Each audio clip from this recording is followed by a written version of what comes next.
Hey, welcome back, everybody. Filter in, or as Dr. D would say, or yeah, the doc would say, trickle in, trickle in. Guess who's gonna do section 3 of the NA event soon? This guy for which game? FGO or what? But for whatever game you're talking about, best of luck. Hope you have fun.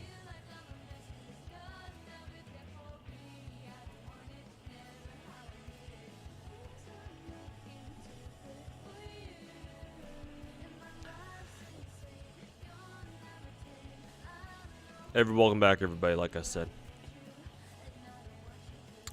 Abel, Yin Shogun, creating garbage. Hey, how's it going, man? Welcome to the stream. Zaylon, Yara, Muhammad, Bread, Sonia. Love me since FGO. Hey, thanks, man. Thanks for sticking around, or thanks for coming back. It's probably more accurate. But yeah, speaking of FGO, I just put out a Bargist video. I'll probably work on the Tristan video tonight. I believe I've already done the actual voice recording. If not, then I'm gonna have to do that tonight after I get off stream. Actually, I should probably check real quick if I already did the voice clips, or I already did the voice recordings for it. Let's see, show in folder. No, I have not. That's a problem. Okay, so I'm gonna have to record the not Bargis, Tristan voice lines tonight. Just a heads up, you changed your Twitch name. Oh, you're Gaming Knuckleboy? Okay, gotcha. Thanks for letting me know. Hey, Mole Legend, thanks for stopping by. Wait, how is it your first time in chat and you've been subscribed for 20 months? I guess you've always just been subbed and you just never bothered chatting. Giga Chad lurker, I guess. But hey, welcome to chat. Thank you for introducing yourself. Appreciate the support. For FGA, okay, gotcha. And then section 3 of the NA event. Oh, you're talking about case files. Case files ends tonight, doesn't it? Holy fuck, you're behind. Well, I mean, if it's any consolation, you still have about 4 hours. A little less than that, actually. Like 3 hours and 45 minutes, I think. Yeah, you have less than 4 hours. Well.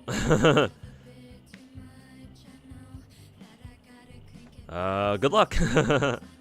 You're gonna need it.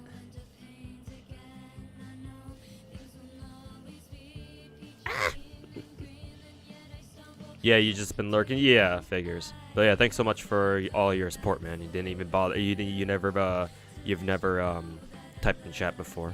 I mean, you know, you do you. I usually lurk in all the streams I watch too, so I know the lurk life. Glad to see me doing a video on Batman. Yeah, the poll was super close on Patreon, so I was like, fuck it, I'll just make videos on both. Why not? So yeah, I already have the script for it. So the script making is usually the hard part. So like recording it's I'm not trying to say recording the audio lines is easy, because it's not for someone like me who probably has a fucking speech impediment or two. But yeah, it's certainly easier than actually writing the script itself, and then the gameplay is simple. It's not like I go super in depth with like the gameplay recording. So, and the editing, my editing is super fucking basic. So, yeah, that usually shouldn't take a lot of time. I mean, the editing part is the most tedious, but on its own, it's not exactly the hardest. It just takes like an hour or two, or longer depending on what kind of video I'm editing. But yeah, I hope I'll be able to get the Battleband Sith video up tomorrow. If not the next day, but I'm aiming for tomorrow, hopefully. I just need to remember not to stream for too long for tonight. But we'll see. Especially with Genshin. I believe Genshin's in maintenance right now, right? Should be. Tonight's today's when 4.4 drops. Your JP account has a Saba. So it's really true then, huh? They're just straight up giving everybody the choice to pick up a free Saba. I thought it was just a CE that they were giving away, but no, it's just a straight up Saba, huh? Because I saw Plushie's tweet the other day when I was taking a shit, like yesterday or something, sitting on the fucking toilet, scrolling through Twitter, because that's usually what Zoomers do. And yeah, I saw his tweet about how, oh yeah, everybody's gonna get like a free Saber pretty soon. And I was like, really? Free 5-star? I thought he just meant like a craft essence or something, but I guess it's an actual servant.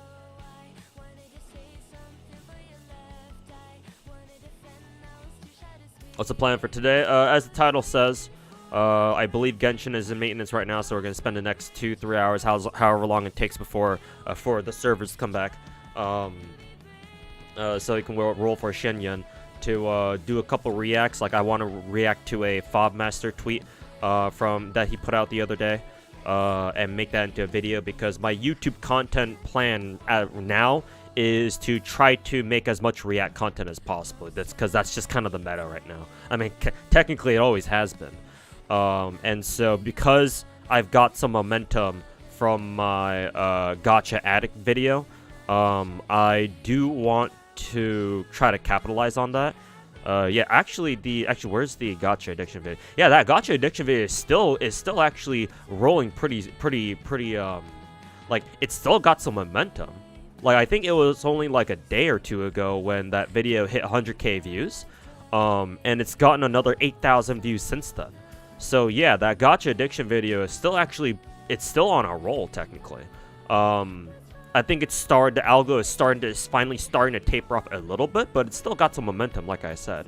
So my current content agenda is now to make as much React content as possible. Like hell, even my 2-hour-long Gacha Addict reacts to Visual Ventures: The Toxic World of Genshin Impact video. Even that shit got 11,000 views, which is way better than my usual content, like whales logs or whatever the fuck.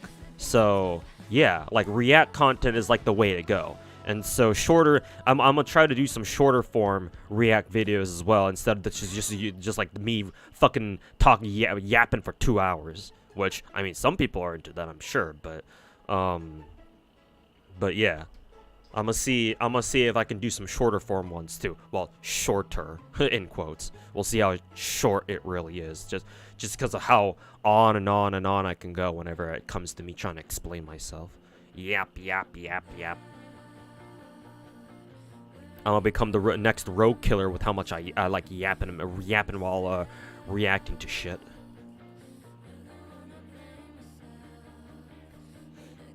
It's a servant and a craft essence? Okay, well that's even better. Could be worse, like not even starting the event. Oof. And it's a collab event too, so who knows when you're gonna get Gray again if you don't start now.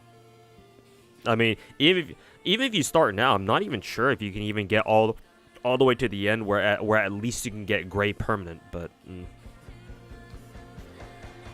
at this point, perhaps it's a little too late, but never say never. I mean, you still have a couple hours.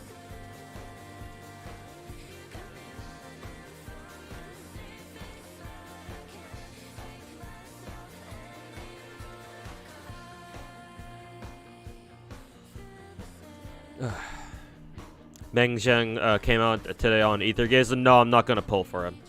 It seems like he's a permanent character, so judging by the fact that he's on the perma scan, so yeah, no, I'm not gonna bother with him. I already dumped. I had to buy a fucking $90 pack on Ethergazer the other day, or like yesterday, because I wanted to clear what was that one game? A Perilous Chasm. I wanted to clear Perilous Chasm 5, and I knew I could do it, but I just needed an extra boost in my Lingguang and Jinwo team. And I knew that if I could get both of them their unique functors, I could do it. And sure enough, I did. I spent a $90 pack for the first time in like months, and I picked up some of the functor packs, and I picked up a unique functor straight from Gacha, and that was enough for me to pick up the functor you can exchange for directly by doing scans. The event that gives you shit by doing scans, by basically pulling gacha. So I got both unique functors for both Jinwoo and Lingguang, and with all the improvements I've made to Jinwoo over the past like week or two, from like you know, getting her sigils to level 60 and optimizing her enchants, her sigil enchants, and optimizing her warp cores as much as I could. Yeah, I was able to clear Perilous Chasm 5. Chasm 6 I'm not going to be able to do. Because that involves a 4th team that I need to hyper invest into, and that's not going to happen for a while, I don't think. Not at least until we get Genshin, whatever the fuck her name was, the other super top tier Chinese character. What was her name? Not Lingguang, not Jinwoo. Yeah, Genshin. Yeah, the water character. And I'm assuming she's limited, unlike Meng Zheng. So yeah, I'll wait until she comes out. Aren't they teasing her already? Like, shouldn't she show up at some point? Like, this event keeps going. It keeps going on and on for like another month or so. So I assume she's on the banner after Meng Zheng. So if I'm gonna pull on anybody, it's gonna be on her, cause waifu, and not Meng Zheng. I kind of assume I'll just get spooked by his ass, cause if he really is a perma character, which it seems like he is. So I'll just level him up whenever I actually get him, naturally as a spook or whatever. So no, I'm gonna skip on his banner. I've already spent too much on Jinwoo and Lingguang's banners already. So no. I mean, if I had my way, I would also try going for double S rank Lingguang as well, but no money for that. I've already fucking squeezed myself dry for that, for both of them and their functors, so fuck that shit.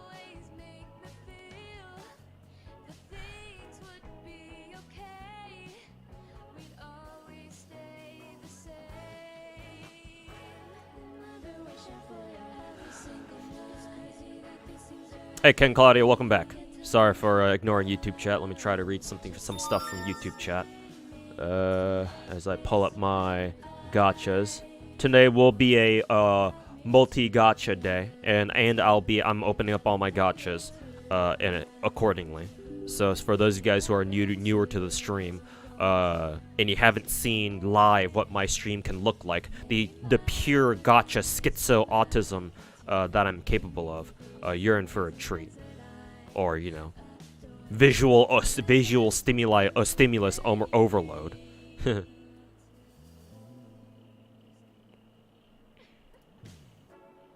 Following my content since FGO from 4 years ago. Hey, thanks, man. Thanks for sticking around for all this time. Really appreciate it. Means a lot. Do you think FGO 2 will be a thing? Not anytime soon.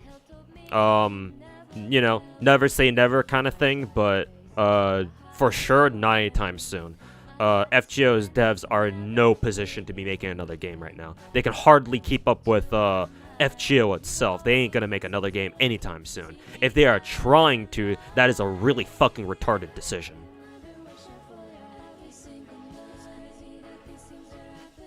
And I would personally highly advise against it. Cause yeah, if they try making another game now of all times, it's gonna end up being fucking pure dog shit. I mean, look at back when Delightworks tried releasing Sakura Wars or whatever that game was that they tried putting up, but it turned out to be a complete fucking flop or something like that. So not for the time being, unfortunately. Maybe in the future.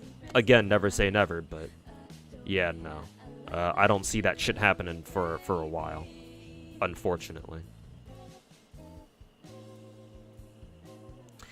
That shit ain't gonna fly. What do you think about the post Tectone put out with Mr. Poke translating to show support? He mentioned that. He actually mentioned that while we were on GachaCast. I mean, sure. I'm not against it. Yeah.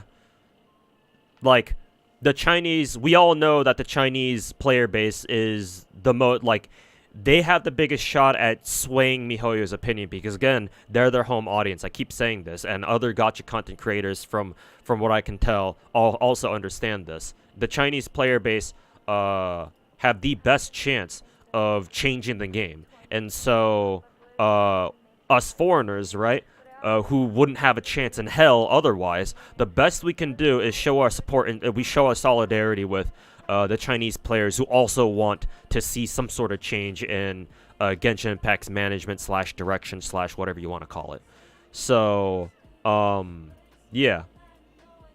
And with Tectone basically, at least for the time, being our de facto leader, because he's kind of the biggest, and he's the loudest, or among the loudest.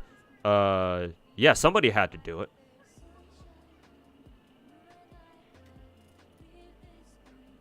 And he also mentioned that there's already been what is it? There's already been like translated posts of his content over on Chinese social media like Douyin and Bilibili and everywhere else.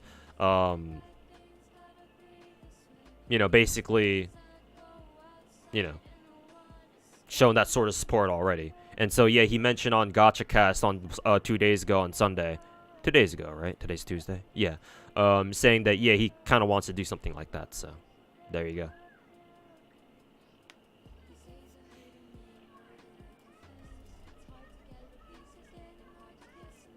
You're speedrunning case files at this very moment? Well, hurry up. It ain't going to be around for a while, for long.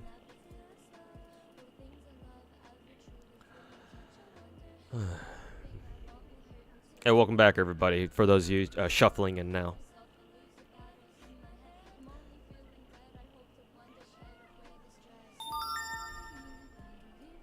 Hey, Sunset, welcome back. And yeah, hopefully you have a nice day too yourself.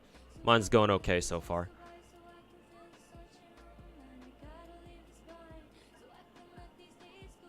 So far.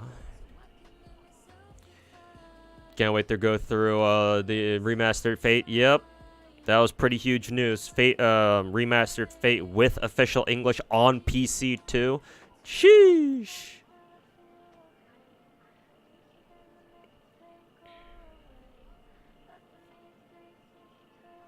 Thought I quit Genshin? Hell no. When do you think I did that? Hell no. Unfortunately, I love Genshin a little too much to drop it anytime soon. Even though I'm acutely aware that Genshin is not meant for people like me. Nah, man. I ain't dropping Genshin anytime soon. I stopped wailing on Genshin, but that's only because I'm an unemployed broke fucking bum. You know, you bet your ass once I get another job, or once, you know, I don't have to worry about fucking making my mortgage payments every month. You know for a fact I'm going to go back to whaling on Genshin. I would fucking C6 Shen Yun in a fucking heartbeat if I had the money. Only reason I'm not is because I don't. But no, I haven't quit Genshin. Won't be quitting Genshin anytime soon. Oh, did Numi's playlist end? Yeah, it did. Number 2.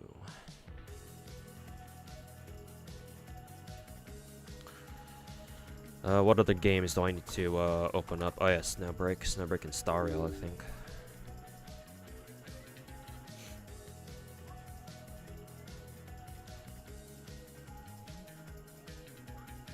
Sorry, like, don't be.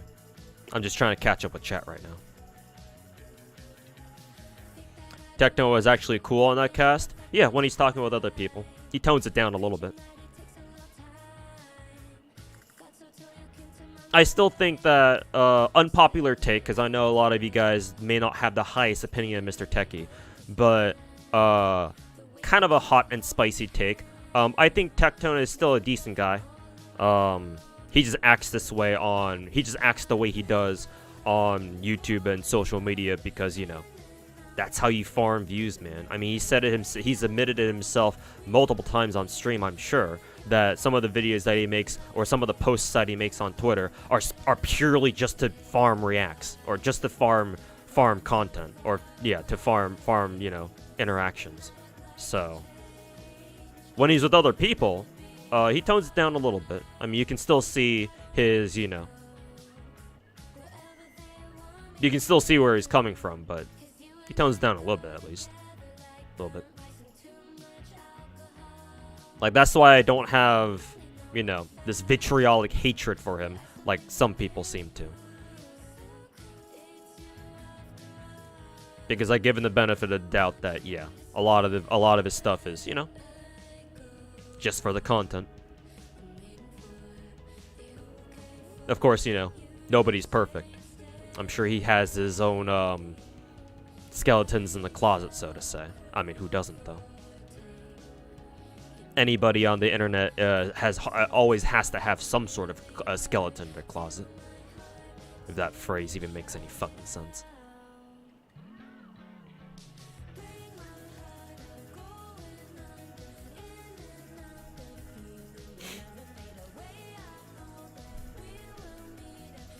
Not a fan of him on his stupid takes on lollies. I mean, everybody's gonna have some takes that you're not gonna agree with, so.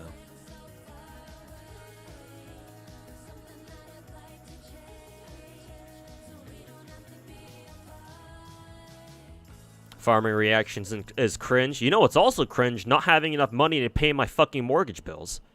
So hey, at least say what you want, but he's clearly able to support himself by... He clearly makes a living off of farming dumbasses on social media. Who's more cringe, the person making the clickbait or people falling for the clickbait? I'll let you answer that yourself. Is it cringe to make bait, or is it cringe to fall for the bait? Or, which is more cringe, I should say? What are the game? I have one more game that I need to open, because I can't open Genshin right now. See, I can get rid of this. For some reason, the fucking start key on my keyboard doesn't work.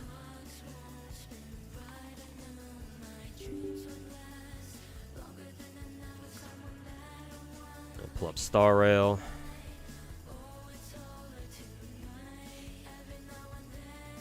Clickbait's always existed. Sure, it's just intensified in the last, you know, over the last, like, I don't know, decade or so. Because that's how the algorithm has developed, for better or for worse.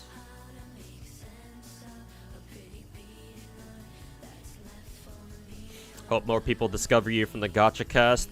So I had some people come over, but yeah,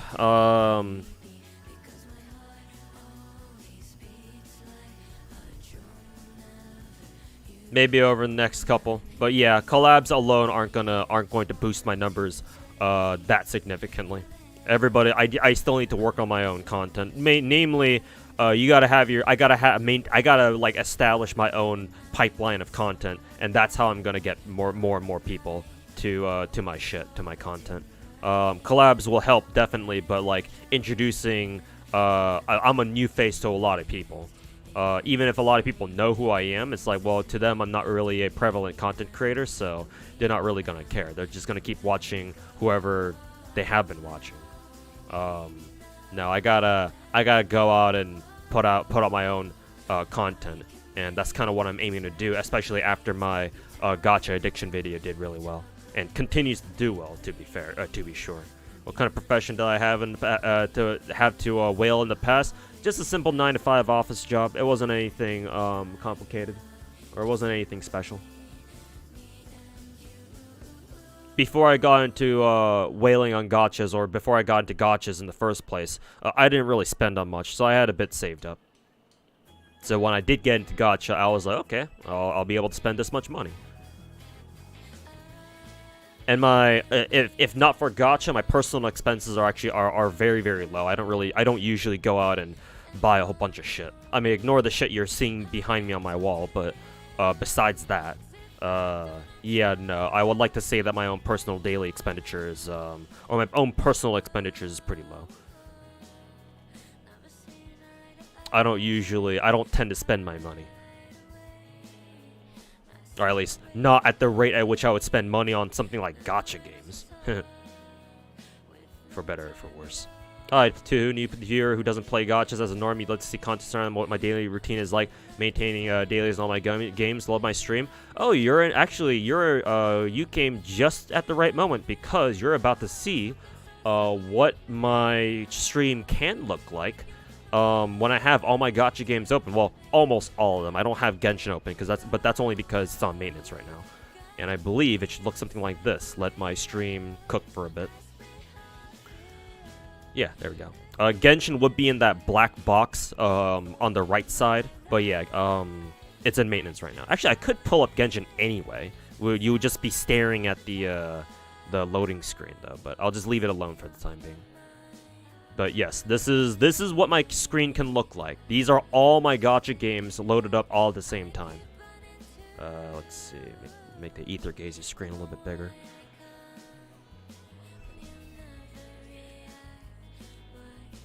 Hey Naruto, welcome back. Ready for 4.4? Let's see. Mikar, I don't know how to say your name. It's nothing special. The daily routine, my gachas. Like, I've gotten so used to maintaining, managing all my dailies for my gacha games that it only takes, minus events, it does, if I'm only talking about pure dailies, it only takes me about an hour, or maybe an hour and a half to go through all of them. Yeah. What PC specs do I have? My PC has a regular 3090 card, which is decent. Not top of the line, but it's good enough for most things that I do. Everything that I do, honestly. An i9 12900K, and 32 gig RAM. So, for a gacha addict like me who puts up a lot of emulators, because like 4 or 5 of these games are on emulators, my CPU and my RAM space are the most important, because I believe those are the 2 PC parts that emulators take up, that emulators rely on the most. So if you want to have a PC that like maintains, is able to run like multiple instances of a gacha at the same time, then yeah, your CPU and your RAM are probably your most important, or at least I believe that's the case. Your card too, obviously, but it's a little less so. But yeah, maintaining all my gacha games should look something like this, or what I'm about to do here, where I just go through everything and I just do my dailies on everything. I also need to roll on a couple of these too, like Azur Lane. I know Azur Lane, we got a new event today, the Chinese New Year event, and then Blue Archive, we got the summer event dropping literally last night. So yeah.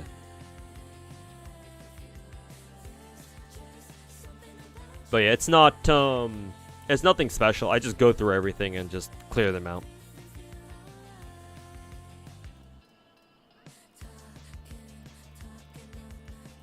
Like, whatever I can auto, I auto, and then whatever I can't auto, I manually take care, and I manually handle on my own.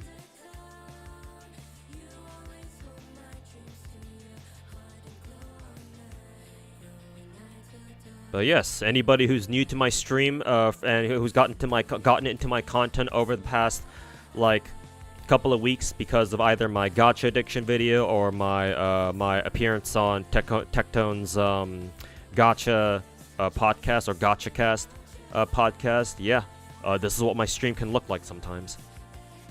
Include Genshin, but you know Genshin's on maintenance right now, so I can't show you that.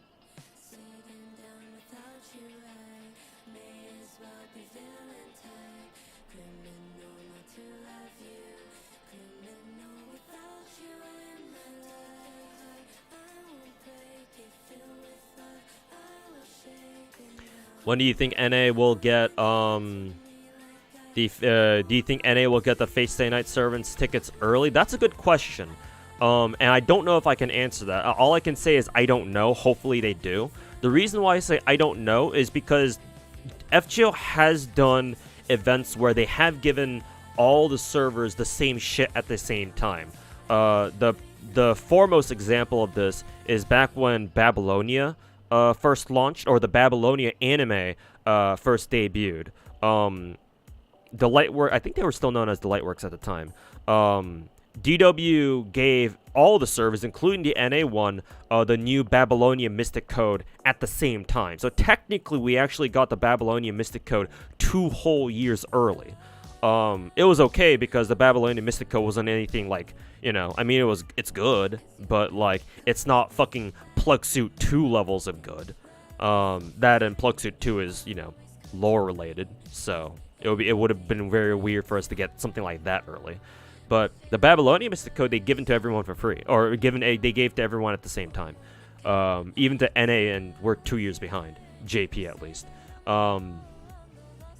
So something like the Fate Stay Night anniversary, like the 20th anniversary, like I would consider that to be grounds of that sounds like something everybody could get at the same time. But I don't know if they will, because I believe JP's already gotten it and NA hasn't. So it's like, okay, well, if NA was if they intended for NA to get it, when are we gonna get it too then, right?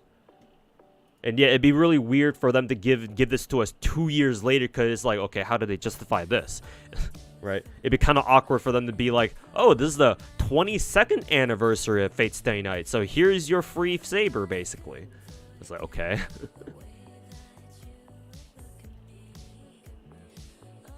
It's like kind of weird, champ, but whatever, sure.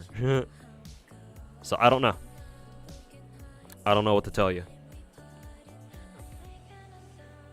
Who's my favorite Marvel character or hero? I don't really follow Western media. I respect it, but I can't call myself like a fan or anything. I don't really follow it very closely.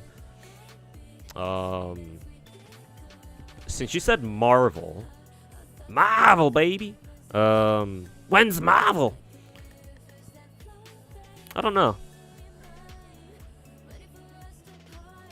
Yeah, I can't say. I don't really know.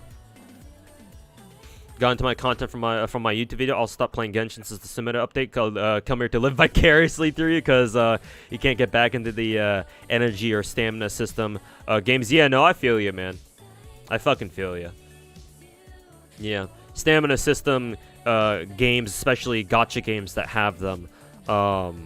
Yeah, if you're not the type of person who like vigorously maintains like games like these every single day. Yeah, it kind of sucks trying to play these games, because it's like, you don't want to have to play these games every single fucking day, but at the same time, it feels bad letting your stamina go to waste, so it's like, ugh. Yeah, man, I feel ya. Stamina systems in fucking gacha games blows dick. And I wish that gacha games going into the future had less and less of it. Or if you're gonna have something like it, design it in a way where you're not as penalized for not playing the game every single fucking day, like, you know, us fucking degenerates with no lives do. Like something like Star Rail does, where it's like, oh yeah, you have a second stamina counter where it ticks up. It still keeps ticking your stamina up, or it still accumulates stamina, even if it's at a reduced rate. Even if your normal stamina bar caps out at 240, and it can go up to like what 2400 or something like that. So you have quite a bit of time that you can go not playing Star Rail for, or something like that. And then like Star Rail doesn't even have, well, at least not for its battle pass. It still does for like the regular dailies, but at least for the battle pass, you no longer have to worry about like dailies. You just have weeklies. So hopefully Star Rail can make that jump again to eliminating dailies altogether, and then just bundling it with just weeklies, so you can just log in on the first day of the week, do all your weeklies, get that shit done, and not have to log in for the rest of the week. But yeah, I feel you on that one, man. Who's my best girl in Blue Archive? I have two, Iori and Wakamo. Iori was my first favorite character, and then Wakamo came along and I took her in too. And then a close third, I would say, is probably Mika. I have a lot of characters in Blue Archive that I like.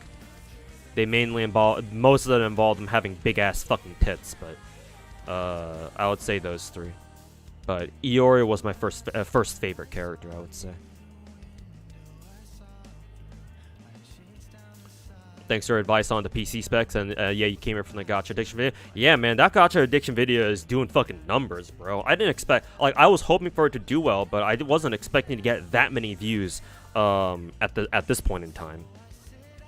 So I've been so fucking red-pilled that my usual content just wasn't gonna work out. And I like making like longer form content as well. So like I'm not like I'll try to maintain King Kahuna Banana, or Big, I almost called you King. I mean, maybe you are. Big Kahuna Banana, thanks so much for gifting a sub to the channel. Thanks to Algar. Greatly appreciate it, man. What was I saying before? Oh yeah, long form content. I usually like making longer form content. That's like my calling card, I guess you could say. Like spending a lot of time on working on one big ass like an hour long, 2 maybe even 3 hour long video, because I have made videos that long before, and I probably will continue to do that in the future. I'll try to do like a daily pipeline of like daily videos or whatever. But there will come a time where like I disappear off the internet for like I don't stream or put out another YouTube video for like days on end, because I'm trying to finalize like a big ass video that I'm making. And I do have a handful of big ass videos that I do want to make and want to get around to making at some point. Some of which are actually overdue, so it's like I gotta get to working on them at some point pretty soon, you know. Oh, that's the end of Numi's playlist. Fuck it, we'll just listen to some Tenchi.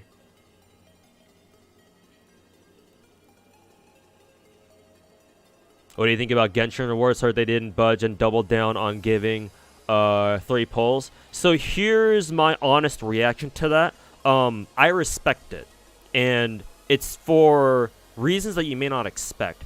I am of the opinion that developers, video game developers specifically in this case, should not budge on, should not be budged or should not be swayed by player opinion, even if no matter how harsh player criticism or like player feedback should go.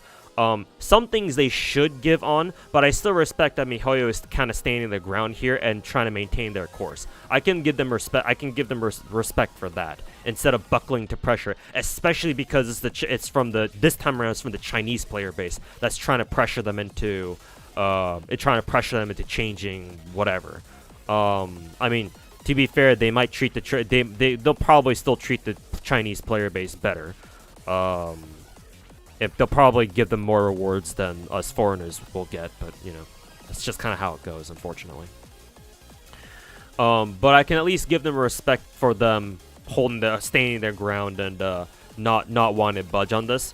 However, that said, I do hope that they're going to consider or they will work on trying to avoid this in the future and like slowly improving Genshin. Is that gonna happen? Fuck if we know. But at the very least, hopefully a message was sent that, you know, the Chinese players are certainly not gonna continue tolerating this. At least that's the hope anyway. But we'll see.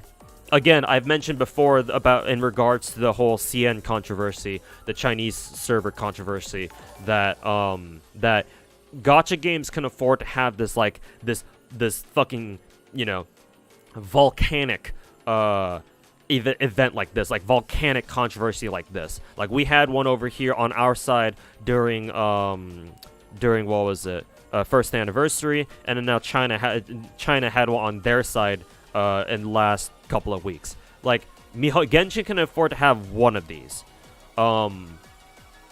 But if it happens again, that's where the trouble will truly start. So it's kind of going as I expected so far. Like the Chinese players kind of blowing up the server, MiHoYo standing their ground, not really giving a shit. So everything is just kind of going according to how I kind of predicted it would. But the issue will come when something like this happens a second time. Like you can have one of these sorts of incidents happen once, and you can afford to sweep that under the rug no matter how bad it gets, right? Because, you know, obviously events like these are kind of outliers, right? They're not indicative of the usual norm, so you can afford to sweep it under the rug and be like, oh yeah, that was kind of weird, but you know, life goes on. But things will have a much higher chance of changing if something like this happens again. Because if it happens a second time, that will tell people, oh, okay, that last time wasn't just a one-off thing. This is a serious issue. Or it's like it's a recurring issue.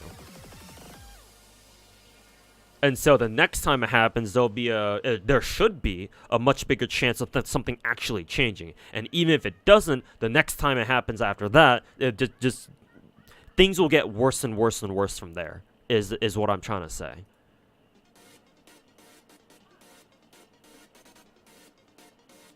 So ideally, MiHoYo kind of stops the bleeding now while they still have the chance. It's just up to them whether they recognize that or not. But again, time will tell. Can't really say anything. Can't really say anything substantial as of right now.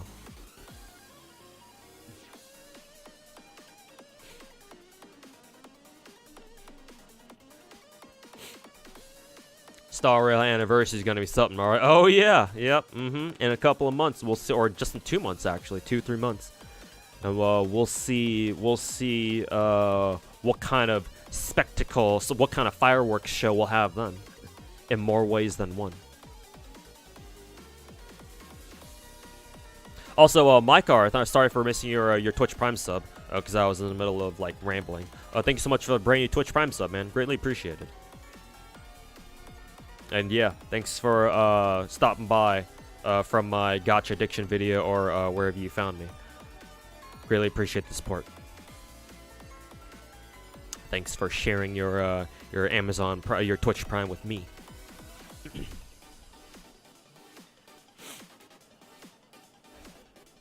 You finally got Ishtar, and it only took 5 singles. Hey, we'll take those, man. Congrats. Chinese players, hey Pomfinator, you're over on YouTube this time. Chinese players need to vote with their wallet. Yeah, like I remember on the Gacha cast that somebody mentioned, I forgot who it was exactly, but somebody brought up the fact that yeah, if the proper way to, I think it was when we were talking about like the proper way to criticize things. Somebody brought up the fact that yeah, like ideally people should vote with their wallets, but the issue with that is that even for gacha games that aren't Genshin, right? The problem with that is that if a gacha game becomes big enough, there's just going to be way too many people who are going to be spending money, where even if you have a certain movement of like people boycotting the game and not refusing to pay for it, or refusing to spend money on it, because of some like sort of protest, or like they're trying to convince the developers to like, you know, change something about their game that they don't like or whatever. The issue with that is, again, there's just going to be way too many people. Too many people are going to continue spending money anyway, because either they still want to roll for their favorite characters, or they simply just don't know about the fact that people have a problem with this game to begin with. And that's kind of the case with Genshin, with how big it is and the fact that it's able to capture the normie market. There's just way too many people playing Genshin who don't think there's an issue with Genshin, because they just play it for fun and they don't treat it anything more seriously than just a random side gacha game that they have on their phone or their PC or their PlayStation or whatever.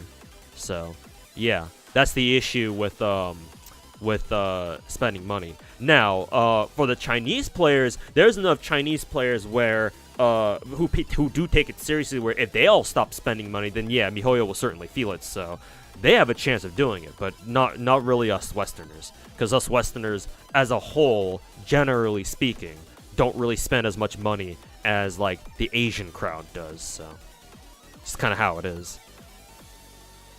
So I guess yeah, I just kind of proved your point, Pomfinator. They should vote with their wallets.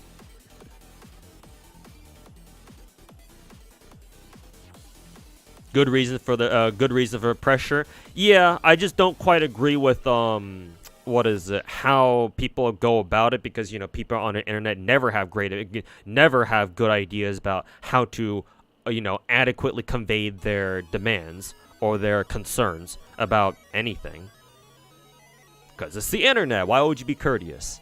You know, start review bombing everything that you can get your fucking hands on. That's how we criticize. 1 star on Google Classroom. Yeah, that'll teach them. Like, I agree. Conceptually, yes. People should let like bigger companies know that they're not happy with something, but at the same time, your average internet netizen, or chronically online fucking Zoomer, or hey, millennial, whoever you are, utterly lacks the fucking, eloquence or the ability to fucking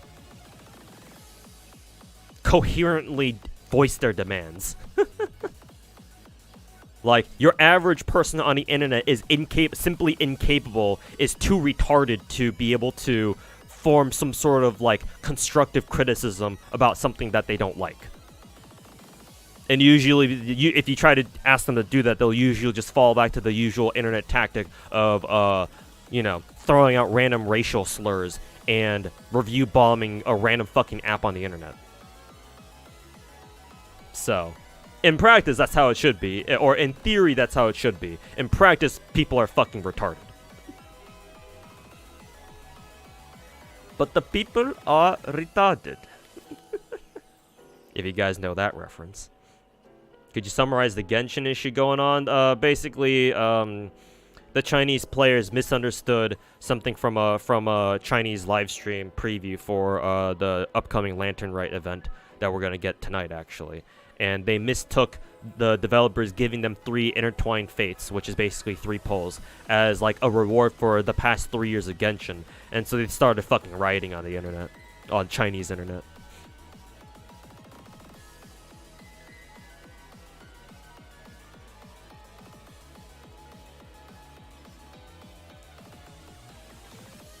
There's more to the story than just that, but in you know, in a horribly simplified nutshell, that's kind of what's going on. You know, if there is a way to stream your phone screen to your PC and control it, yeah, there should be. There should be like free software out there that you can find that allows you to connect wirelessly to your PC and then stream your phone screen. I used to use one of those in the past, back when like in the OG days of me streaming gacha games, because I used to stream off my phone at the time. That's how I actually used to stream FGO.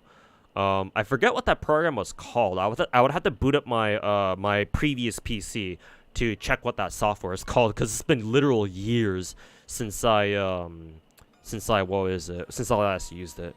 It was like Web something, like Mobizen? Was it Mobizen? For some reason, the name Mobizen seems familiar. I don't know if that's exactly what it was, though. Maybe it's something completely different, but I forget.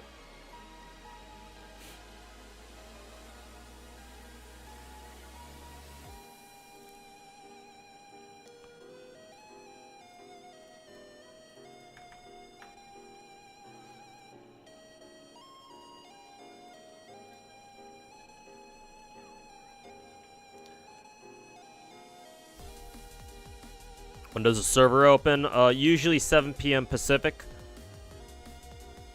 Air server is one. However, air server isn't free. You do have to pay for a license. There may be like a free version of it. Actually, no. Air server is only for iOS devices, I think. Yeah. If you have a Samsung phone, if you have an Android phone, I don't think you can use air server, unfortunately. Unless there is a version of air server where it is compatible with Samsung phones, or it is compatible with Android phones. But when I used to use air server back with my tablet, it was only for iOS devices, which is kind of why I used it, because I was using I use Apple tablets to play FGO, so I was able to use that myself. But if you don't have an Apple device, I'm not sure if you can use air server. Maybe you still can, I'm not sure.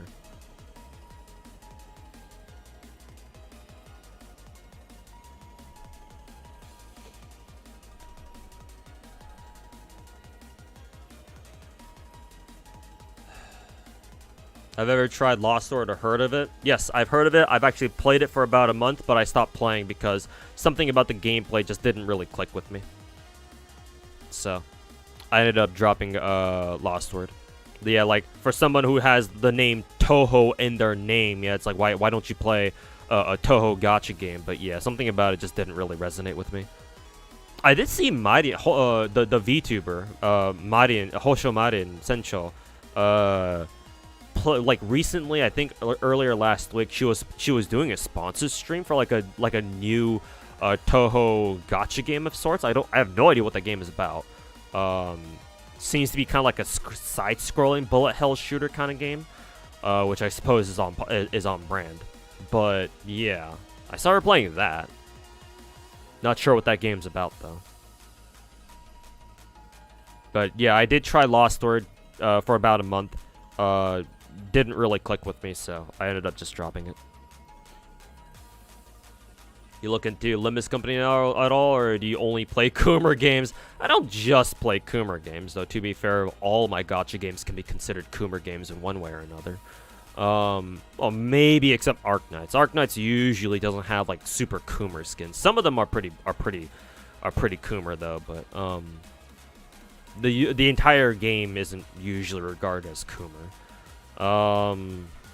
But no, I have looked into Limbus Company. I actually would have started that if I would have actually picked up that game and tried it out at least if I were in a better financial state, but no. I didn't pick that one game up. Maybe in the future, but no, I've heard about it.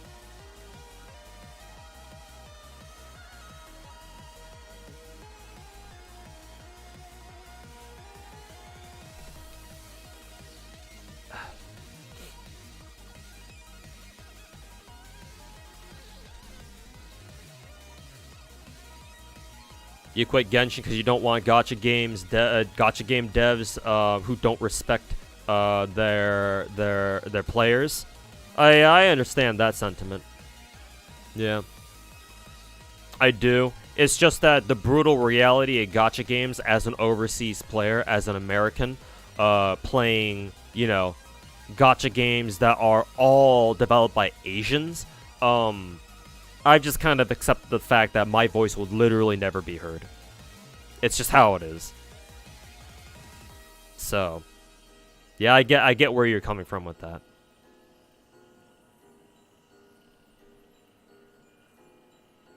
I take what I can get because, you know, why bother bitching and fucking setting everything on the internet on fire when I know nothing's gonna change.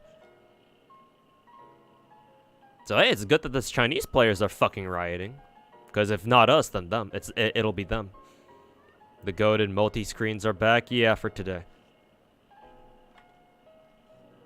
To stream on YouTube, yeah, I've been dual streaming. I've come back to dual streaming on both Twitch and YouTube. ever since Twitch allowed Twitch partners like me to be able to simulcast now. So yeah, shit, man, I'm back. Back on YouTube.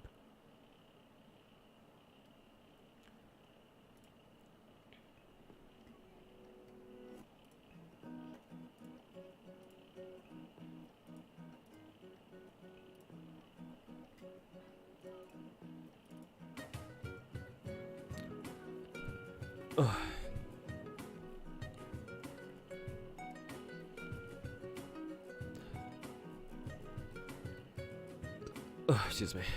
Limbus Company is actually very friendly if you don't use too much cash. Yeah, cash. Yeah, somebody from my Twitch chat told me, yeah, they have basically all the characters in the game as a pure free-to-play.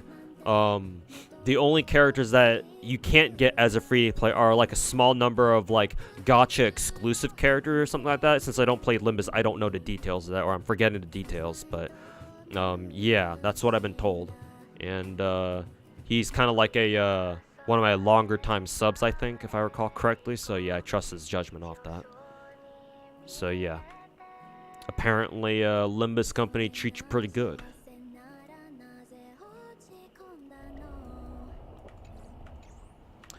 And yeah, that's good to see.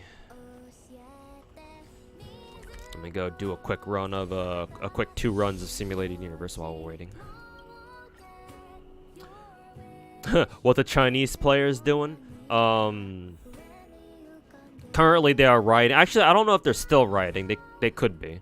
But yeah, they were rioting just like us overseas players, us Americans, us Westerners were back when we were fucking rioting during the first anniversary shit. Let's see. Was there any world that I really wanted to farm these things from?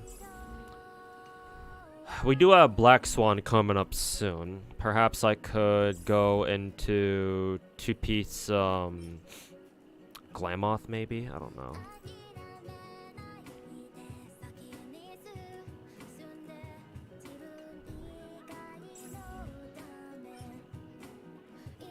Let's see, 12%, 12% attack and damage. Yeah, sure. Fuck it. I'll just go back to this. Propagation time, baby. Your info on the Blue Archive video is pretty much up to date, right? Since I still play Blue Archive, so you don't really see why wouldn't be, but just in case. Up to date as in like what? Like the advice or something? Like the meta or some shit like that? Cause I don't really care for Blue Archive from like a gameplay perspective anymore. I'm gonna be fucking real with you. Excited to try Z3. Yeah, I do want to play Z3. It's unfortunate that I heard EO when we were on Gacha Cast. EO like has kind of fallen out of favor with or Z3's kind of fallen out of favor with him ever since he tried Wuthering Waves. But I still want to try it myself because I haven't actually played it myself, and I'm of the opinion that you can't really critique a game until you actually play it yourself and spend some time on it.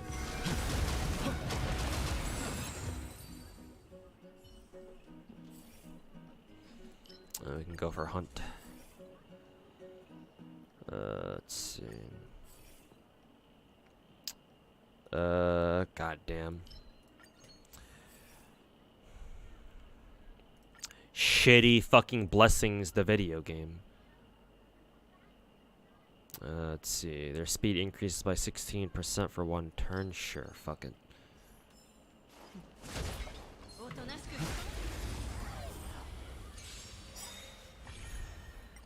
Have I seen the second Fate Stay Night remaster? Oh, you're talking about FSN remaster? Yeah, I saw it.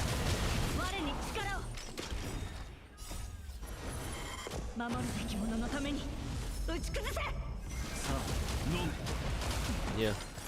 Exciting stuff.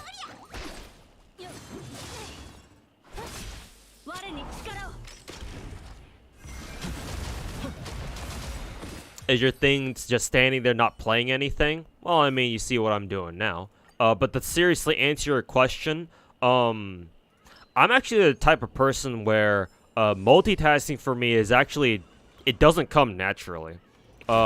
Which is kind of one of my serious weaknesses of being a content creator. Like, you see all these people, especially with the rise of VTubers, right? You see all these people who are able to play video games and fucking go on fucking God knows how long of rants that they usually do. Yeah, I can't do that. Yeah. Like, if I try, I might be able to manage that. But like, if I'm trying to talk about like something that I really care about, or if I'm trying to talk to somebody and answer like a question that they have, oftentimes what I'll do is I'll just stop everything that I'm doing and focus all my effort on answering that guy's question. Or just talking to you guys in chat. Like, I think one of my previous streams last week was literally, I shit you not, a literal fucking 8.5 hour or like 9 hour stream of me literally just doing nothing but sitting there and just talking to chat. Like, I was planning on actually playing Star Rail, but I ended up just not doing anything and just fucking sat in my chair just doing nothing but talk to chat.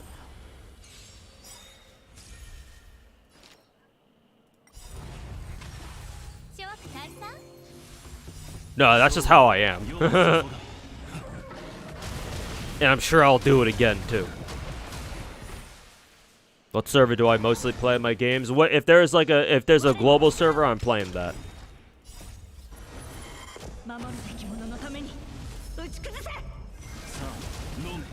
Yeah, I don't play any overseas servers for any of my gacha games. All my gacha games I play on whatever my home region is.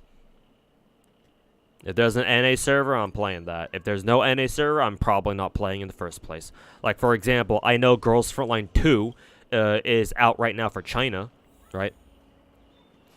But I'm not, like, even though I do want to play Girls Frontline 2, I ain't playing that shit because that ain't America. That ain't the NA server, and I don't understand Chinese at all. Like, maybe if there were like I would maybe give like a Japanese server for a gacha game a shot. If I was like that interested in the game and I knew that they wouldn't be coming out with like an NA server at all, at least not for like the next couple of years. I just really want to play the game now. I would maybe dabble in like a JP account, assuming I didn't need to use like a fucking VPN or something like Contact Collection had to at one point. But no, yeah, like Girls Online 2 is Chinese, so like yeah, fuck that shit. I don't know how to read Chinese at all, so like I don't understand any Chinese other than, you know, the stereotypical ni hao and xie xie. So, and only knowing those two phrases can only get me so far, you know? So, no, usually I don't really bother. We'll go for space cheese.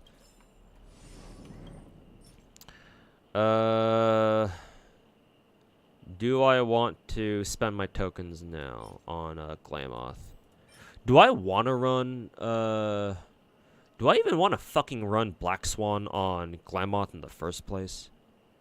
Yeah, sure, fuck it, why not? So what Makafka has right now too, so fire damage boost, trash.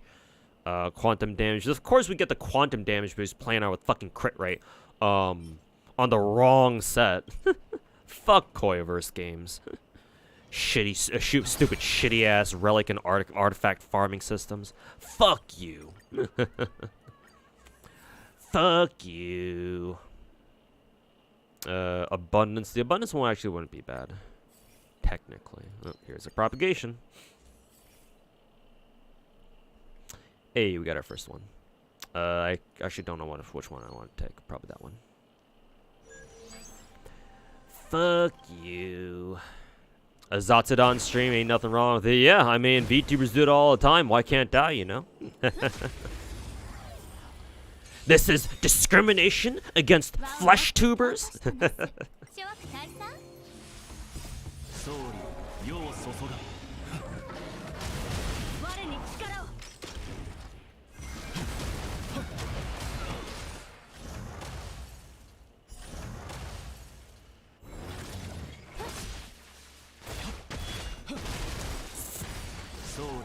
What do you think lottery streams were, basically? Yeah, exactly, man. These youngins don't know. All the new age, all these new age Tuhu viewers don't know. They don't know about how we used to do. We used to have fucking 8, 9, 10 hour, 12 hour fucking lottery farming streams back in the day, you know? Shit, man. None of my characters have any follow-up attacks. Shouldn't have reset my blessings here, huh? Whatever, we'll just take the preservation one.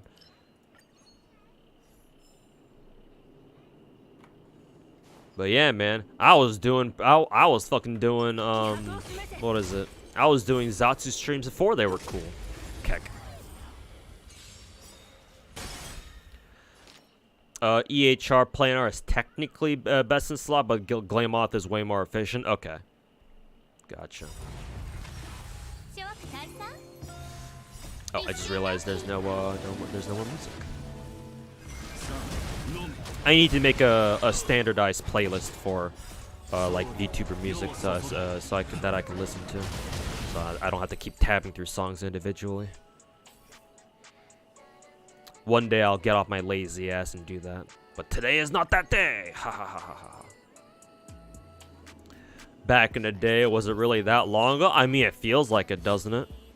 Technically, the last what was the last lottery event that I actually went like super hard on? I don't consider the last one. I basically didn't farm winter lottery at all, like our last winter lottery at all. I don't plan on going hard on Tesla Fest coming up in 2 months, because I mean I would like to, but there's not really much of a reason for me to.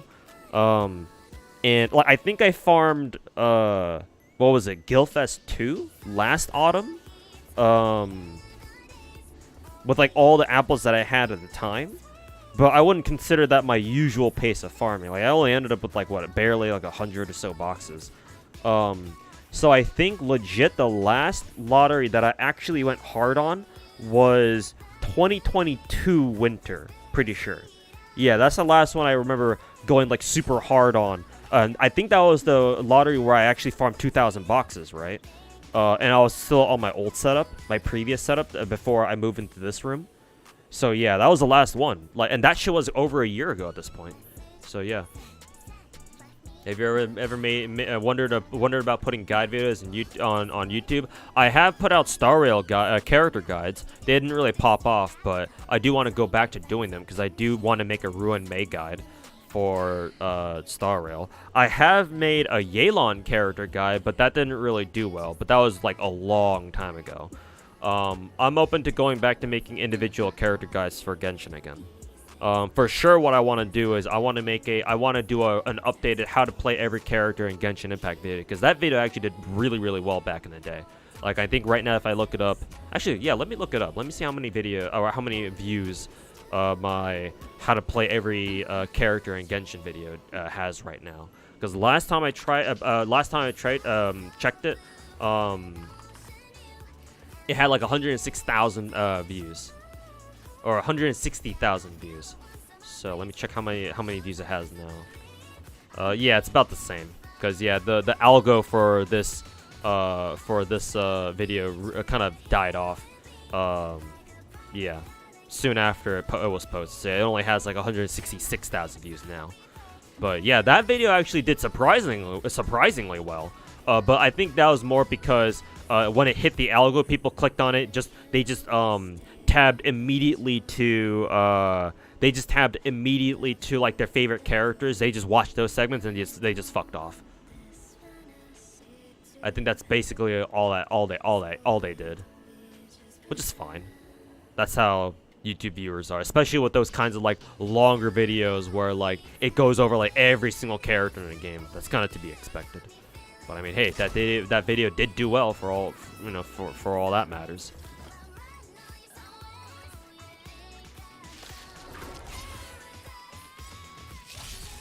How do I have so many games at once with no lag? My PC's pretty good.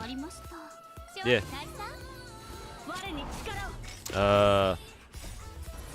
The two PC parts, I keep saying this, but the two PC parts that you need to have all these games running at once, smoothly anyway, or as smoothly as possible, is the two of them are your CPU and your RAM.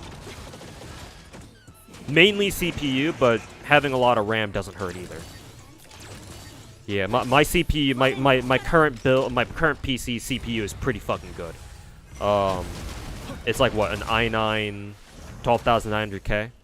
I know there's like a few more details that you might want if you're like a PC part nerd, you'd like to know, but I am not, so I can't tell you what more details beyond that. But I know that an i9 12900K is pretty good, so I can tell you that much.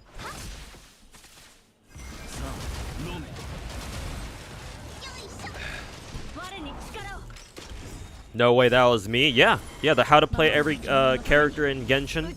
That was like what, like 2 hours long or something. No, that was me. You can look it up. The one that has 166,000 views right now. Yeah, that was me, bro.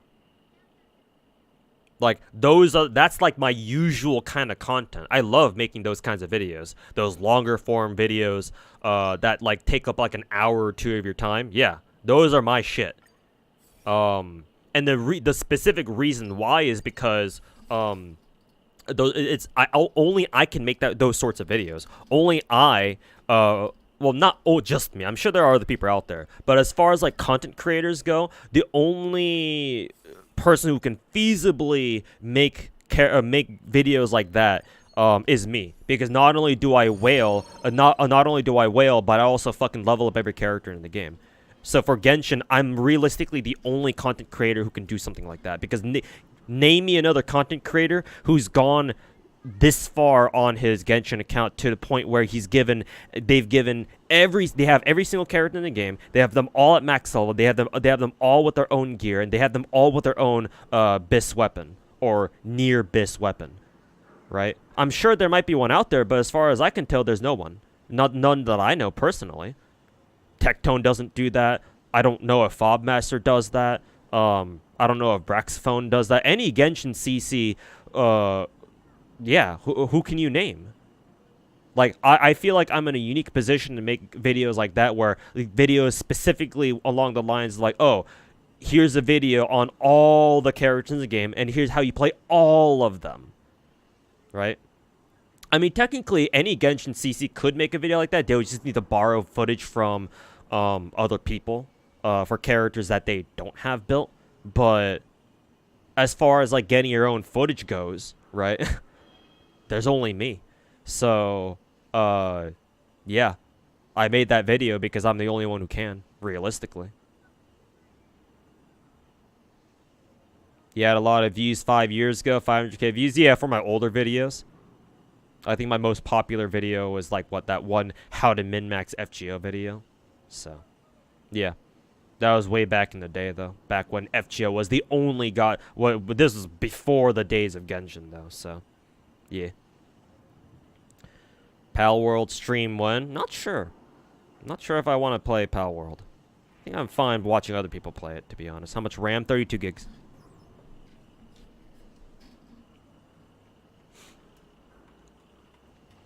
You need to attack bottom left. Hey, don't worry about it, man. I find it funny you're trying to backseat my gacha games. That's quite adorable. That's quite nice of you. I'll get around to doing it. I like talking to chat though, so that takes priority. But thanks for the reminder. I'll do it right now.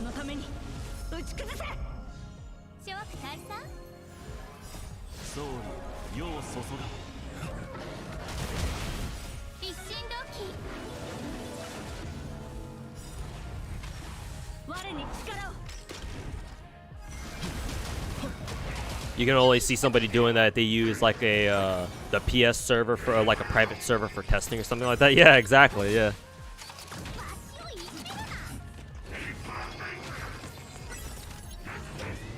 Excuse me. How many am I pulling on Crane Banner for Genshin? So about that, I do have some Primos or some Genesis crystals technically, because I bought a pack the other day to get Chevrouse, and luckily I managed to get her in like the first multi that I bought. So I've got about like 4 multis left to go for Shenyan. And for Shenyan specifically, I believe my next multi should get me my soft pity, because I checked my Genshin pity, and all the multis that I did trying to go for a Chevy built up my pity all the way to what, 70? 70 exactly. So my next full multi should get me a 5-star. It's not guaranteed though, unfortunately, because my last 5-star character was, who was it, Navia. So yeah, I think the very first multi I do when we log back onto Genshin is gonna be yeah, it's gonna be a 5-star, or at least it should be. Hopefully it is. And we'll see if I win the coin flip or not. What do you think the casual gacha experience looks like? Roll. Oh, easy. Watch literally any VTuber play a gacha game. That's what the casual experience looks like. Easy. Like, except for VTubers, like Mr. Code, Mr. Slice, Mina, Aoyama, or like Ruby, except for the VTubers who like specifically main gacha games, those are the exceptions. Watch anybody else. Watch any other VTuber play gacha games. Like, for example, fucking like watch like some of the Niji-Sanji EN girls like Finana or Illyra play a gacha game. Watch like VTubers who do sponsored streams for gacha games, like for Nikke, like anytime Nikke sponsors a VTuber to play their game, whatever. That's what casual looks like, or an idea of what casual looks like. Nothing wrong with it. That's just kind of how it is. But yeah, if you want to know what like a more casual experience looks like, that's kind of it. Where they log on, they play the game for like a couple hours, roll on the gacha, and they fuck off and don't touch the game again for like weeks and weeks or even months on end. That's kind of what it is. And they come back for, you know, oh, there's a new update, so there's a new character that we can roll for. Okay, we're back, right? And they come back, they roll a new character, play the game a little bit, try to catch up with the story, and they fuck off again. Once they're done for the day, they fuck off and don't come back for another like month or two. Like, that's essentially casual. And of course, there's like varying degrees of casual gameplay as well, right? You can be a more hardcore casual. You can play the game more often than just like fuck off for like weeks on end, and you can play the game a little bit more, you know, seriously than that, like more frequently than that, I should say. What the fuck do I want to do here? Just get cosmic fragments. Fuck this event.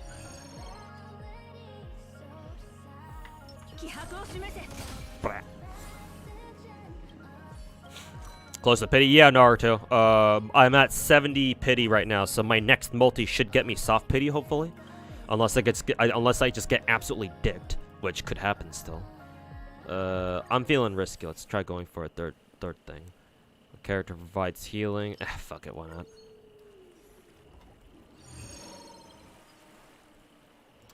Fuck it, dude. Let's see if we can do this. Oh, that's funny. Ironically, you're watching Uki play through Starro right now. Yeah, Uki actually plays Starro quite a bit. Honestly, he's probably one of the more consistent gacha streamers out of Niji-san GEN, ironically. Actually, not even ironically. Yeah, I don't even watch Uki, so I can't even say ironically. God, this run fucking blew dick. Holy shit.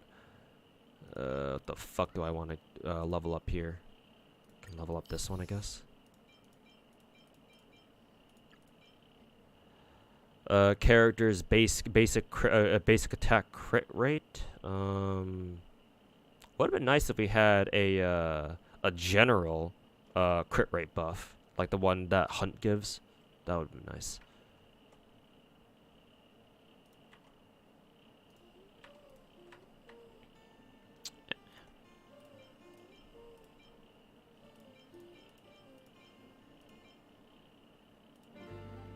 Yeah, we'll just go for even more crit damage. Woohoo!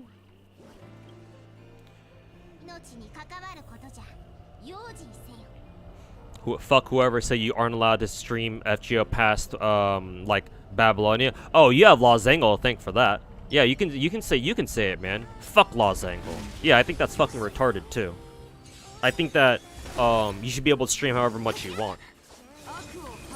Yeah, that's some bullshit for sure.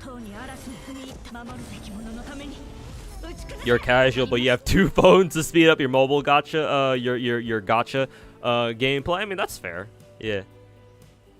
I mean, that's the thing, right? If you play multiple gacha games, the more gacha games you play, the more likely you are to be casual. That's just kind of how it is. Let's see.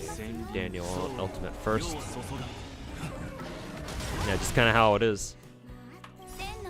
Yeah, ain't nothing wrong with that. Again, like I said earlier, like there's always like levels of casual, like degrees of casual gameplay as well. So.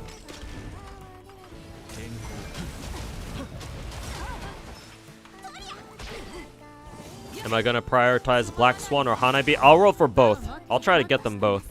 My assumption, however, or my plan for now is if I don't get Black Swan, or if I roll enough to get Black Swan, or try to go for Black Swan, but I lose the coin flip, I'll just go for Hanabi instead. Let's see here. We can do this. We can spend a single skill point. Deal with that. Do this. Pull Daniel's turn back up. We ult. How much damage this does, okay. And then full charge this, blast his ass there, there we go. And then we use this, boom, and we do it again. Probably should have saved that actually for his swords here, but whatever. That's fine. And we get to go again.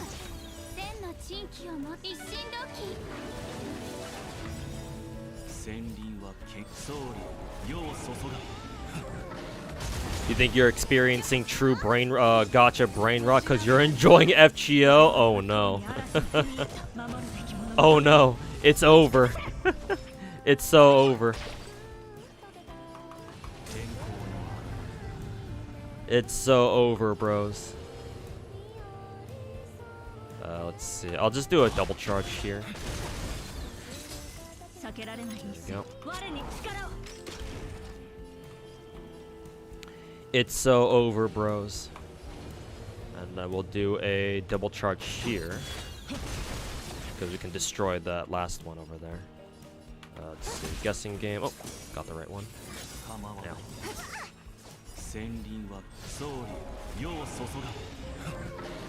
Is Scarlet supposed to be the power creep version of Hanya? Oh, Hanabi? I don't think so. I think they're supposed to do different things. I understand why you feel that way, just because, you know, they both fuck with the skill points. No, Hanya is good because she allows you to recover skill points more quickly, but Hanabi is different because she just increases your skill point cap, I think. Unless there's something else that she can do, which there might be, but unless there's something else that she can do that gives her more utility. Let's see here. I think I wasted that propagation thing. Whatever.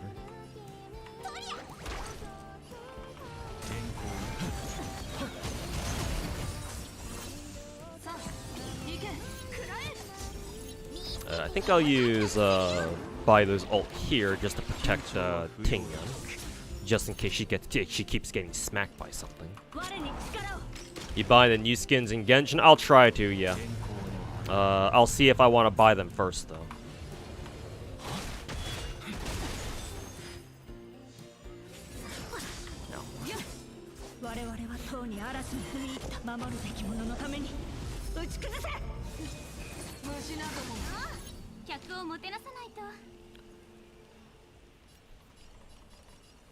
Let's see here. Oh, we gotta use this. Nope, wrong one. So I'll go over here. Nope, that's the wrong one too.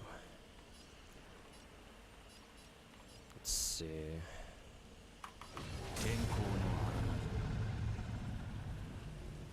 We'll do this. Yep. Pull Daniel's turn back up. Blast these dudes. There we go. Crank the music back up. And then full charge him again.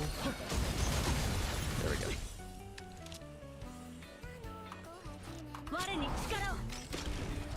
There we go. Unfortunately, no skill points. Oh, we'll try to destroy this one. Yeah. Yeah, fuck you, Yanqing.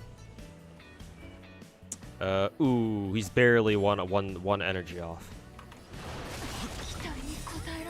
Hey. Fuck you, Yanqing. No one likes you. Ew, defense. Quantum damage boost with no crit stats. Always lovely to see. And, ooh, attack percent with crit rate. It's the only one it has, though. You play 7 Gacha games? Hey, fellow Gacha addict. My people. It's my people. People complaining about Gacha games nowadays ain't played shit like Kingdom Hearts Mobile back in the day. Yep. All these fucking Gacha zoomers think they have it so hard. Yeah, young whippersnappers. This some pushy shit. So much booba on screen. Yes, sir. I mean, there's some in the back of my webcam as well. Yes, sir. You know me.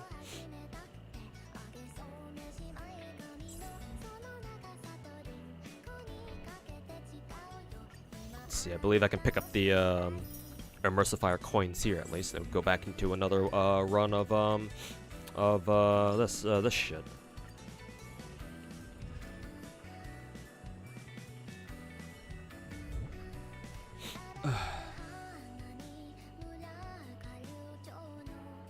Then I guess you understand Hololive dropping Rushia is understandable.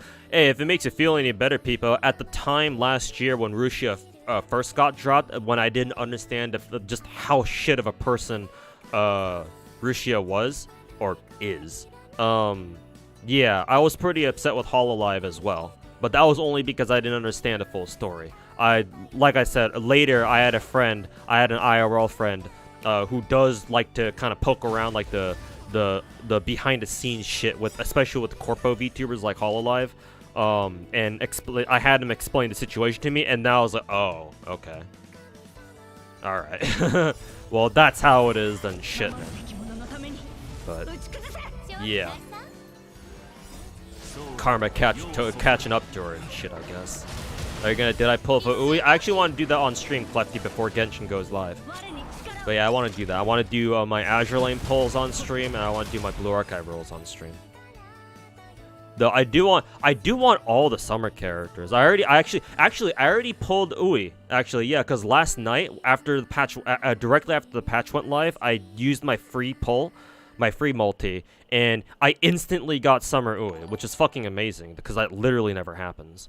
I can't remember the last time I literally did a single multi, and off a free one no less, and it instantly got me the rate up characters. So considering my usual luck with Blue Archive, because fuck that game's gacha.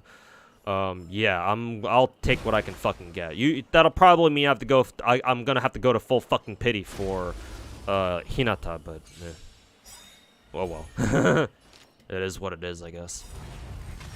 I'll take my free Ui basically for what it is. But yeah, I'll try to roll for Hinata afterwards, after I'm done with Star Rail shit. Did you clear Gold Gears? I actually did successfully do a run of Gold Gears 5, but I think I got very lucky with that because I just happened to pick up all of the revive blessings, because I ran abundance and I managed to max out my abundance resonances. And so I had a revive from that. I managed to pick up the 1-star destruction blessing, where it gives your team a free revive that brings back a character who dies at 1 HP. And so yeah, I had to go through all, and I think I had Bailu on my team too, so I had a 3rd revive if it ever had to come to that. And yeah, on the final on the second to last, on the Plane 2 boss fight, I had to use all my guts, or all my revives basically. Guts is what we call it in FGO. And on the final boss, I had to use like 2 of them again. So yeah, I did beat Gold Gears 5, but it was close. And yeah, had I not taken that exact team, I probably would have lost. But that's the only time I've cleared Gold Gears 5. To be fair, I haven't tried Gold Gears since, because I've been busy trying to do all the achievements for Swarm. Which is kind of a pain in the ass, but this is kind of how it goes.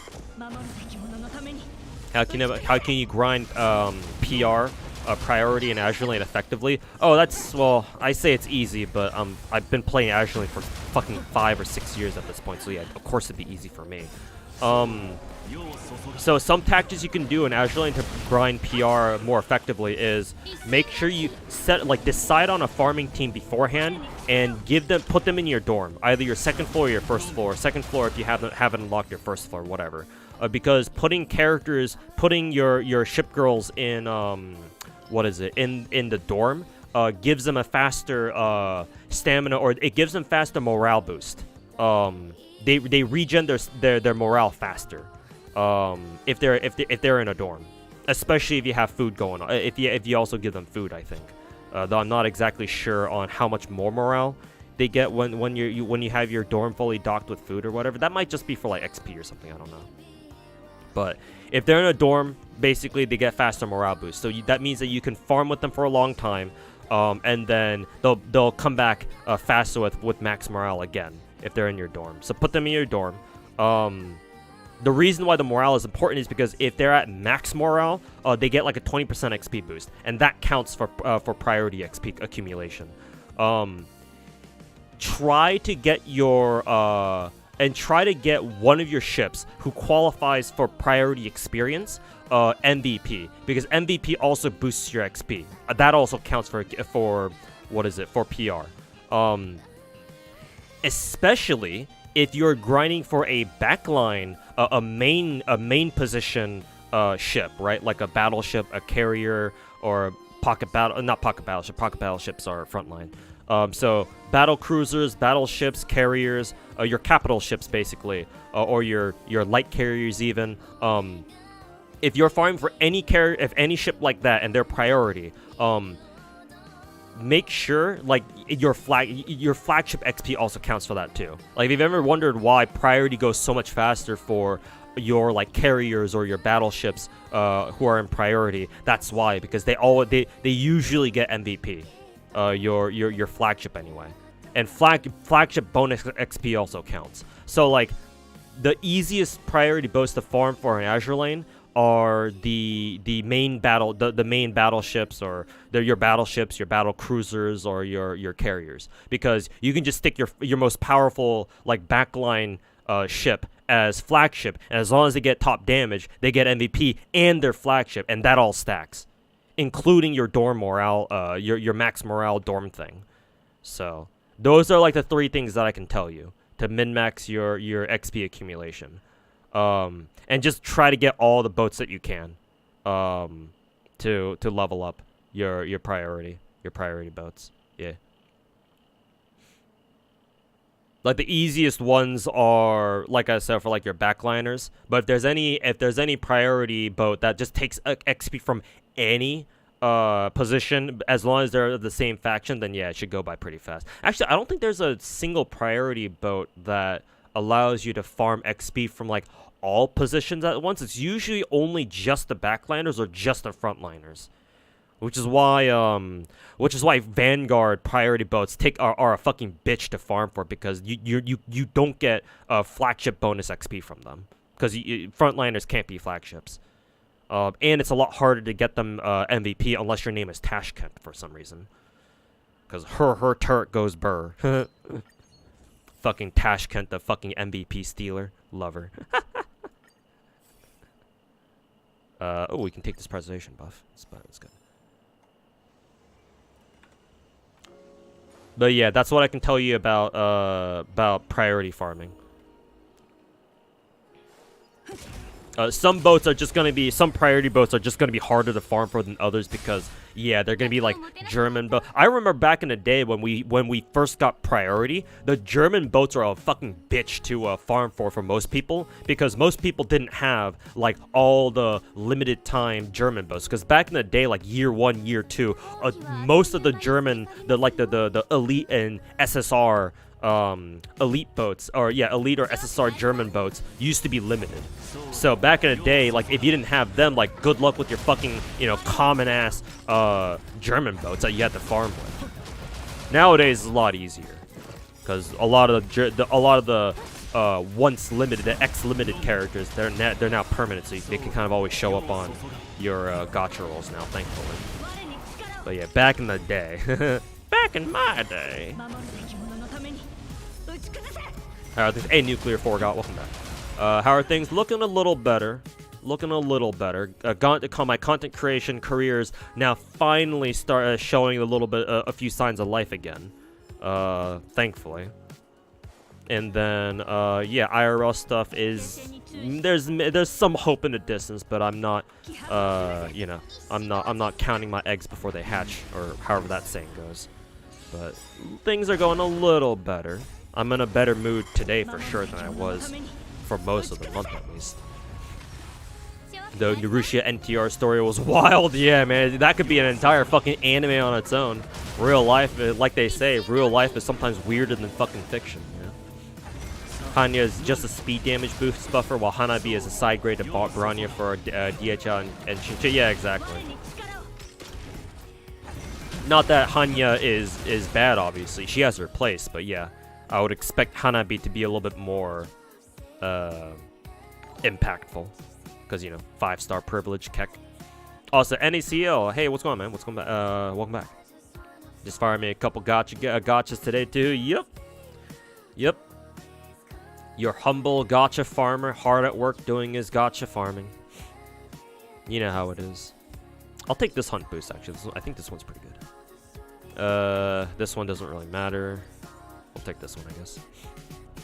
Rare dub today. You got spooked again, but it was somebody you really wanted. Hey, yeah, that's always great to have happen.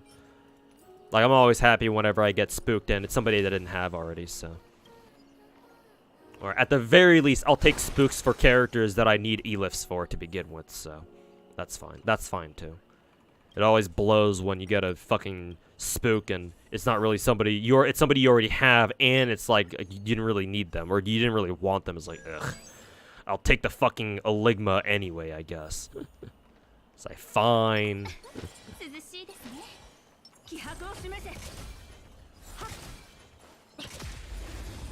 clear rookie side missions. I'm doing it. I saw that we got a new set of rookie missions for Azur Lane. Yeah, I've been clearing them wherever possible. Yeah, some of them are gonna have to take some time to do, like the clear 30 fucking daily missions or whatever. So yeah, that'll take like 10 days. Is Genshin maintenance over? No, I'm not playing it. It shouldn't be over for like the next hour or so. What's funny? Yeah, said Exer. Yeah, people have been bringing up, have been digging up old Rushia clips like NTR is bad. It's like, wow, these aged pretty badly, didn't they? Oof. About that, Oh, the preservation blessings actually make sense here. Let's see a character. Okay, sure, we can take this one. So yeah, so like, now why did you say this?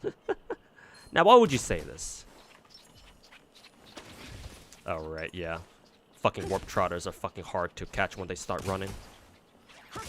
Yeah. Once warp trotters start running, like, you just basically can't catch them. I guess what I could have done if I reacted quickly enough is use Daniel Alters' skill and then catch them, but oh well.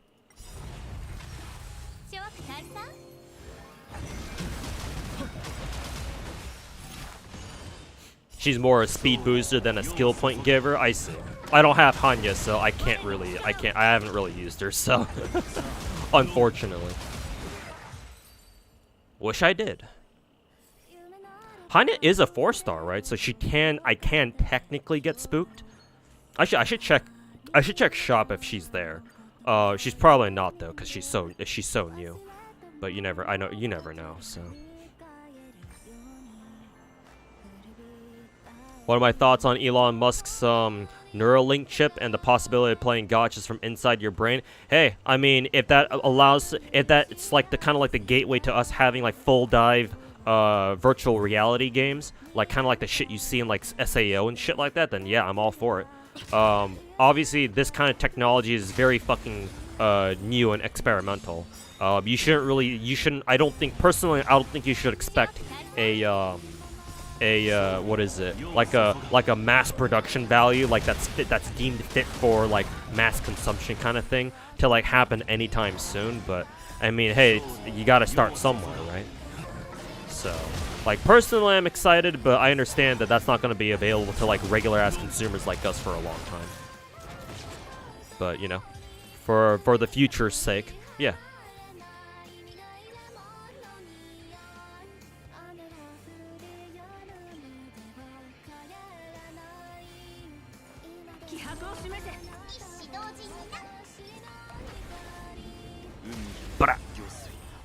You're skipping 2.0 banners too. Got too many characters to build right now. Yeah.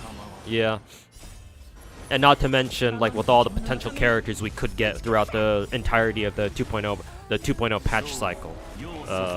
Yeah. That, and with how quickly Star Rail brings back old limited characters. Yeah. There's a lot less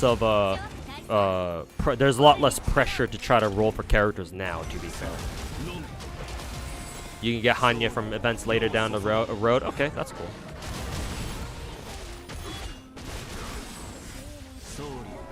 Thanks for letting me know. Not in shop yet, though? Okay. Gotcha. Think we'll get Frost Nova someday? Nah. Like, actually, core memory unlocked, actually, Peepo.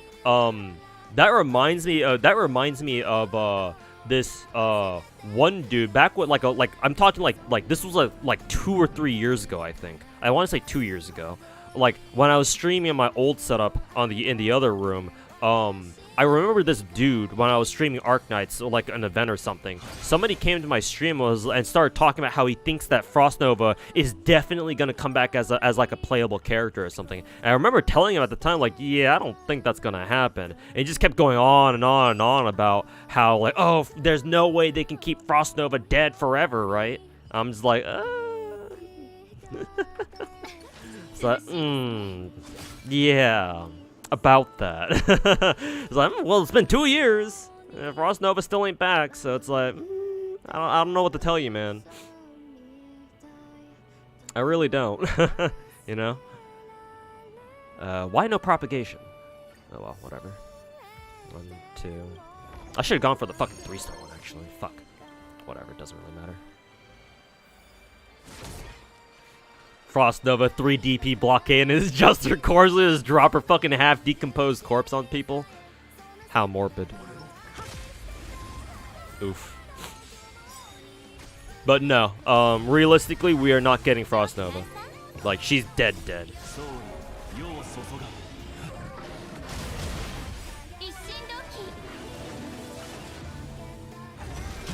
Took your first L going for the last man and you didn't get new Aya. I did actually get my own Aya, but I did have to fully pity her. She never showed up from Gacha directly, so... Yeah, I feel you, man. I feel you, Drunken. I had to fucking drop, like, what, 50... probably, like, 80 or so bucks total, because I'm pretty sure I bought, like, the $50 pack and then the $30 pack. And then, yeah, that got me... enough rolls to hit pity, and then I just exchanged for Aya Alter directly, or Aya Berry directly. Surely they'll bring back Patriot too. Yeah, surely.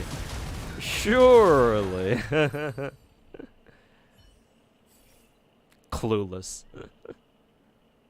Hanya is also on Hanabi's banner if I'm pulling. Okay, good to know. Good to know. And yeah, I will try to roll on Hanabi's banner as well. Assuming that, you know, Black Swan doesn't fucking wring me dry. I'm sure she could wring me dry in other ways. But, you know, me being a Coomer aside. Let's see, did I already reset blessings? No, not yet. Well, fuck it, we'll just take that. Hunt and propagation hybrid build. Let's go!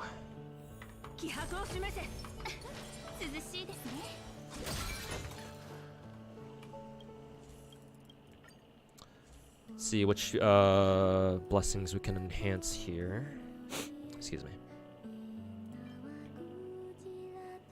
Let's see. All skill points are consumed. Speed. Probably this one. And we can go for a 1-star blessing. This is already enhanced. Let's see. 24%. I think that's good enough. 36% crit rate is gonna be overkill. We'll go for this one. Fuck it.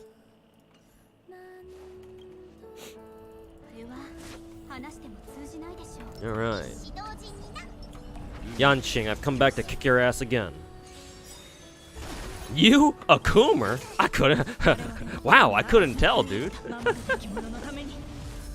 Wow, you don't say.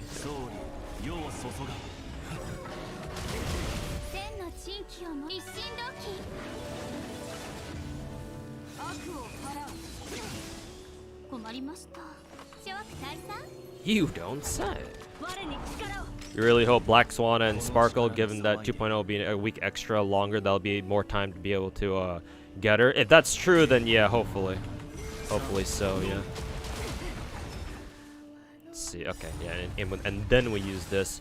Bring Daniel back. And then, let's see. Do I want a triple, what is it? Blast this motherfucker full on? Let's see. I mean, we could.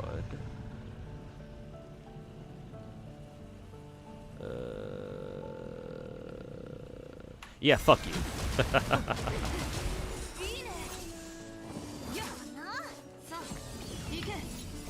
Yeah, fuck you.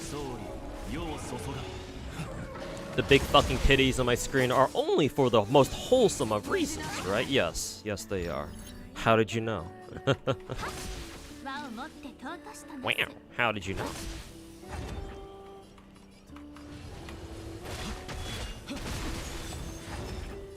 Oh yeah, that's right. Should have had Daniel hit these two on the right. Oh, there it is.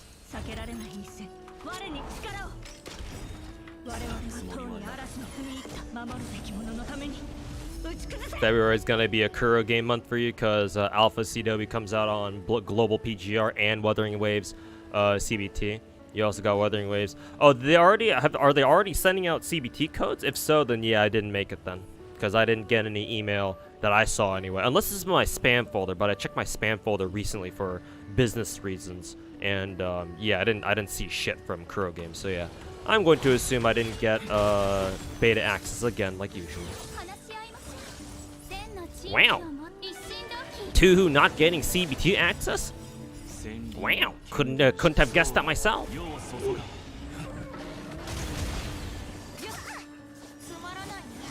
Oh, propagation time.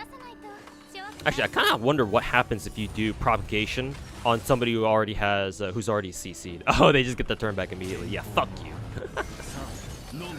Eat shit, bitch. We've only broken him once, so let's see. We'll just hit him with the basic. That should be enough. He summons swords again. All right. Look this shit. What song am I playing? Oh, I'm just listening to an album by a VTuber named Bao the Whale. I like her music, so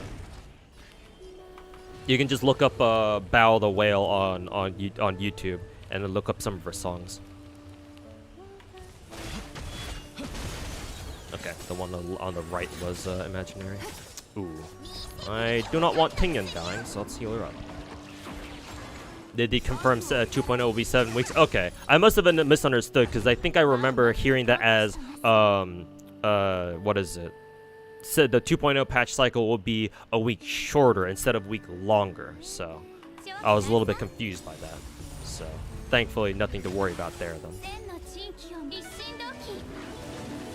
Wrong kind of CBT. Oof. Let's see. No need to do that. I will do a double one here. There you go. No, you mean the lottery thing? You get tickets for when other people register. Oh, like some sort of referral link? Okay, I misunderstood that then. My bad. Kind of funny. His ult killed him.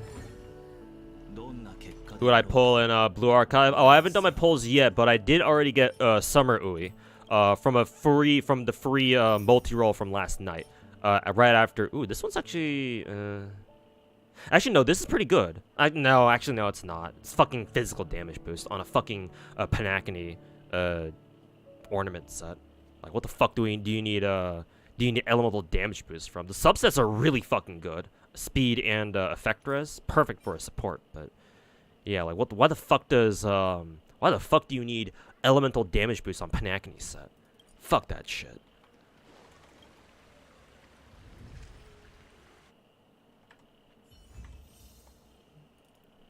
Okay, so done my simulated universe runs for this week. Boom. Actually, let me check my Herta store and see if there's anything here I can buy. The answer is no. Okay, cool. Just wait another like 6 weeks or however many weeks it's gonna take me to buy out the rest of the superimposing material there.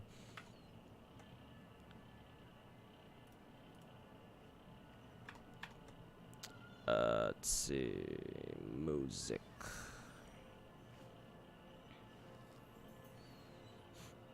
Okay, let me do some rolls now. Let's see if I can do this. Yeah, there we go. Blue Archive time. And yes, you can see Kaho's side titty. Okay, so I already have Ui, Summer Ui, because I got very lucky.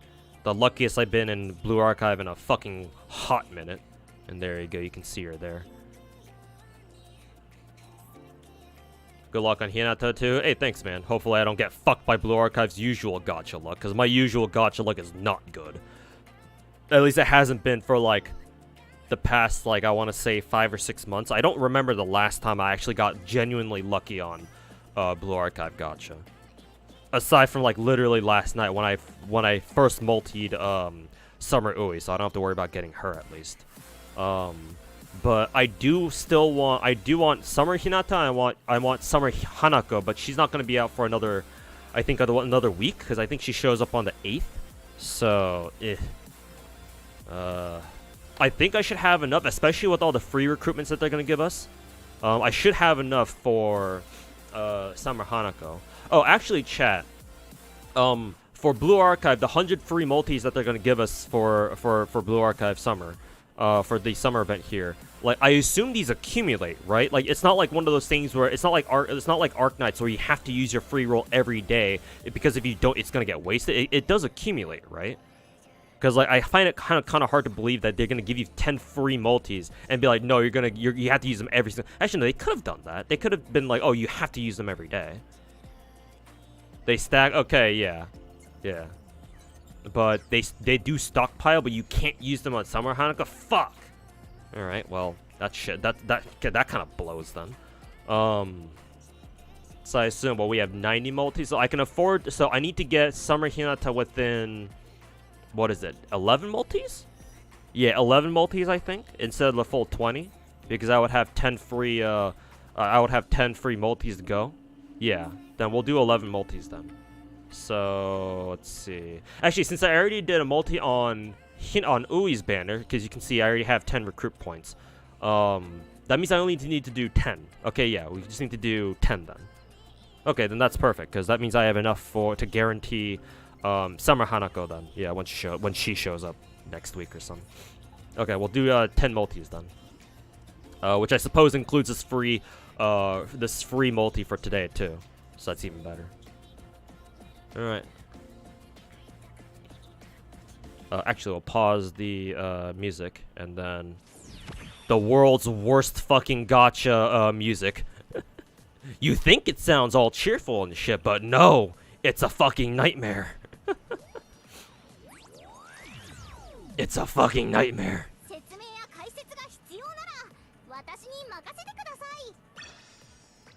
This fucking game's gacha, bro. Alright. So we'll do 8 multis from now, because now that we have... Actually, no, is it 9? Ah, fuck it, I don't fucking know.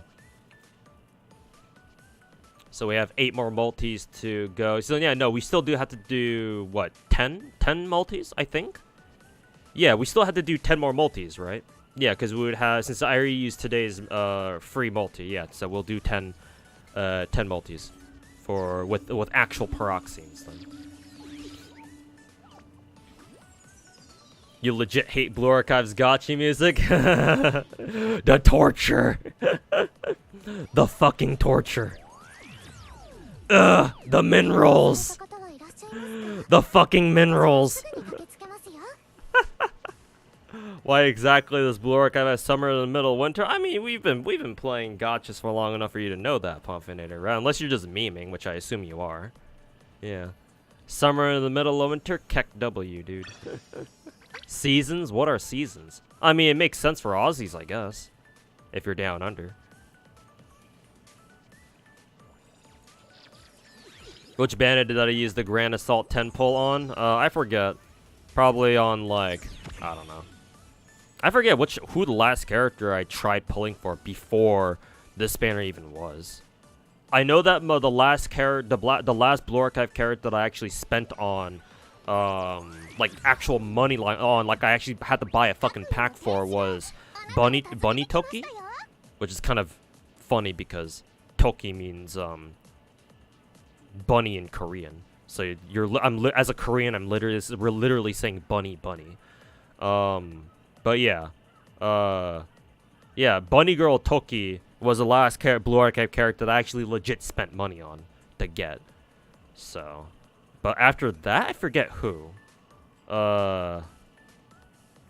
Actually, I could go check. I didn't get anything on this fucking roll, so I can actually go check real quick who I fucking tried going for last time.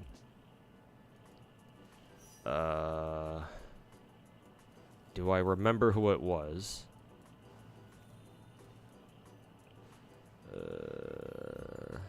Oh yeah, no. I remember. I just saw her. Yeah, Saki. Where is Summer Saki? Yeah, here. Yeah, I went for Summer Saki, and I did get pretty lucky with her. I did get her on the first 3-star that showed up. She just took, like, I don't know, like, I forget how many multis it took for me to get her, actually. I think she might have shown up pretty quickly too. So actually, technically, I got pretty lucky with Summer Saki too, now that I think about it. Yeah.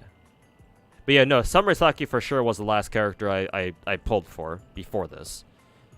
And she showed up pretty quickly, I think. So yeah, it's thanks to her that I still had, you know, like 37k Peroxines in the bank for summer banners, because I basically just skipped everything else, because I don't have everybody down here. All these characters. Yeah. I skipped Minori, Shigure, Christmas Hana. I would have liked to have her because, you know, she has huge tits. Haruka New Year, which I'm kind of regretting not getting because apparently she's actually kind of nice for some raids. So I guess it would have been nice to have New Year's Haruka. Had to skip Shiroko Swimsuit, even though I would have liked her because I knew that this summer event would be right after. No Maid Alice, no Koyuki, the fucking meme. Mina, Rumi, would have liked to have Rumi because, you know, fat titty. Miyako, and then Miyu. Miyu is the oldest character on my roster here that I don't have. Like, she has still not shown up yet, which is unfortunate. I still have Miyu swimsuit though, but she was welfare, so it's like, okay, yeah, whatever. So yeah, of course you would have her. She was fucking welfare. Anyways, back to Hinata's banner. Making sure this is Hinata's banner, yeah. Continue spelunking for her fucking ass.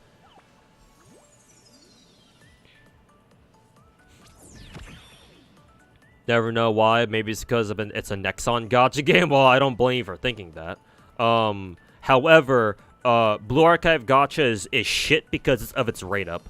I didn't get anything here, so let me back out after this and show you exactly how bad this game's fucking rate up is.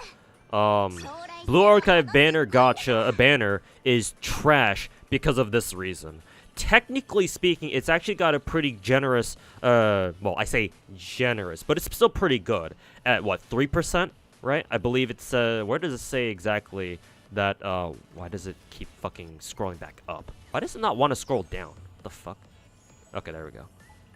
Yeah. So yeah, I believe the general 3-star rate, to just get any 3-star is 3% overall, right? I forget where it says that. Why does it not say that here? That's kind of weird. But yeah, it's 3% overall. It used to be 2.5, but they buffed it at 3%, I believe, like last year or something. But your rate up is 0.7, which is absolute garbage. Cause like if you do the math, if you pull out your calculator or something, it's like what is it? Is it 0.7 divided by 3? Or how does that fucking work? Or 0.7 divided by 30? How does that shit work again? 3%, 3% and 0.7, 0.7 divided by 3, is it that? Something like that, yeah. It's like your actual rate up chance is like only 23%. So yeah, like the game is designed for you to not pick up the actual rate up character, which is fucking hilarious for all the wrong reasons. So no, your luck is bad in games like these, because Blue Archive technically isn't the only game that does this. Azure Lane does it too. It's just that its gacha rates are so generous to begin with that, you know, 7% SSR rates, 2% rate up SSR rates. It's like, well, at that point, you know, like you still have a realistic chance of getting who you want, assuming you have enough gacha currency. But for a game like Blue Archive, right? Like, this is still always going to be a toss-up. You just don't know. Like, if you actually get, like your first 3-star is who you wanted from, is the rate up, then you fucking lucked out hard. Because, like, what, only a 23% rate up or some shit like that, or however the math works out for that? Yeah, no, this is trash. So, yeah, no, your luck is always going to be shit on a game like Blue Archive. You're always going to get fucking spooked, just because statistically you're supposed to be.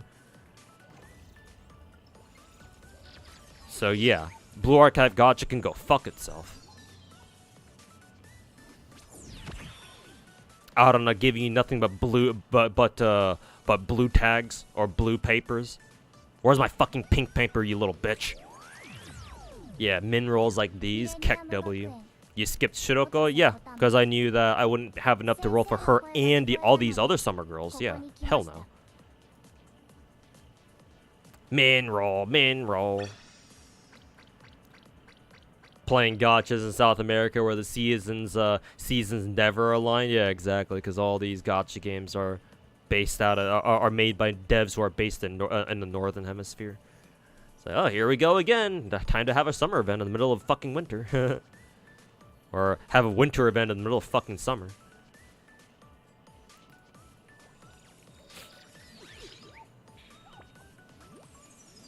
New Year's Haruka is only if you're doing Torment. Okay, that makes sense, because I don't bother with Torment. Fuck that shit. Torment raids are literal fucking autism. Yeah, fucking miss me with that shit. Hey, look, another min roll. Back-to-back min rolls. My favorite. Call me Superman, because these are my absolute fucking favorite rolls in Blue Archive, because they happen the most often. Yeah, fuck this game. Hey, finally our first 3-star. Guess who it's not going to be? Guess who it's not going to be? Prage.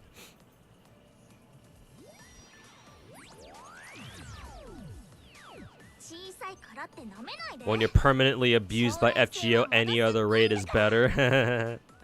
I mean, to be fair, FGO is actually not that bad, all things considered, just from a pure gacha perspective. But, I mean, we all have our problems with fucking gacha, with FGO gacha, though. I think I already have Christmas setting. Now, this would have been nice if this were Christmas Hanaya, at least, because I don't have her. But I think I already have Christmas setting, so.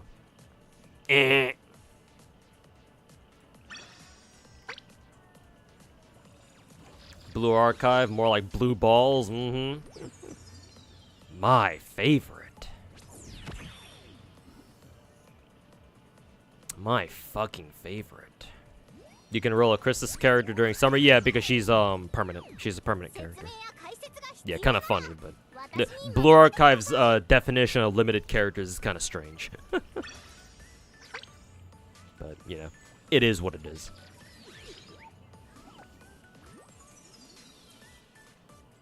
Min rolls. My favorite. You like the screen you're looking at? Yes, sir. Just gacha autism the entire way through. With big fat anime titty all over the place. Ooh, a fake out. Let's see who this one is. Surely it's gonna be Summer Hinata, right? Oh, that's funny. It's regular Ui. I'll take that, though. Because Ui is an important character for raids and shit, so. I'll take her Elifs, at least. Alright, 2 more multis before I let the free multis go the rest of the way.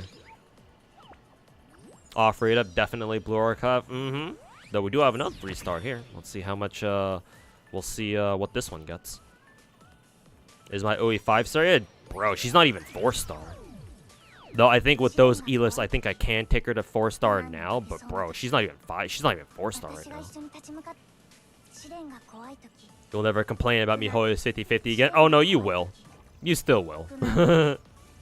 You still will. Just at least understand that at least it's not as bad as whatever the fuck this is. But no, you can still bitch about coin flips. Coin flips are ass.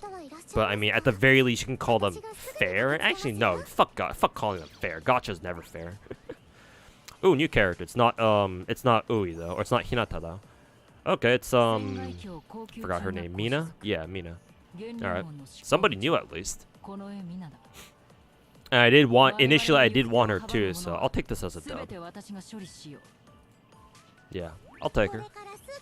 Somebody new at least. Ringo Mandem. Hey, what's going on, man? Thanks so much for the brand new, not brand new. We had some other new subs earlier, so that's why I almost said that. But yeah, thanks so much for the year-long sub, man. And congrats on your new tail badge, because I think, yeah, year-long subs have get a new tail, so yeah. But yeah, thanks, man. Thanks for the year-long resub. Welcome back. Okay, last multi. It'll probably just be a min roll, so. Oh, actually, another 3-star. Wow, that was like 3 multis in a row, all with 3 stars? Okay. I mean, this will not be Summer Hinata anyway, but you know. A man can dream, at least. One was my last Sayu. Oh, and Blue Archive, not too long ago, I think. I think I got a casual Sayu spook at some point. Not too long ago, that's the thing.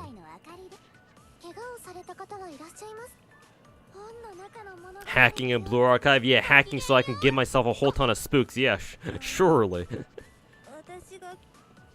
I'm a fellow Snowbreak enjoyer. Yeah, I started playing Snowbreak back when the game first came out. I like Snowbreak enough to keep playing. I think the game could improve a lot more, but I think it's acceptable for now. The main reason I still play is because there's just no other game that's like a shooter gacha. And I don't count Nikke because you only need to aim in Nikke. You don't have to like move around and shit. But yeah, Snowbreak is the only gacha that I would actually consider a proper shooter. Even though I prefer first-person shooters, I don't like third-person shooters as much. Yeah, I prefer my first-person FPSs instead of your TPSs. But yeah, I've been playing Snowbreak for a while. I do like it enough though to keep playing. Anyways, here's Misaki, and yeah, to nobody's surprise, fucking surprise.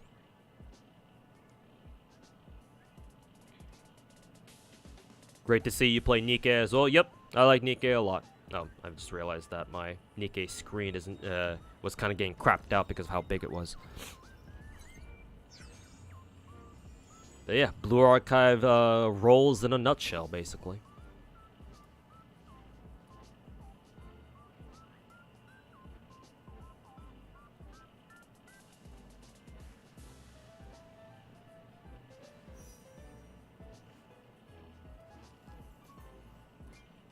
But yeah, Blue Archive in a nutshell. Don't play the game. Unless you just want to play it casually and you don't mind just getting whoever you get. But yeah, never play Blue Archive as an actual serious hardcore player. Do not. This game is made by Korean devs. If you try playing it hardcore, it will fucking kick your ass and then some. Because fuck you. Because fuck you. Okay, next up is Azur Lane. Oops, forgot. Didn't mean to max screen that.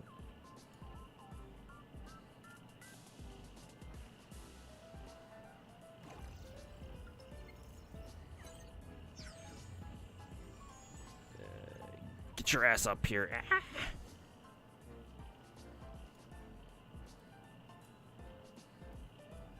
There we go. Azur Lane time. Love my Hindenburg. Okay, I believe we have a new gacha. Yeah. 4 new characters. Oh, they're all on rate up. All right. I wonder if that means we don't have like a proper like rolling like an actual like gameplay event. No, I think this is just another raid event. Okay. So not like an actual full-fledged like map-based event like we used to do. Or usually have. Turn down the music for Blue Archive, crank it up for Azur Lane. Okay, let's see if we can get everybody. Whee! There's Chappie. Oh, we got one of the elites. That's good, because elites are notorious for being very hard to get. Alright.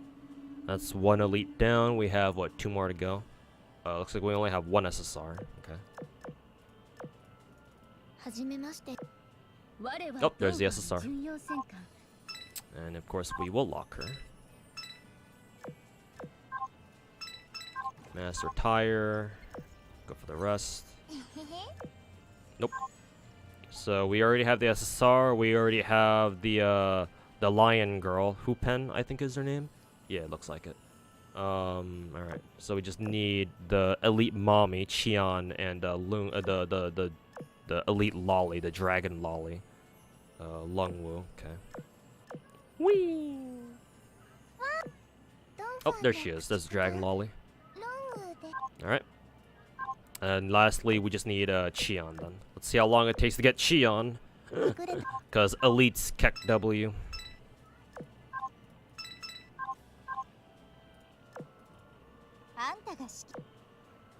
Oh, Reno.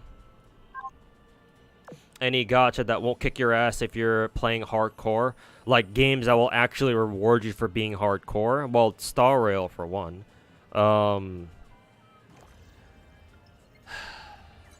technically Girls Frontline, but like I don't recommend playing Girls Frontline, just cause the sheer amount of grind required to play that fucking game in its entirety is ludicrous to say the least. I can go on another hour-long rant again about why that is, about why you should not play Girls Frontline because of how much fucking grind there is in that fucking game. Ether Gazer would be another one, personally. Yeah. I'm thinking those three. Oh, and Arc Knights as well. Yeah. Never actually watched playing an Azur Lane, so this would be fun. Rolling an Azur Lane, since I'm a veteran, I've been playing this shit for like fucking 5 or 6 years. My rolls usually go by pretty fast. If you want to see how entertaining Azur Lane Gacha can be, I highly recommend you watch like other streamers pull on Azur Lane. For example, go watch Nimune or go watch Numi's stream, because I know she'll be streaming Azur Lane later this week now that we have a new event here in the game. And she said enough for she said as much herself too. Yeah, I don't think she's streaming it tonight. Yeah, she's probably busy for the first couple of days of the week. But yeah, I think she said she'd be streaming it like later this week on like a Thursday or Friday or something. But yeah, it's fun watching somebody like her roll Azur Lane, but not really as much for somebody like me. Like somebody like me who already has all the characters in the game.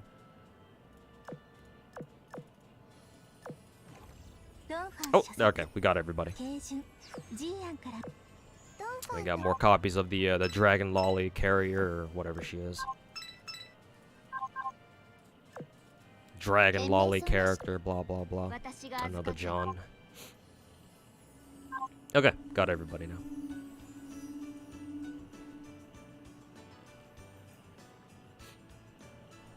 Took you almost 100 rolls to get Huan Chang? Okay, yeah. I think that took me about as many rolls, probably like 11 or 12 multis. I didn't exactly count. Surprisingly, I had enough coins to fund at all. I still haven't even gone down below 100k, which is kind of surprising, actually. Which game do you think has the best summoning animation? That's a good question, actually. Shit, man. Let me think. Out of the games that I play, the best gacha summoning animations would have to go to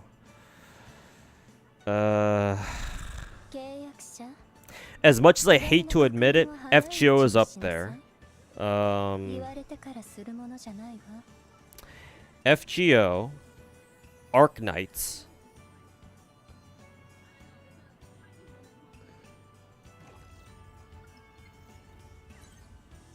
I would also say Blue Archive technically, but that's not. But like my bar of like quote good gacha animations is not very high, to be fair.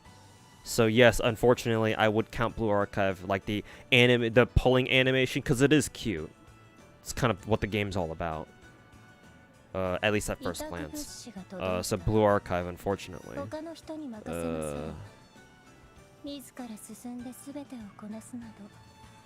Star Rail's gacha animation is actually not bad either. However, it still can be improved. It's just the opening sequence for whenever you do Star Rail multis or pulls on gacha. That's very impressive. But like the actual like getting the characters themselves is pretty bland because they just kind of show up. So I'll put up Star Rail there, but just for its intro. For actually like acquiring the units or the extra light cones themselves, that's not as impressive. Let's see. So those 4 so far. Oh, and Nikke. And out of those 5, I would say, just in terms of like looks, probably like the aesthetic or like how they look, probably like Nikke and Arc Knights probably look the best to me. Like honestly, I don't really know how to judge this.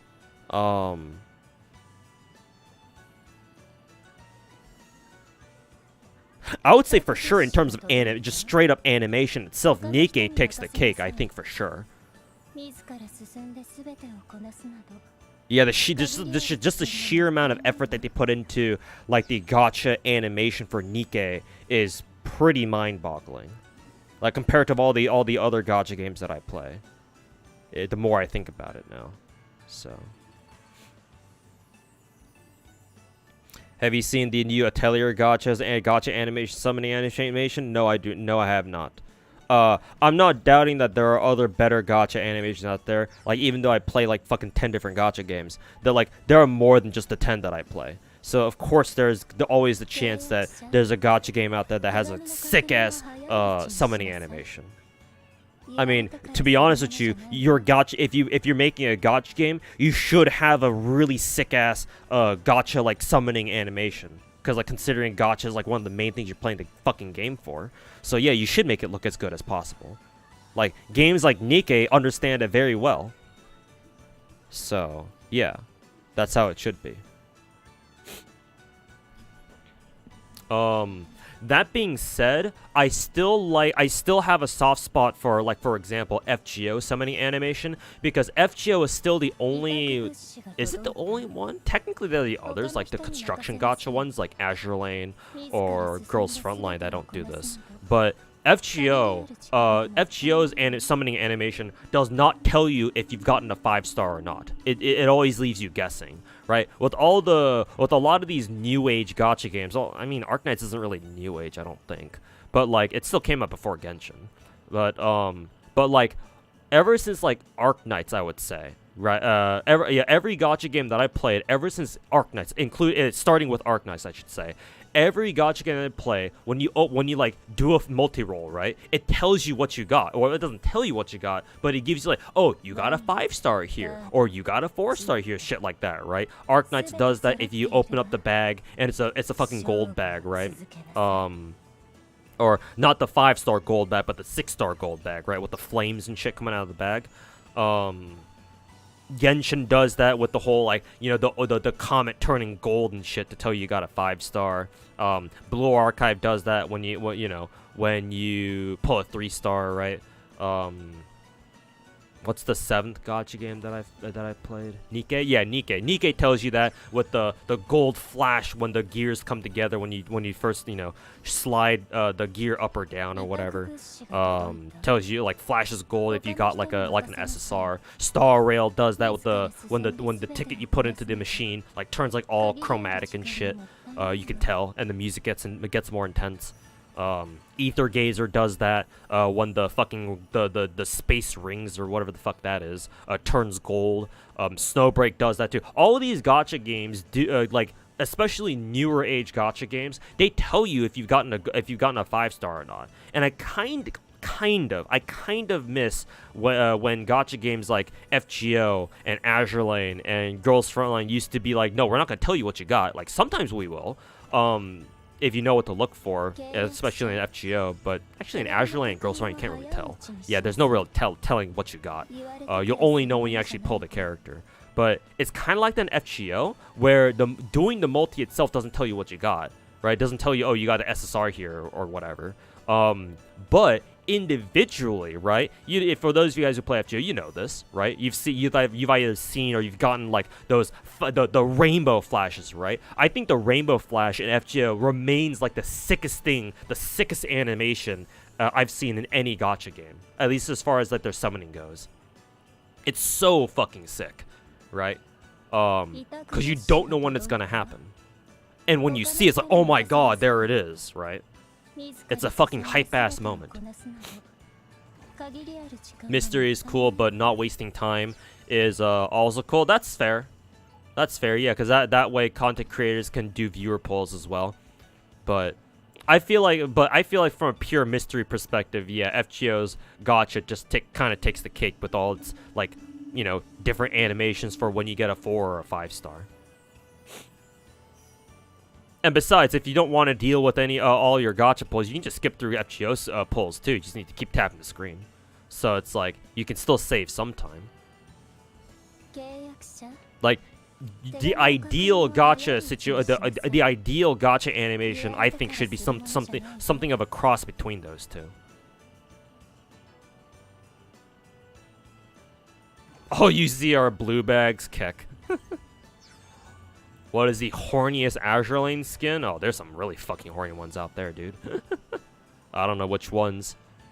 Like, there's like a fucking dozen or so that are all super fucking horny. I think for Shinano's one, yeah, for Shinano's skin, yeah, that one's pretty fucking horny. Who do I want to fucking replace here? Let's replace Guam here real quick, so I can show you the fucking degeneracy that is Shinano's. Oh, not Narmaya. That's what I nicknamed her. Unzen's is also pretty fucking horny too, because I think if you, how do you do it again? There's a pose that she has. It might be one of her secret animations, where she kicks you. Yeah, she literally kicks the camera. I wonder if it's a special touch. Let's try. Yeah, there you go. Yeah, it's pretty fucking horny. Let's see. There's Kearsarge's. Oh yeah, I mean, we don't need to talk about this now, do we? Shinano is especially horny because I believe, yeah. So if you tap the space on Shinano's skin in between her, like her left foot and her hand, this animation will happen, where the game will pull up this like clothesline of like all these sorts of like fucking pictures of her in different poses, like because the whole lore of the skin is that she's in a swimsuit and she's doing like a fucking photo shoot on the beach or some shit like that. And then all these pictures are different poses that you can have her make if you click on them. Like say for example this one. Yeah, what the fuck is this? You know? Yeah, this is one of the poses that Numi wouldn't show on her stream because this would she kind of considered this a little too much, and I kind of understand. I ain't no bitch, so I'm showing this on my stream. But yeah, yeah, I would say Shinano's skin is one of the horny ones, just cause like she has an entire fucking basically cosplay photo shoot set. Yeah, like legit every single one of these pictures is a different pose that you can make. Yeah, there's the one where she's trying to pull the starfish off her fucking right titty.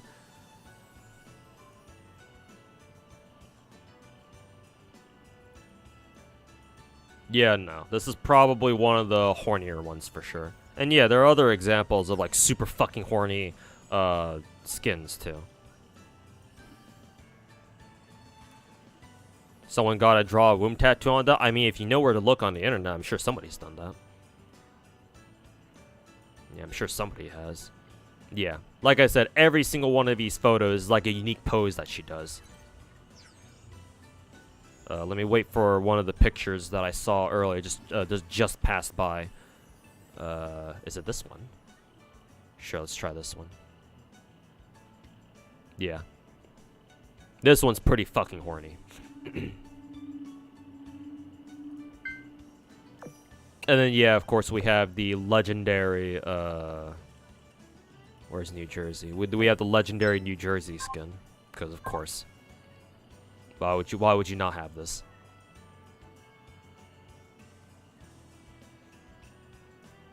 Yeah, I think this skin legit has an ass spread animation.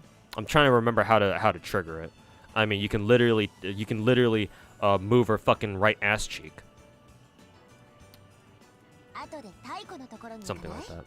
What'd you come back to? Oh, we are appreciating some Azur Lane skins. It's a tradition here on my channel where somebody asks to see some thirsty ass skins, and I oblige because I have most of them. Yeah, no, this is perfectly normal for my stream. I think actually I can't do it because I think I need to zoom out the skin a little bit because I have it fucking zoomed in at its closest or its furthest zoom level, so I can have New Jersey's ass take up as much of my screen as I can, or as it can. So I legit don't think I can even trigger the animation. Click and drag right thigh. We'll see if that does it, or we'll see if that's the one. I don't know. I think I might have to do it more slowly. Yeah, I don't think that was the right one. Let's see, click and then drag. Is it drag up or drag down? It should be just off to the side, shouldn't it? Yeah, no, I think I just have the skin just way too zoomed in. I can only fucking, you know, move around her right titty, or her, not her right titty, that'd be nice too, but her fucking right ass cheek. But yeah, that's all I can do. I can't actually fucking spread. Actually, no, maybe I can. She is moving them, but yeah, no, I would have to zoom the skin back out. I mean, while we're here, may as well. Let's see. Let me try zooming it out a little bit more. Let's see, zoom it in slightly, but not. Yeah, I think that's good, and then we'll try to do this. No, I don't think that's the animation either. Have you seen Retrofit Chenhai yet? No, not yet. I think I saw her preview on Twitter, but not in game yet. No. I have to. How many retrofits am I missing actually? Retrofits available. Tai Yuan and Chenhai. Okay, I'm gonna have to retrofit those two then. Yeah, I don't think I know how to trigger it properly. I'll figure it out at some point. Yeah, Regensburg's live 2D. Yeah, of course.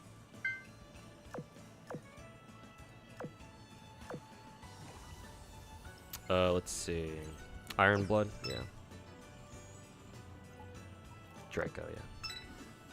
I think this is Regensburg, right? I renamed her to Draco, and that's what I've been calling her ever since. Pretty sure Regensburg is Draco. Yeah, Regensburg. Yeah. This is the character that Orange Maru drew, I think. I mean, Orange Maru's drawn a handful of characters for Azur Lane so far, so yeah, this is just one of them. Or she's just another one of them. Two down bad, bro. I play 10 gacha games, motherfucker. What do you expect? And especially when my fucking wall behind me looks something like that. Yeah, well, of course I'm down bad. I'm a fucking Kuma, bro. I'm proud. Big fat fucking titty on my screen. I don't fucking bat an eyebrow. I don't fucking bat an eye. Kuma games are my shit, bro.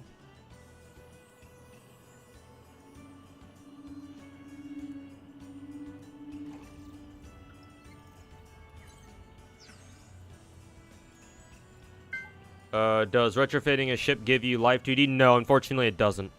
It doesn't give you live 2D by default. In Azur Lane, unfortunately, you have to buy their skin that specifically has to have live 2D rigging in order to give them live 2D. Yeah. So yeah, that's unfortunate, but that's just how it is in this game.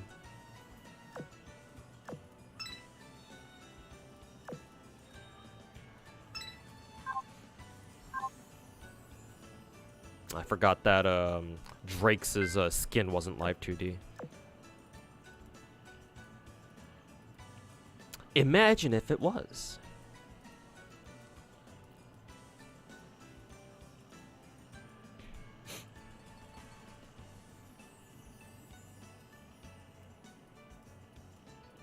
I'll just put Guan back on.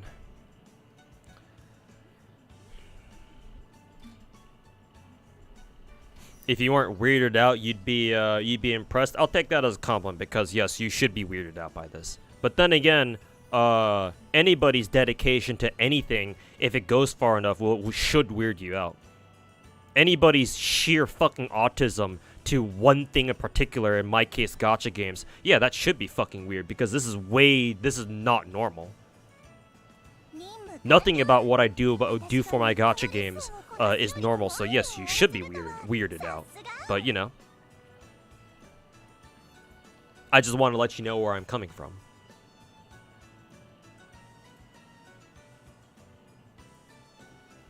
So yeah, I'll take that as a straight compliment. Genshin server should be coming back soon-ish. Oh yeah, I just forgot. I just realized I need to prep for Genshin, and I still haven't done that yet. I still need to open up the launcher and unpack all the files, and that might take some time. So servers aren't back yet, are they? Because sometimes miHoYo can open the servers early. They have done that in the past. They're back already? Okay. You guys should have told me that earlier. Maybe you guys did, I don't know. Maybe I wasn't paying attention to chat enough. I also want to do a react on stream, but since Genshin servers are back already, we'll have to just do the react part after I'm done with whatever I want to get done with Genshin tonight. Has already been up for 40 minutes? Okay, so it's already been live for a fucking hour already. Shit, man. Here I was thinking the servers would come back at 7 p.m. My time, just because that's when they usually come back. Maybe it's 6 p.m. Release time nowadays. Because of, what, daylight savings?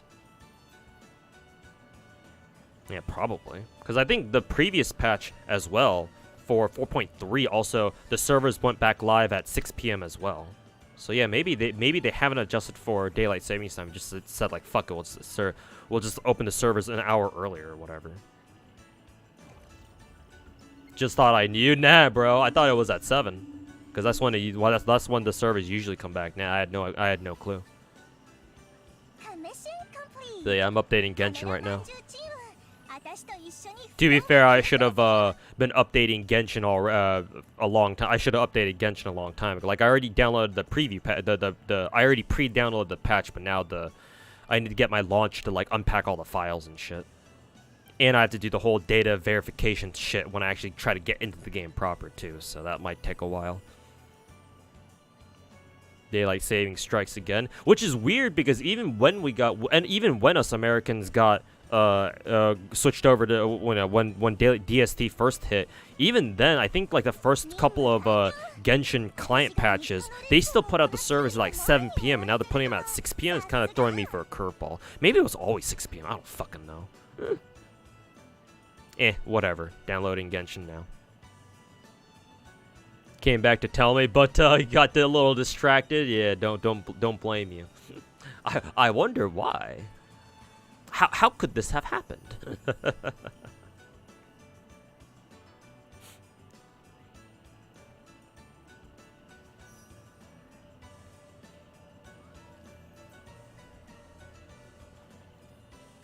Mission complete.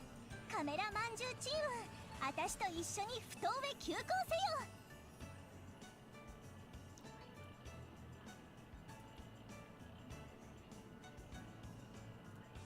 Anyways, let's see. Where's my Azure line thingy? Turn off the music for that, and then crank up the YouTube music. But yeah, maybe while Genshin is updating, I could do a quick little react segment because there were a couple things. There was at least one thing that I wanted to react to, what is it? Yeah, there was one thing that I wanted to react to on stream, so I can clip it out from this part of the video and throw it up on my what is it? A YouTube channel for tomorrow, I think.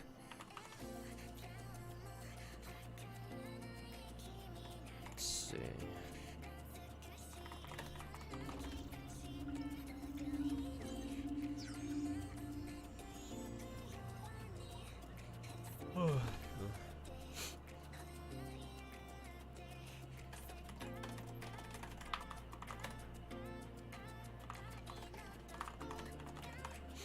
Did you get Cloud Retainer? No, not yet. I'm still updating Genshin right now. It'll take some time.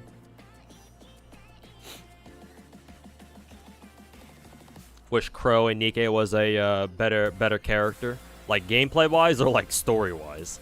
Cause yeah, I've heard some shit, and yeah, Crow isn't great gameplay wise either. So.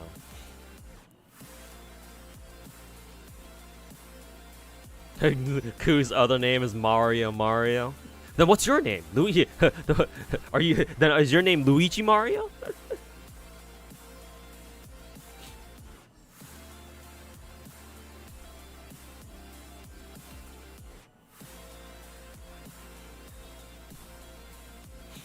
Iris' second outfit in 15 minutes. Reggie's working overtime to catch up. Well, it's not like Iris gets a whole bunch of skins at one all the time either.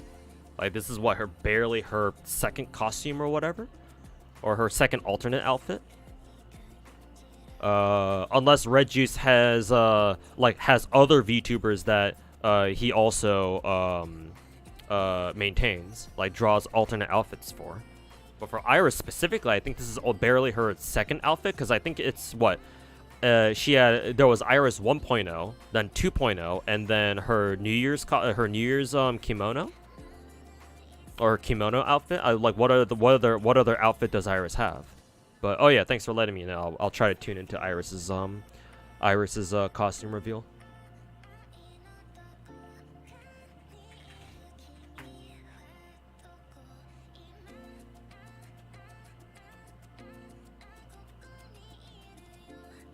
Have that up on my side PC.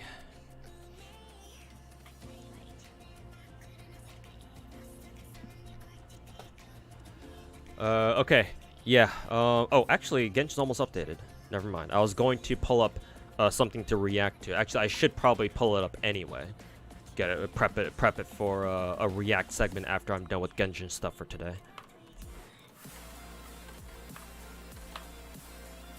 Yeah. Pull this up. Pull the tweet up. Okay, there we go. And yeah, we'll react to that later, but alright, Genshin's up. Actually, to prep for it, let's see, we'll scroll down this, put it over here, I think. Yeah, here.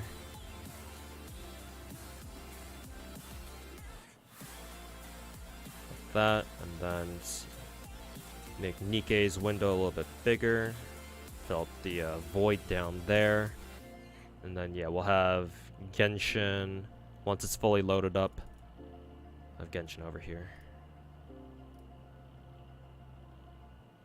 Where the fuck is my Genshin window?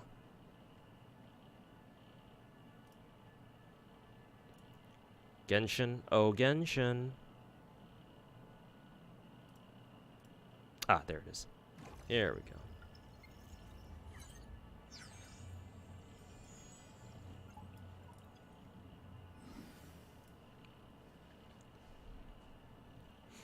Alright, that didn't take very long at all.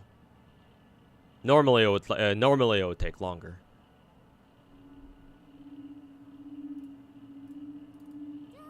And we're here. Can I ask, how am I running my games all on the same device? And if so, how are you doing to keep them all running so smoothly? You have a powerful PC, can't keep 3 open at the same time without lagging. So, most of these games are on the same device, yes. All with the exception of one. And that will be FGO on the bottom left. The very bottom leftmost screen on the corner, that's FGO, and I have that on a tablet, but I have it hooked up to my PC through a capture card. So that's how my OBS is able to recognize my tablet screen and put it up as I'm able to put it up as a scene to show on my OBS. But with the exception of FGO, which is on a tablet, all my other games are running on my PC at the same time. 4 of them have their own dedicated PC clients. So Genshin has its own client. Star Rail has its own client. Nikke, which is the game on the bottom right corner, the one with the short-haired blonde girl with huge fucking titties and a swimsuit. That game also has its own PC client, which runs pretty smoothly on a browser. And I believe what else is on its own client? It's Snowbreak, the game right below my webcam on the top right.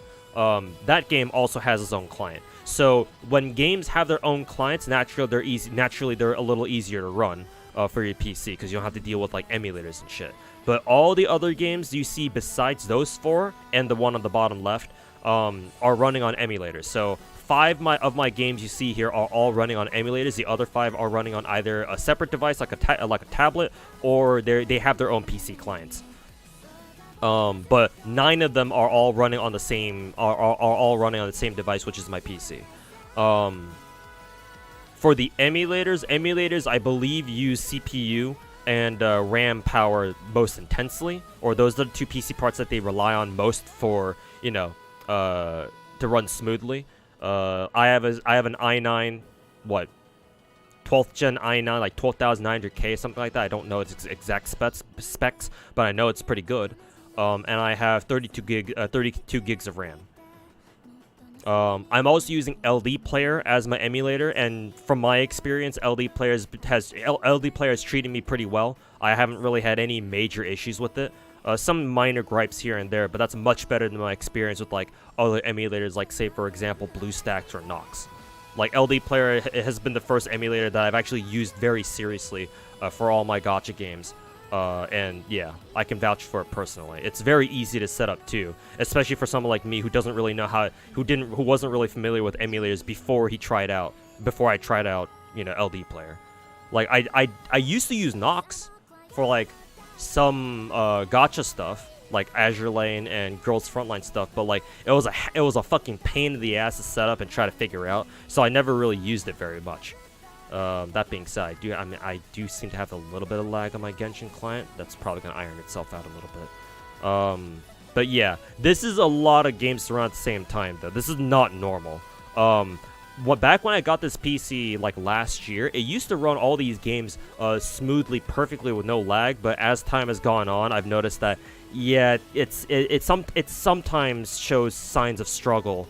When I try doing my usual 10 gacha setup stream setup these days. It can still do it, as obviously you can see here, but it just has a little bit more trouble these days compared to fucking last year. But you know, it can still run them. But yeah, so PC parts, the type of emulator, make sure it's not taking up too much of your computer's like part bandwidth or whatever. And yeah, and PC clients for some of my gacha games as well. That's what I can say. Which emulator? LD Player, yeah. Yeah, you're also using it too. But then when you try having Azure Lane, Arknights, and Blue Archive all at the same time, it really fucks up your PC. Yeah, I don't know, man. I'm not familiar with like AMD parts, so I can't really say. I assume, yeah, I assume your CPU is decent, but yeah, like for example, how much RAM do you have on your PC? Like, usually 8 gigs is fine for most people, but like maybe even 16 gigs might not be enough depending on how many emulators you have running. Because again, my PC happens to have like fucking 32 gigs RAM, which is overkill for most people, but perhaps it's what you need as a gacha addict. I don't know. When you want to try having as many emulators going as possible, who knows? But yeah, that's as much as I can say. Hopefully, whatever I said can help you out somehow. Let's see. Okay. Crank up Genshin music or Genshin soundtrack. Hey, look at all that free shit. Happy 4th anniversary, everybody. Keck W. Oh, I should say happy 3rd anniversary. Are you running 16? Yeah, I feel like that should be enough. But then again, you know, it is a jump. It is quite a jump going from like 16 gigs to 32 gigs. Literally twice the amount of RAM. So that should make a difference. But epitomize path. Go for the crane one. There we go. Genshin update is yeah. Apparently it's been out for like the last hour or so. So yeah, there you go. Gonna have to look into. Yeah, definitely dig into your LD player's settings and see how much resources they're taking up. Yeah, maybe you could afford to drop like some of the settings that it has on right now and deal with like lower quality on each of your gacha games, but you know, try to make it run a little more smoothly, or like try to make it so that your PC doesn't fucking chug and die running 3 emulators at a time. Is this NA server? Yeah. Yeah, Genshin update should be out everywhere now because NA gets our updates last. Because time zones. Okay, I have some primo gems to spend here, as you guys can see. This next multi should be the coin flip, actually. Actually, I haven't done this in a while. Let me do this real quick. Let's do a quick little gamba, because we have a decent number of people here. I haven't done a prediction in a while. But yeah, let's try it. I haven't done a gamba in a hot minute. But yeah, this next multi should be a 5-star because again, my pity has been built up to like 70 flat. So let's see, Shenyun or nah, and then believers will be yep, and then doubters will be nop. I'll give you guys 2 minutes on this. Time to gamba. Gamba. So yeah, Coin flip next multi. Because again, I'll briefly take you guys through my gacha history, show you guys that yeah, we should be the next multi should be a 5-star. So all my pulls on character band up to this point. So 1, 2, 3, 4, 5, 6, 7, 8, 9, 10, and 11, 12, 13, 14, and then Navi was my last roll at 70. So yeah, we should have done these. The 14 pages before 14 times 5 should be 70. So yeah, next multi should get me soft pity, hopefully anyway. Also, Sir Calamity, hey, welcome back, man. Thanks so much for the 3-year resub. Congrats on 3 years, man. Greatly appreciate it. Welcome back, man. Hopefully you're doing well. Also, you win these easy. I don't know, man. With Genshin, I've lost the last like 4 or 5 character banners, man. The last 4 or 5 coin flips, I've all fucking lost. I think maybe I won the one. Maybe I won the coin flip for Navia. I forget exactly. I forget if I won the coin flip with Navia. Maybe some of you guys remember. I forget. But yeah, I lost the coin flip for fucking like Linny. I know I did not lose the coin flip for, but every single character after him, except for Farina. Farina actually showed up. I actually won the coin flip for, so appreciate that. But Novalit, I lost the coin flip for. Ridesley, I lost the coin flip for. Yeah, it's been rough. It's been fucking rough. Good luck with your 3 wishes. Yes, I will make the most use out of them. 3 years worth of gacha salt going to these 3 polls. No, I don't mean to down you, but you know the odds. Yeah, nah, don't worry about it, man. Doubting, winning, it's all just gambit at the end of the day. But yeah, no, the odds are not in my favor. Kick. Gotcha, Omega lol.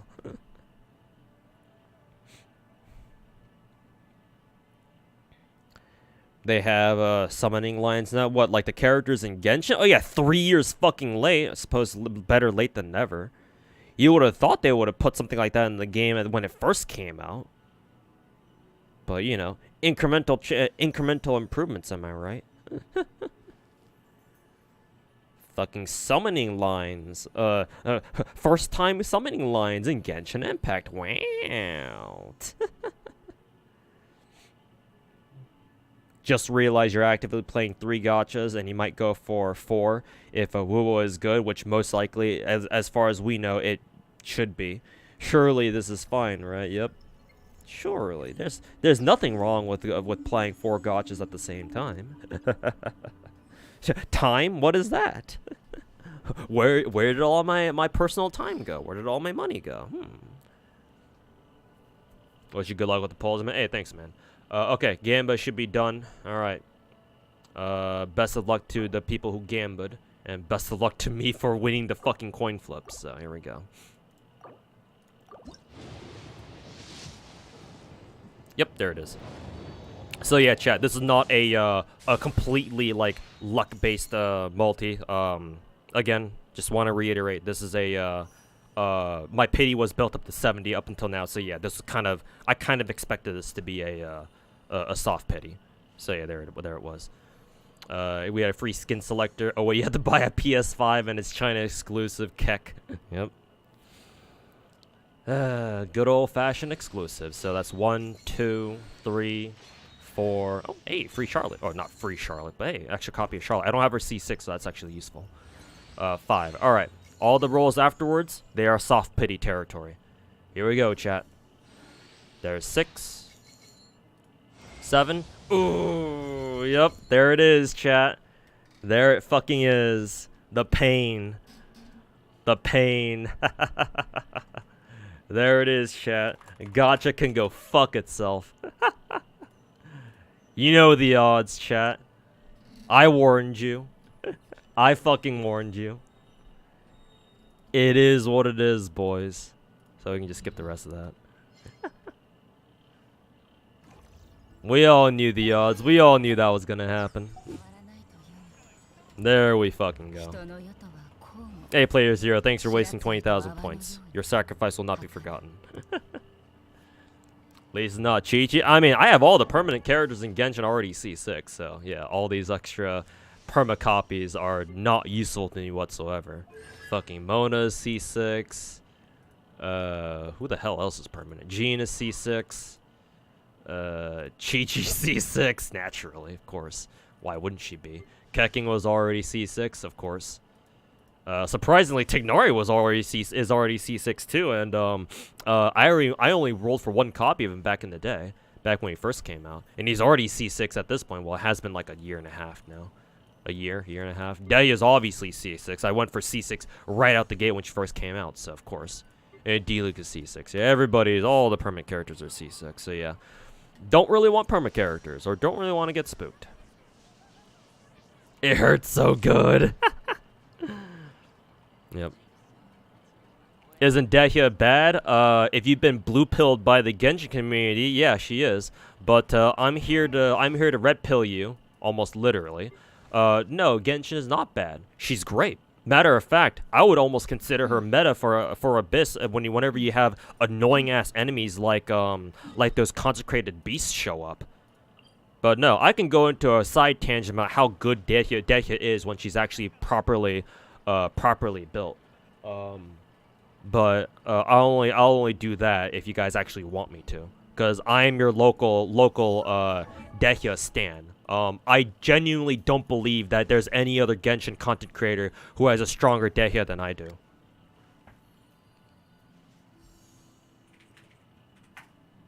So yeah, I am your Dehya shill. I am here to change your mind about Dehya.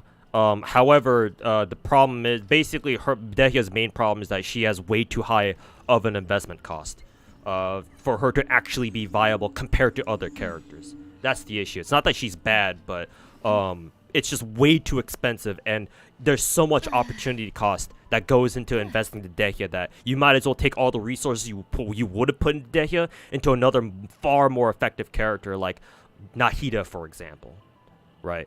Nahida or Raiden or anybody else who's considered meta. So again, I won't go into that tangent because I can go on and on and on about why Dehya is not bad and why the Genshin community is fucking retarded for saying that she is bad. But that's up to you guys if you want me to fucking go into that side tangent.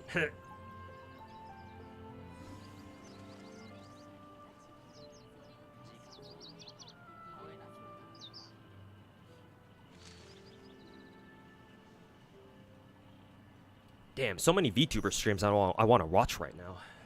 Iris's costume reveal, Kirika doing an English only stream while she plays Poppy's Playground. Advent's 6-month anniversary. Damn, all these streams, all these cool ass streams I could be watching. I called her Genshin, I think. Oh, did I? I don't think so. But can you get away with 111 ER with C6 on mono pyro? Yes, and with proper rotations, yes, you can. It's not easy, but if you are conscious about getting Dehya her energy, like I use Dehya exclusively. Oh, well, not exclusively. I've used her outside of mono pyro, but mainly I use Dehya in mono pyro teams. If we go to our current Abyss, it resets tomorrow. It looks like, or I guess in 2 days from now. Let's see. Let me check if this current Abyss I can run. Let's see if I can run mono pyro Abyss in Abyss 12. Perpetual array, mechs. Oh yeah, I can. Yeah, I can show you, real quick. Well, not real quick. This will take some time, but I can show you. So the usual team I run with Dehya for Dehya is mono pyro with Kazuha, and then whatever the other team is, I don't fucking know. I think I'll just run my usual team against what is it? The Thunder Manifestation, because fuck that dude. Where is she? Yelan, Yoimiya, Zhongli for the shield. Zhongli isn't meta, by the way. Yeah, fuck you too. Actually, I can't really run Chevy here because I'm not running Electra on this. Actually, I could run Chevy just against the Thunder Manifestation, which would be fucking hilarious, but whatever. For this, I guess let's just run Kokomi. Fuck it. Because I'm already using Bennett on my mono Dehya Pyro team. But as a quick demonstration.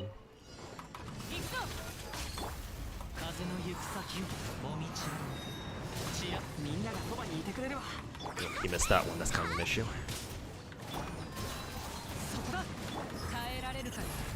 I think, yep, it landed.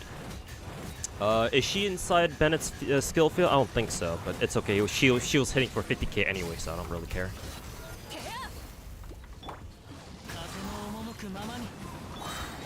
Okay. That one.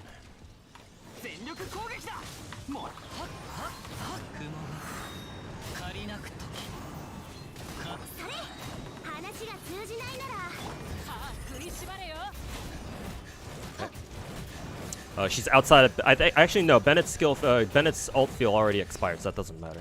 Okay, yeah, that's easy. Let me just do this real quick. I actually don't know if that'll hit. Did it hit? Yeah, it doesn't matter.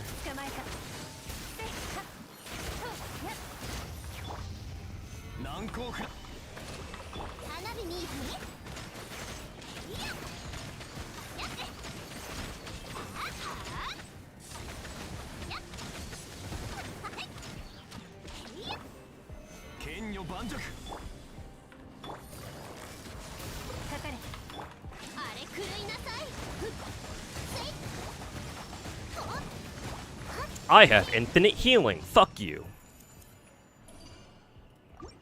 Shield and Kokomi. Go fuck yourself. Okay, back to Dehya.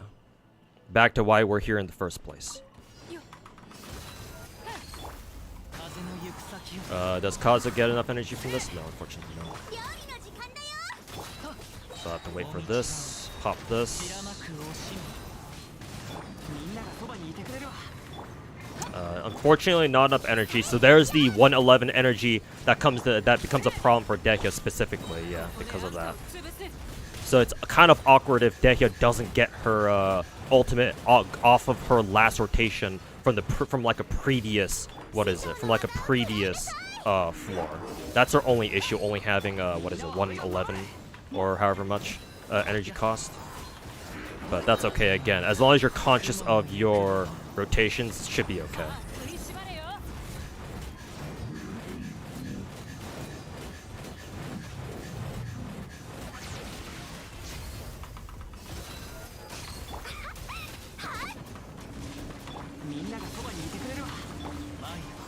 How close is he guys to dying? These guys should actually just die from here. So I'm not even gonna bother wasting Dehya's ult here because this guy's almost dead too. Yeah.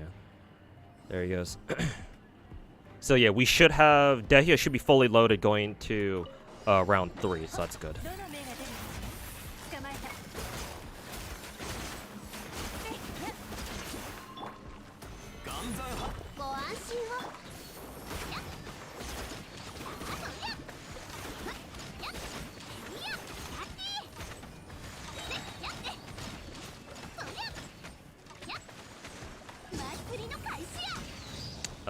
Actually, yeah, that was kind of a bad ult because it didn't really spread. It didn't spread to this guy, but that's kind.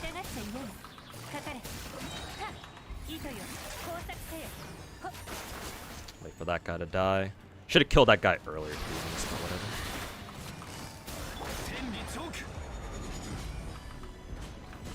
whatever. Oh, nice! I actually got both of them.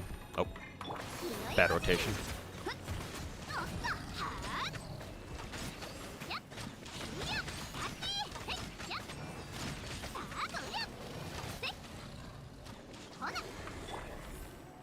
Okay, these guys.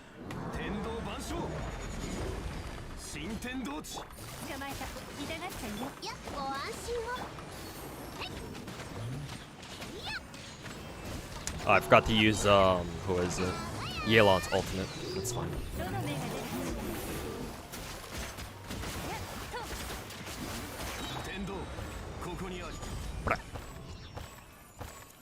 Could have been better, but don't really care about the second half of the team.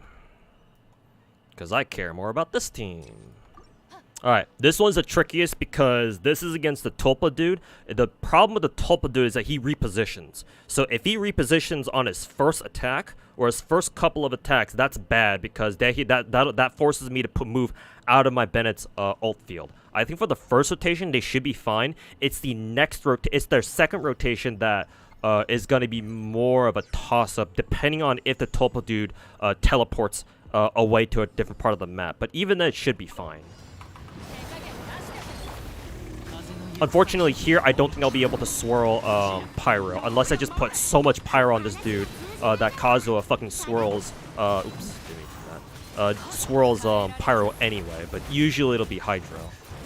Which is also kind of okay, because that means Dehya will just be doing mega vape damage anyway. So it's like, it almost doesn't even matter. Okay, let's see if he teleports here. He should. Yep. Where is he now? He actually didn't move that far. That's fine. Okay. There's a chance that one of my characters may die here. Because he does, like, this dude does actually have some pretty strong attacks. Yeah, like this one.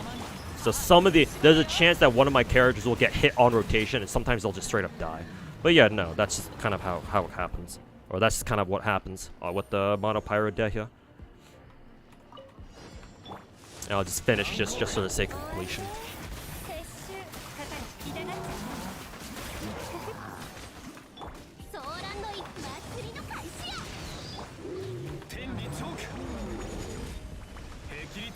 I actually use Kokomi for this.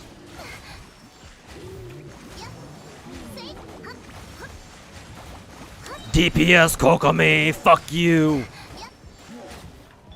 Okay, next. Oh, these guys. Oh, yeah, you guys are so fucking dead.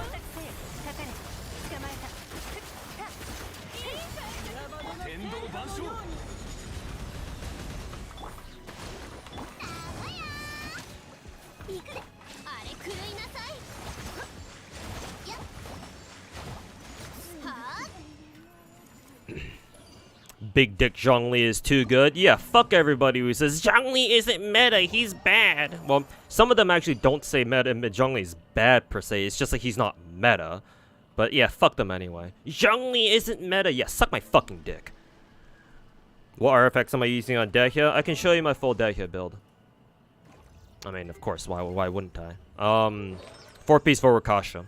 It's her best set. However, it only becomes her best set off of C4. One of the many issues of gearing Dehya is the fact that before C4, her best artifact set is 4-piece Emblem. Yeah, remember that Dehya's ultimate is 70 cost. 70 is very weird, at least in my experience, as far as like ultimate costs go, especially on a DPS. This shit is so weird. Some characters like Zhao can deal with it better because he has a skill that he can use fucking 3 times in a row. If he's like C1 at least. But yeah. He can still deal with it because at least using his skill generates energy particles. The issue with Dehya is that she doesn't even generate any fucking energy particles just from using her skill. No, she can only gain energy particles when she puts on her skill field and an enemy gets hit inside her skill field. Because how her skill works, obviously, for those of you who don't know, is her skill field pops pyro damage on an enemy after you fucking hit them when they're inside it. That part actually does generate energy particles, but it doesn't give her a lot at all, like only like 1 or 2, which is fucking weird. Yeah. So Dehya having 70 energy cost is very awkward for her. It would be much better if her ultimate was only 60. So why they made it 70, I don't know. This is so weird. And that makes her ult rotation just that much harder. Like, I would say if Dehya's ult cost was only 60, she would not have to not be forced to run 4-piece Emblem if she wasn't C4. But as it is now, if you don't have your Dehya at C4, like, you're gonna be running 4-piece Emblem, whether you like it or not. So that's kind of unfortunate. But no, my Dehya is C6, so I get to run, excuse me. I get to run Vorukasha on her, because Vorukasha is basically meant for her. Nobody else can really use it as well as she can. Yeah. Yeah. Only only she can. Because it's her whole thing is about, you know, her taking damage and shit like that. So. Like, I'm pretty sure Farina doesn't proc Vorukaja because technically it's not a character taking damage. It's just their HP is just getting reduced. But that's, at least according to the game, that's not the same as, you know, that's not the same as you taking damage. It's different.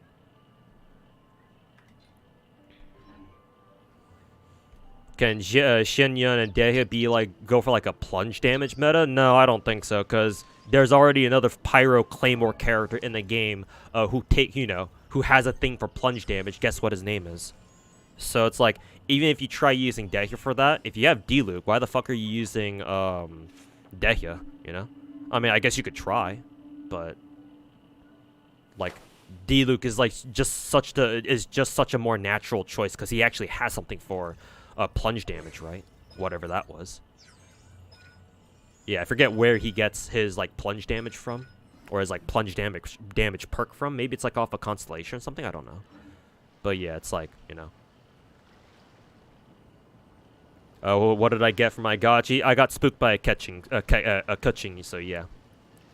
Kecking, so no Shinyan for me. I'll still try going for Shinyan Kabis, of course. I mean, I could just keep doing pulls now because I still do have Genesis crystals from the last pack that I bought. But got Genshin Twitch drops. Yeah, every time a new patch goes live, Genshin and Star Rail always do like a Twitch campaign where you just watch anybody who has drops enabled and you get free shit.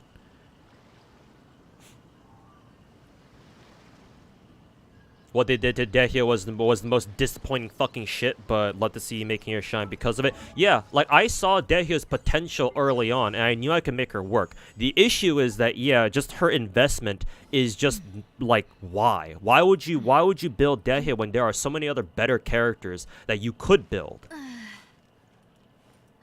Yeah, but I love Dehya. She's my favorite Pyro character in the entire game, and I've been waiting for a good ass fucking Pyro waifu to come along. I mean, I love my Yoimiya. No, you know, nothing against her. My Yoimiya is fucking C6. And I love my Yoimiya, to be fair, but like, I kind of want more Pyro waifus, you know. So Dehya is like the other like premier Pyro waifu that I have. Because, yeah, like, I like Hu Tao too, but, like, Hu Tao's never really been, like, up there for me. Like, she's cute and all, but, like, I prefer when my women like this, you know? I like my Dehyas. Oh, I got Charlotte Constellation. Wow, my Charlotte's already C5? When did that happen? But, yeah, no. Like, I'm gonna tell you now, it took me fucking 3 or 4 months to grind out the shit that you see my Dehya with. Fucking 75 CR, 200 CD with a little bit of energy recharge. Technically speaking, this build could be better. If I can somehow maintain this crit rate, I'm willing to drop my Dehya's crit rate down to 70%. So that way when she ults, her C6 kicks in, and so her crit rate is effectively 80%. I'm willing to deal with that in exchange for like maybe 10% more energy recharge. If she had 120% energy recharge, oh my god, that would be amazing.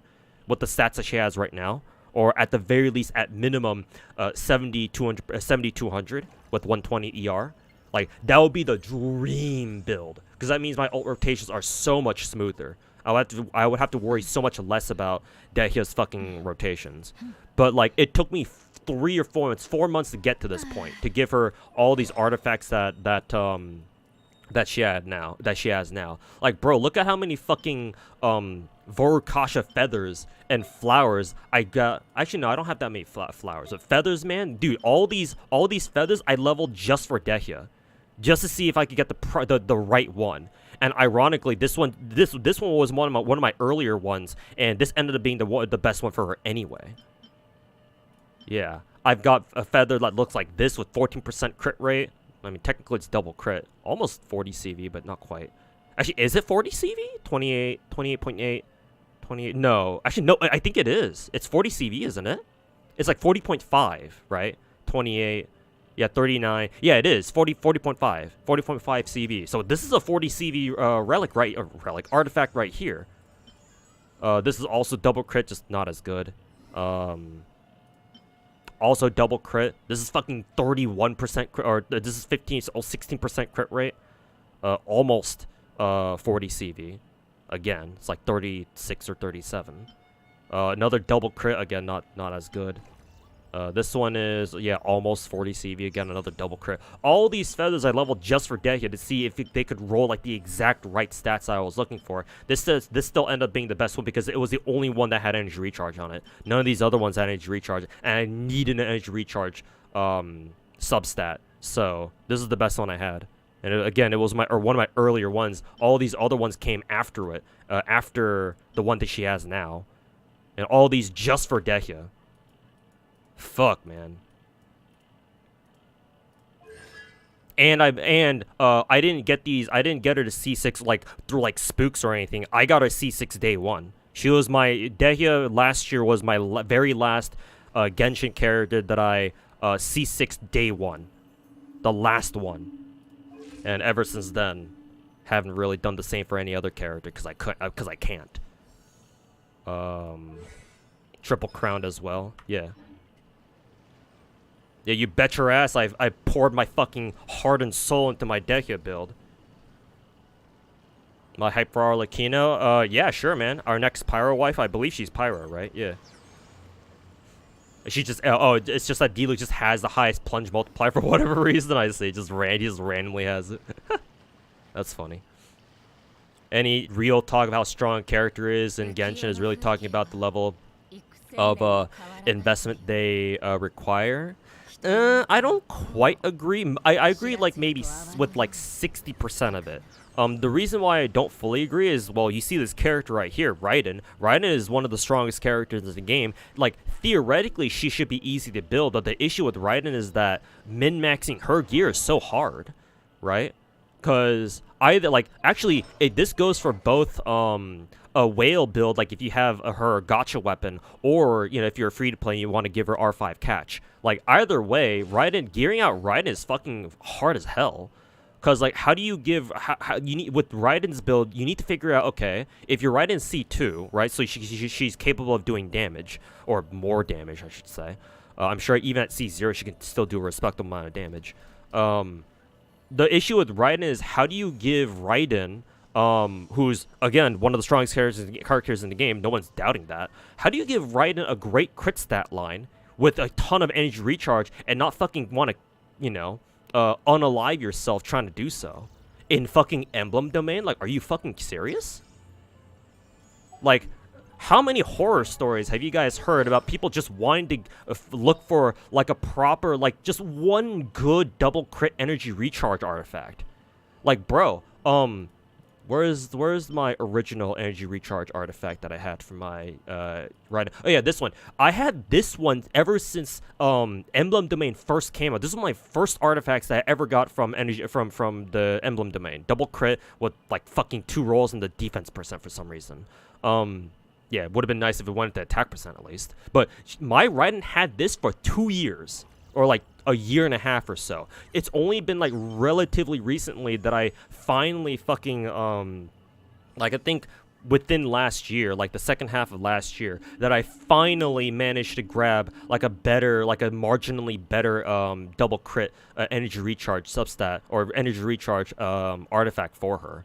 I mean, to be fair, yeah, it's not even that much better. It just has a single higher roll into fucking crit rate. That's it. So it's not even that much better, but it was good enough. Right? It was fucking good enough, bro. Right? How many fucking horror stories, man, of people slaving away at Emblem Domain for the past 2 fucking years, just to get fucking dick all for an energy main stat emblem, or emblem timepiece. Like, Christ, dude.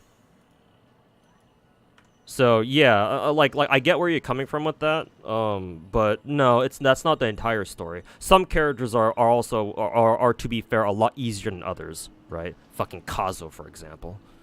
Like, oh yeah, triple EM, you know. All right, you're good to go. Just, you know, the only hard part is actually getting an EM, like for example, EM main stat cup or something, because those are extremely rare, to be fair. But as long as you have one, like, all the subsets almost don't even fucking matter. Because it's Kazuha. He doesn't give a shit. But yeah, some characters are definitely a lot easier to build. Some meta characters. But other characters like Raiden, man. So you gotta fucking break your balls over this shit, man. So, it's like, Yeah, again, I see where you're coming from, but it's not like a universal statement, I don't think. Does she deal damage though? Yeah, is the thing.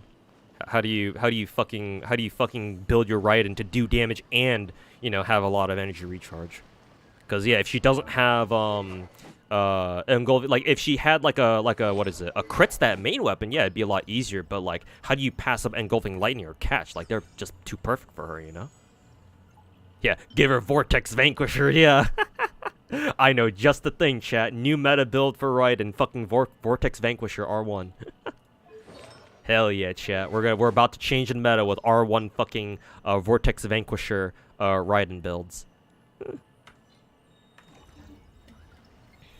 Is Bazette strong in FGO? You liked Hollow, but you're not. Sure, Bazette is a weird one. She can do some really memey stuff, but she's not strong. Well, she is strong. She's just not what we're looking for in FGO meta.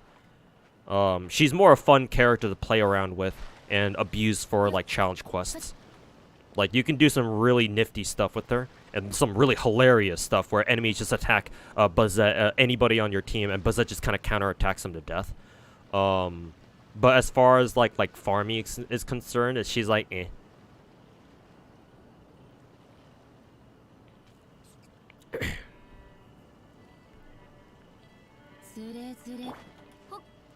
When Zhongli got a buff, why didn't his weapon? Because they didn't buff his weapon because they knew they would drop what is it, Staff of Homa on us afterwards, you know. They knew what they were doing.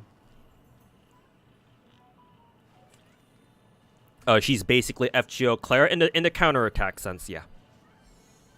Yeah. Bazette is still the only servant in the game who can counterattack. Thanks to her her what is it, her MP. Is it to hey Sphere, how's it going, man? Welcome to the stream. And yeah, I'm streaming. Genshin guy, new update, so yeah, I'm out here. Yeah, sure, let's just fucking waste the rest of my shit on Shenyan. I don't really have any other use for my fucking Primo Gems anyway. Or my Genesis Crystals, I should say. Oh, I also need to get gaming as well, so... At least if I can't get Shenyan, I can see if I can at least get lucky and get the new 4-star kid. Too bad it's all Farazan, because the Gacha fucking hates me. But, you know, we all knew that, right? We all knew that. No Ganyu skin? Oh, yeah, that's right. I do need to buy the skin. It's fine. I can buy another pack to pick up these skins, too, if I need to. These are probably... Oh, these are discounted, yeah. 4-star skins. Well, I mean, better for me. That they're actually only 4 stars, because they're cheaper. We'll roll for Gacha first, though. I can pick up another pack and buy these if I need to. And yeah, these are going to stick around for like 40 days, so I don't need to pick them up right now. Wasting Primo Gems on a fucking Gacha. You know how it is, chat. And then dig into shop. See if I've got... I can buy more Intertwined Fates. Yes, I can. I believe this should be 5 multis. Should be 5 multis, I think. Excuse me. Yep, no 5-star. Or no early 5-star. And nothing but Farazans. I saw that tweet. I saw a tweet earlier on my timeline the other day. It's like, oh, guess what? Everybody's getting a C6 Farazan. And sure enough, at least that's true for me.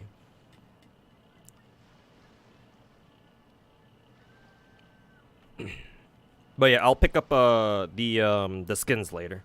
Again, we've got time on those, so I'm not too worried. At least not for now. He'll come back to me in like 3 weeks and see how fucked I am. It's actually a gameng. Yeah, I know. But you know, as an American, I must do the world justice and mispronounce every foreign sounding name that I come across. So.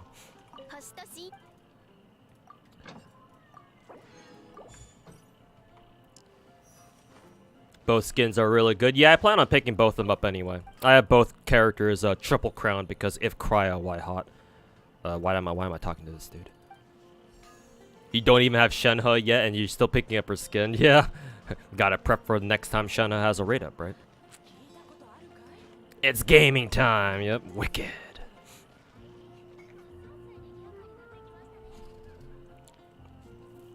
What's the game right in my webcam? Yeah, that's Snowbreak. Yep. I play Snowbreak. Yeah, here's the battle pass. Shit. Alright. Oh, I should at least claim these. Oh, right. I need to still do my dailies, I think. Did I already do my dailies? No, not yet. Think you'll skip then? There's a Castoria banner near. Yeah, go for Castoria instead. And an FGO. Safer investment. Bazette is still niche at the end of the day.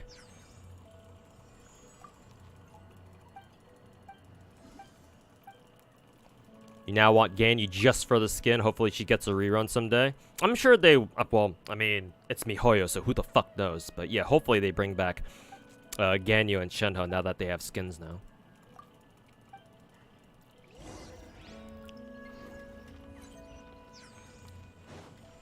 What the... Oh, all the way down there. You were gonna get MP1, but don't think lasagna is worth your money right now. That's one way to say. That's one way to put it. But yeah, Losangle is kind of taking L's left and right at the moment.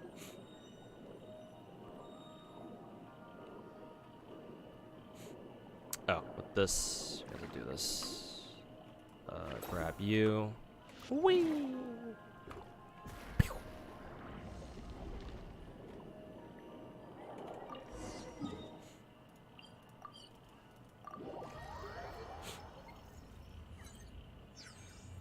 Convince you've never seen Dehya praised. Oh, that's an old comment on YouTube. If you're still here, Dave793 over on YouTube chat, I can pitch Dehya to you, or at least I can try. I've done it before. It doesn't work on everybody, obviously. I understand, because at the end of the day, Dehya is still gonna be a pretty niche DPS, and I'm fully aware that I'm not going to be able to change the Genshin community's mind on just how good Dehya can be, but I can convince you that if she does have enough investment put into her, she's more than capable of holding her own. Matter of fact, I think she's still one of the best characters for, what is it? If you play her like I do, she's one of the best characters for Abyss, as long as you don't have to deal with, like, pyro-infused enemies, that is. Because obviously against those, and there's not really much you can do. Ow. Oh, this is that one mission. Fuck. Yeah, just C6 or Keck. Just C6 or Omega lol. And to be fair, like, yeah, Dehya is like the one perma character where she really needs her constellations. Which kind of goes against the whole mantra for a lot of for most 5-star characters in this game, where, like, yeah, if you're a 5-star character, you don't really need their constellations. Unlike 4 stars, where if they don't have their constellations, they kind of feel like incomplete characters. Usually 5 stars in both Genshin and Star Rail, they are already complete characters. It's just that if you get their constellations, they just become even better. Usually. Of course, there's always going to be exceptions, and unfortunately, Dehya is one of them. So it's like a feels bad no matter how you look at it.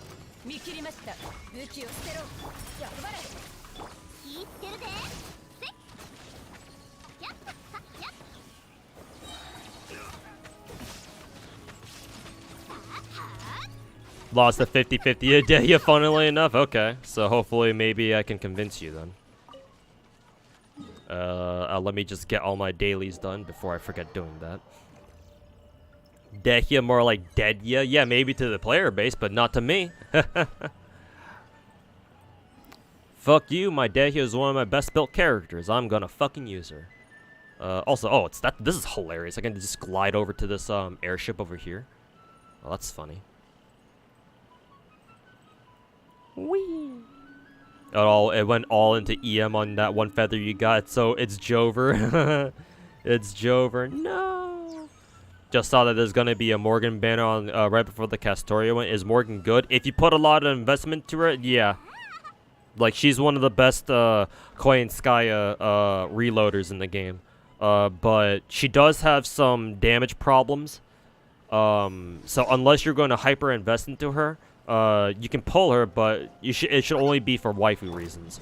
But at that point, like, that's barely only better than, like, what, Bazette, maybe?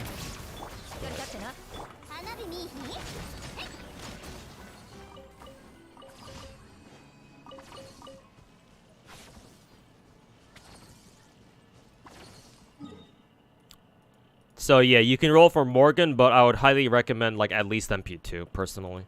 If you can only roll for one copy of a character at a time, then it should probably be Castoria first. Probably. Yeah, Morgan gets repeat banners pretty frequently, if I recall correctly. Yeah. Does Genshin have the main stat selector that Star Rail has? Nope. If you're talking about the self-modeling resin item that Star Rail has, nope. Genshin, unfortunately, does not have anything like that. So is Dehya a DPS or not? Yes, she's intended to be a DPS. Yeah. Everybody looks at her like damage interruption thing and just kind of hyper fixates on that from what I can tell. It's almost exactly, it's like uncannily similar to back when Kokomi first released, and everybody just fucking hyper fixated on her negative 100% crit rate passive and thought that she was trash because of it. No, I think the Genshin community at large, unless there's been like a shift in the Dehya perception lately, but I don't think that's the case. I haven't heard of anything like that. But yeah, unless something like that happened, no, I think the Genshin community like just focuses too much on Dehya's whole like damage interruption or like damage mitigation capabilities and think she's like supposed to be like some sort of support. No, hell no. She's a DPS through and through. That's what she's meant to be. But unfortunately, there are a lot of problems with that, so. But as far as like intention goes, like how she was intended to be built, yeah, no, people fucking misunderstand her so fucking hard, man. Oh, she's pyro. That doesn't work.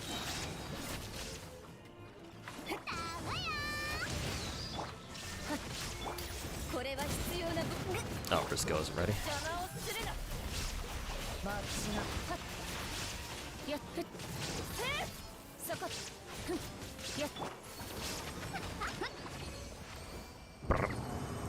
What's Dehya's role nowadays? Main DPS. She's meant to be a carry.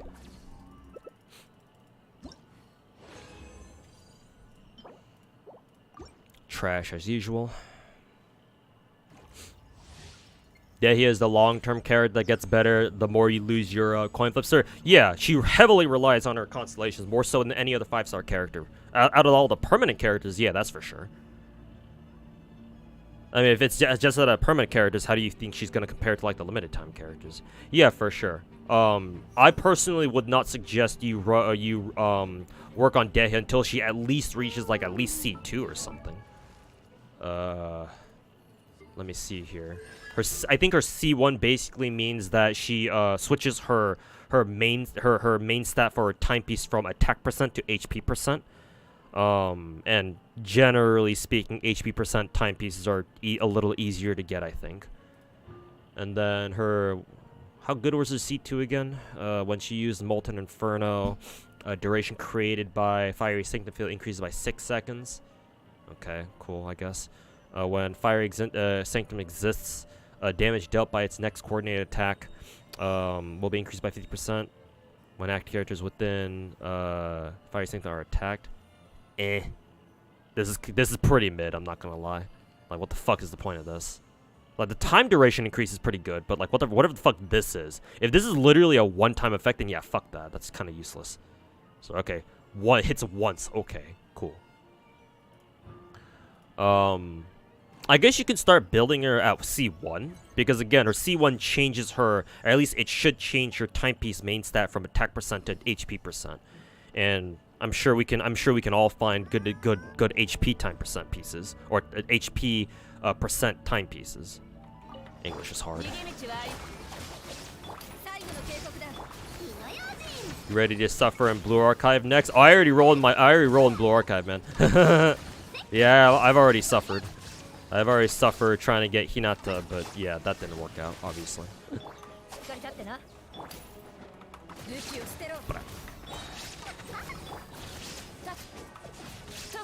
Yeah, I've already done that. I have already suffered.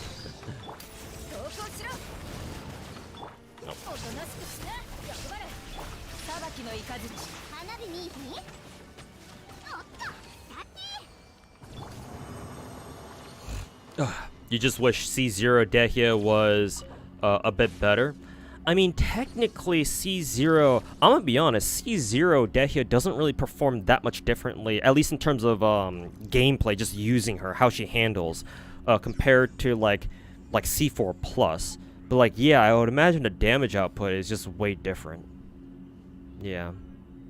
Because at C0, you have to run 4-piece emblem, which means you're not running Vorukasha, which is supposed to be your Biss, her Biss slot, her Biss set. And yeah, obviously she's not gonna have the extra. Is her C3 the one that gives her her ultimate an extra 3 levels or whatever, or is that her C5? Leonine Bite. I think that's her ultimate. Whoops. Pretty sure Leonine Bite is the name of her ultimate. Talents. Yes. Okay. So yeah, yeah, C3 at least. Better that's her C3 than her fucking C5 at least. What is it? Yeah. Dehya does at C0 doesn't mean it means that she doesn't have her C3, which makes her ult stronger. So yeah, she's missing out on that. Yeah, and if you get spooked by Dehya nowadays and you didn't roll for Beacon, for example, it's like, okay, well, good luck trying to find a fucking decent ass weapon for her then, right? Like, I think Serpent Spine doesn't. Does Serpent Spine work on her? If I recall correctly, with how Serpent Spine works to begin with, doesn't Serpent Spine work off of let's see. Yeah, or will be reduced by 1 stack when the character takes damage. Yeah, this isn't really good on Dehya either because she wants to get hit, or she's gonna be getting hit most of the time. So this is kind of useless on her too. So it's like, okay, can't even use Serpent Spine, one of the best claymores in the game, on her. So it's like, what the fuck else do you use? Again, you're not gonna have Beacon. That's for fucking sure.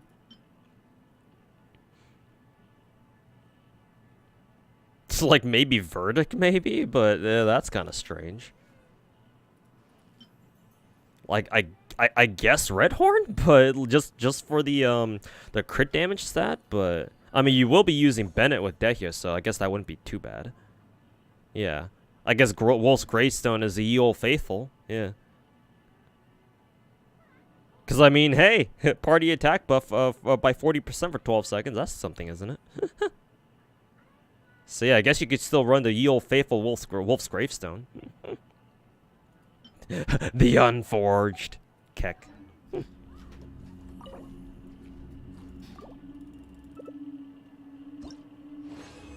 Maybe like Talking Stick? Yeah, possibly. Oh, I accidentally used my OG resin instead of a condensed one. Is Skyward useless on her? Skyward might actually not be bad just because it has energy recharge. Like, unironically.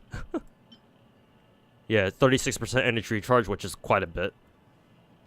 Dehya would definitely appreciate that. And it has a small little damage, global damage buff. So that's nice, at least. After using the Elemental Burst, Vacuum Blade summons a Vacuum Blade. So yeah, that's some extra damage. Honestly, it's not bad. Obviously, it's not her best choice, but like she can technically work with this. When do I stream Azure Lane? You have a schedule for it? No, not really. I don't usually stream Azure Lane. I just kind of stream it whenever I feel like it, or when I have like a my multi gacha setup going on, like you see here. But I don't usually stream Azure Lane. Did they fuck up optimization somehow for what in Genshin? For what exactly? You have her and you're using Skyward on her? Yeah, I mean honestly, it's probably not a bad choice at least. what game is on the bottom right? Bottom right with the girl in the swimsuit with huge ass fucking titties and short blonde hair. That's Nike, Goddess of Victory. What do I use for Dehya set again? Vorukasha. 4-piece Vorukasha is meant to be her best set because it came out with Dehya. If you recall from last year, yeah. Like this is meant to be used by Dehya. Dehya and Dehya alone. Some other characters might be able to use it, maybe.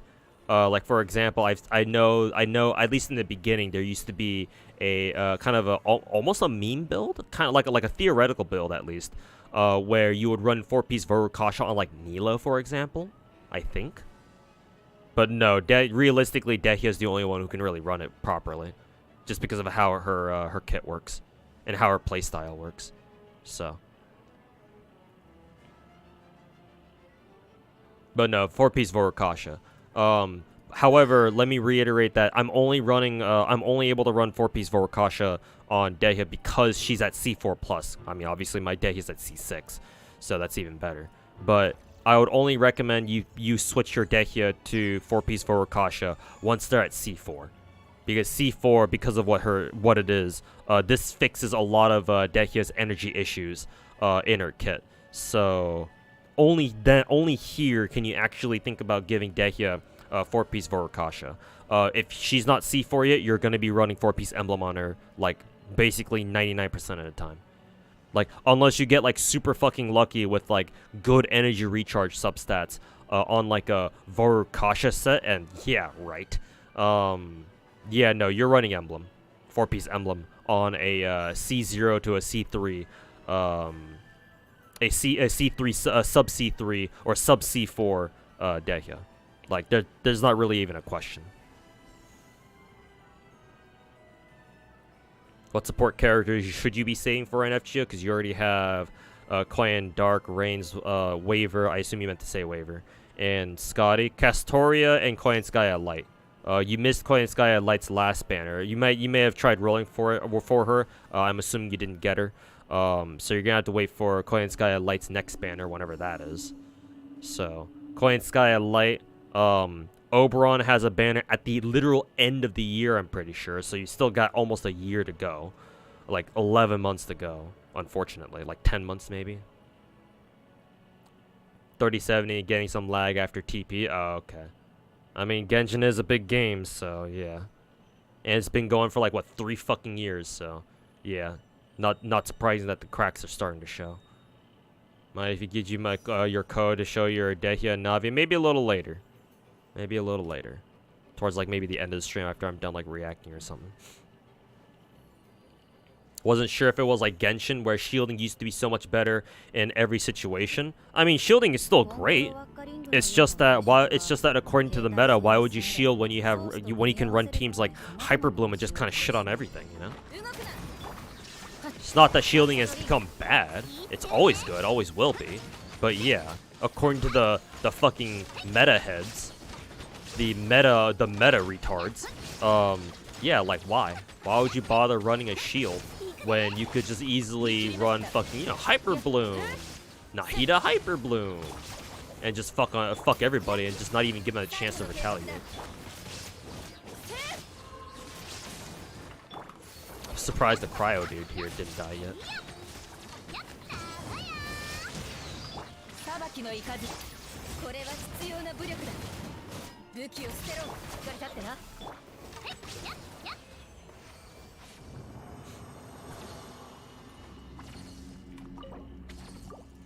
Shielding or healing, which is better? In Stario, yeah, Gepard and Natasha on the same team right now. They both have their place. Shielding and healing are both great. Even better if you can run them together, but yeah, if you do that, then you do run the risk of not having enough damage output in your team. So usually you can only really pick like one or the other, and usually it's gonna be a healer.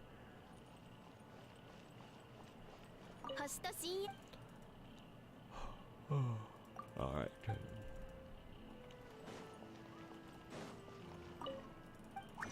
You did a little sloppy toppy, I see. Okay, so I'm assuming you also have a Coin Sky and Lightning. You have both the coins basically.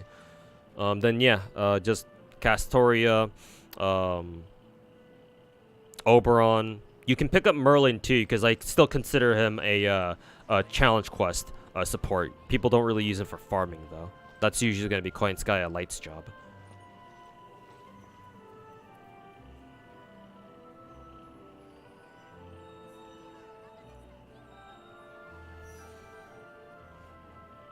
You love how meta is all about damage until Xingqiu is brought up. I mean, Xingqiu can do a decent amount of damage too, but yeah, his role is obviously Hydro application, yeah.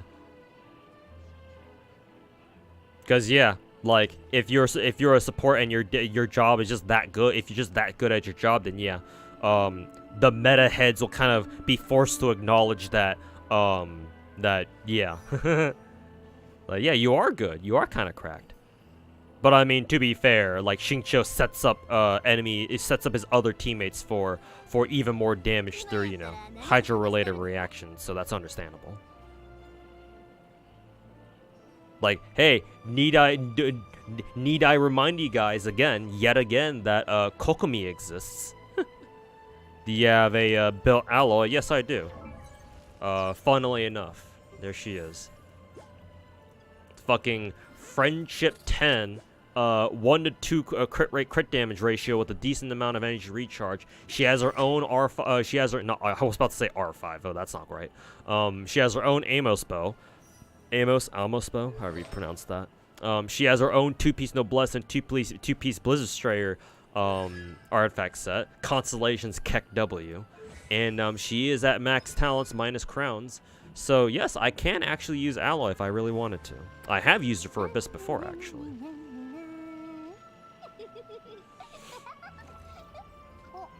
You stopped caring for meta when everything you need to run is just a variation on a national team. It's like that one Twitter copy pasta, or that one copy pasta. I'm sick and tired of, you know, put meta character here. I try to use this other character. I keep using the original character. I try to use this other character. However that copy pasta goes. Just play what you want. You enjoy the game that way. Yeah, but then, you know, it's Genshin, so you always have fucking people trying to come to your stream or try to take over an online discussion about characters and try to turn it into meta whenever they can. I've had people like that come to my stream before, several times in fact. Though those people are always fun to deal with. Yeah, I can't stop using Xiangling, bro. You're gonna be rolling for C6 Shenhe just for Alloy? Hey, my man, dude. But yeah, man, I level every character in the game. Because I love Genshin that much, man. Like, characters people just do not use and they have been kind of forgotten to time. I have them built. Right? I've got a built Alloy. My Sayu's got a build, funnily enough. I have a built Lynette. I don't even know how many people even use Lynette. I have a built Noelle. She's not that strong, but at least I can use her. Yunjin as well. All these fucking characters, man. I mean, hell, even my Traveler is built. I'm one of the few people who actually bothers using Traveler every now and then. Not on Hydra, though. I use her on Dendro. I still need to level up my Hydro Traveler's talents, though. Maybe one day I'll get around to that. Actually, I can now. Just need some more of that bubble shit. But yeah, Alloy is a character in the game, and so she was no exception. So I built her too. Yeah, what's an Alloy constellation, Keck?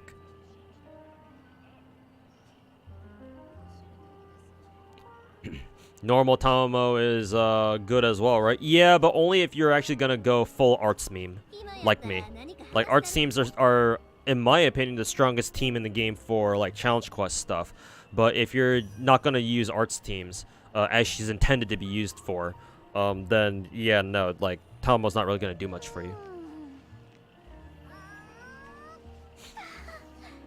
Actually, Dehi is banned because she's not Diluc, and Diluc is power crept by Hutao. Alloy deserves cons. Yeah, they should give her some. I just don't know how they would go about doing that because, you know, PlayStation, but...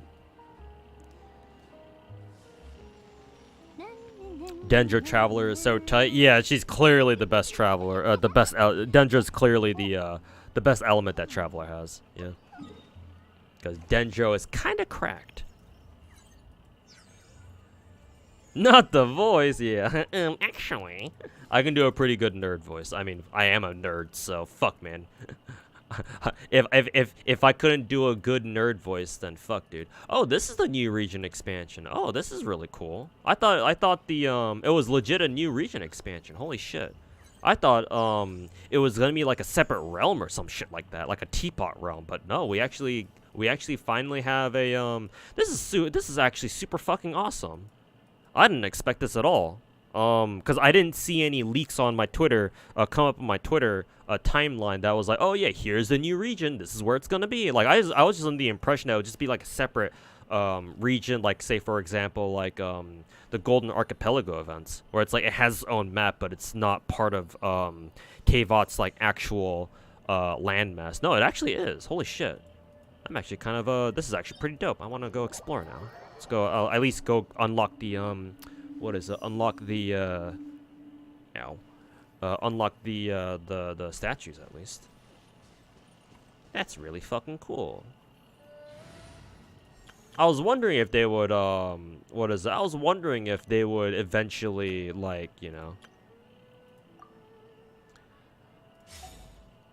I was wondering if they would eventually like connect like loop around basically and connect oh, probably shouldn't jump off there.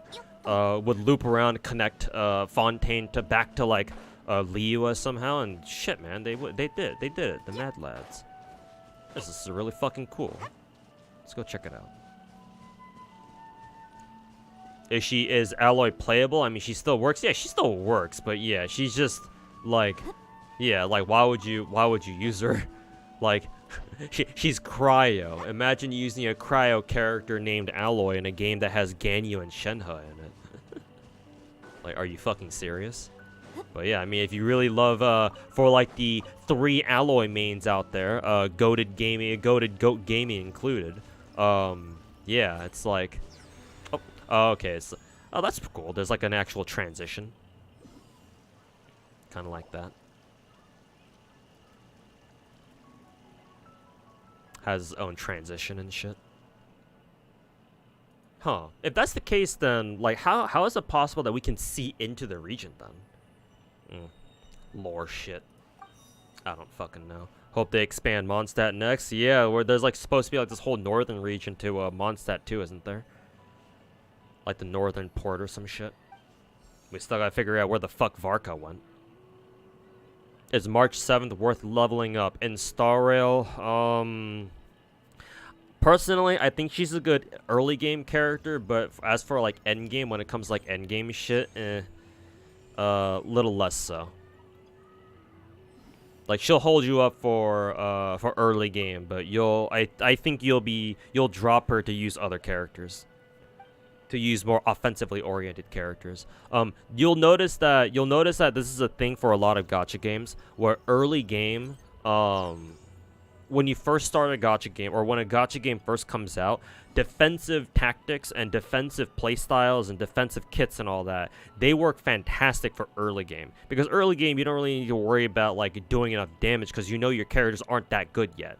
However, so that's why defensive characters that make your team like survive longer and just outlast enemies is really good, because all you care about in the beginning is just to survive.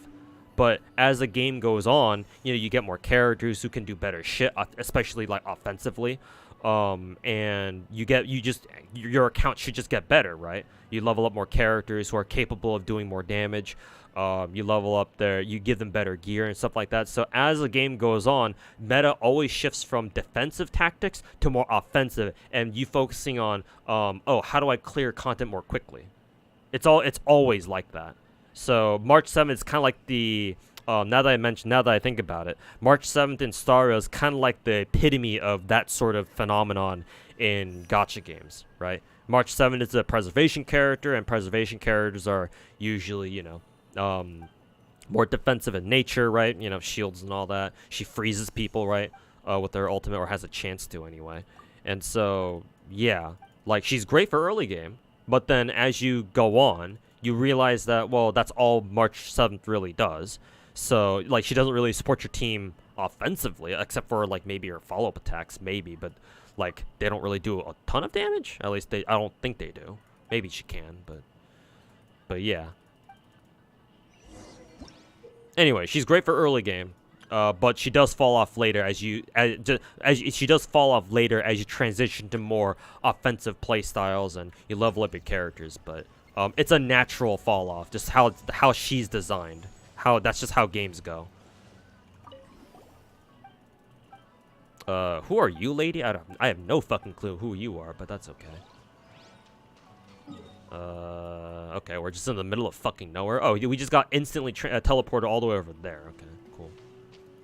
Is there anything else we're missing here?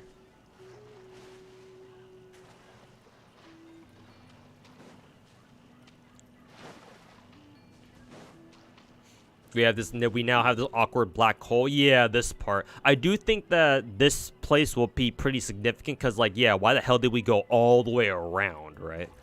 So yeah, this region will eventually be filled in, I think, or at least that's my prediction. It should be anyway. Anyways, how the fuck do we leave here? Whee!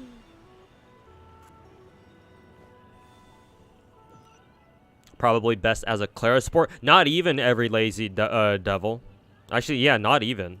Actually, is she? Because I was told that March 7th wasn't that great of a support for Clara because Clara relies on actually losing HP.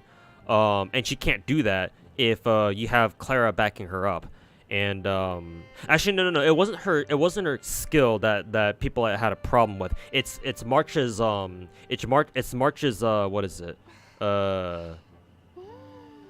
Her ultimate, yeah, because it has a chance to freeze enemies, and Clara doesn't want that because she wants people to actually hit her, so that way she can. You want people to hit Clara so that way she can counterattack. If you freeze enemies, well, they can't act at all, so yeah, she can't counterattack. So yeah, that's the reason why I think.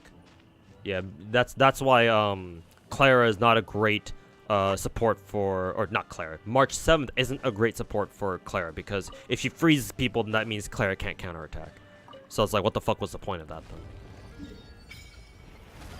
Yeah, it wasn't Clara like needing to like have her HP reduced. Yeah, no, it wasn't that. I remember. It was more March 7th's ultimate being able to freeze enemies. And if she does, then yeah, that's bad for Clara. Because again, no hits, no counterattacks. Don't do anything else there.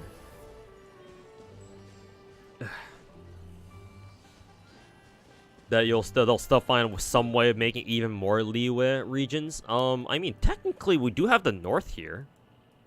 Yeah, technically we do have the north, if you really think about it. Oh, and there's the south too as well. Remember that. Yeah, they can still expand to the north. Actually, the north probably not because the north is probably gonna be Mondstadt related, or Mondstadt or Snechnaya related or whatever. But they could definitely keep expanding south, down here. Unless there's like a lore reason why this area they can't expand, they can't make new Liyue region expansions down here, down to the south. But yeah.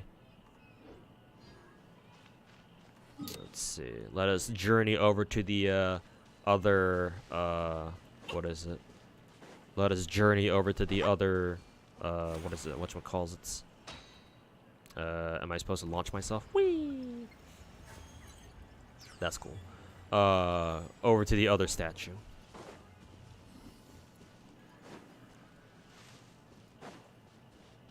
Inazuma having more islands would be nice. To be fair, where would they even put them? I guess we can keep expanding the map over to the sides, I guess. But yeah, there's nothing in the middle of here. Like, there's nothing in the middle of the ocean. Yeah.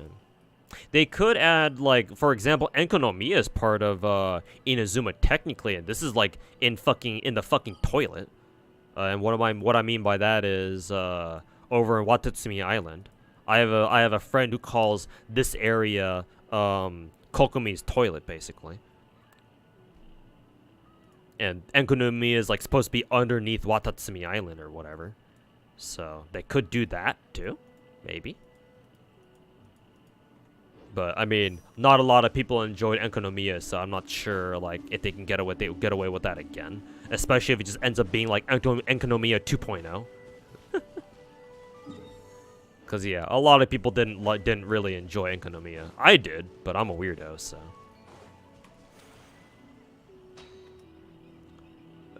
Wee. I like that that thingy.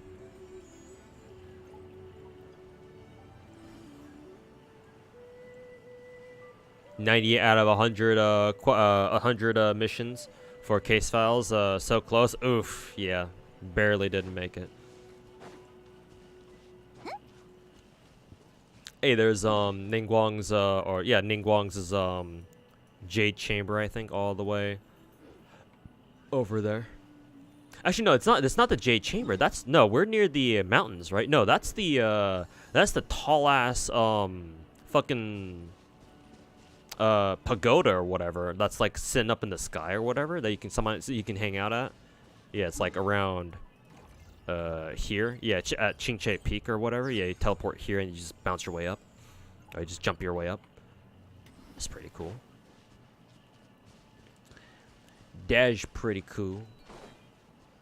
Gameplay tutorial. It's about these teapot thingies. Jade incense cauldrons. Use adeptal energy to resonate with the cauldrons. Scattered throughout the mountains. Use adeptal energy contained within the cauldrons to briefly light the sensors on the path of the sacred veins. Okay. Do that later, though. Oh, was there another one? I think I didn't get a Prima Gem thingy for that. You can light all the sensors at once. Something marvelous might happen. Okay. Golden Carp's Leap. Yeah, we've seen this. Once you sight pearls of water, you can go anywhere. Yeah, and then you can launch yourself, basically. Yep. Cool. Cool. You never went to Enkanomiya and you're a an early player. Yeah, I get you, man. And yeah, now that I think about it, you actually technically don't have to play Enkanomiya now, do you? Like you don't have to deal with that shit if you don't feel like it. It is, I guess it is kind of like a completely optional region, right? We just need to keep going west, I think.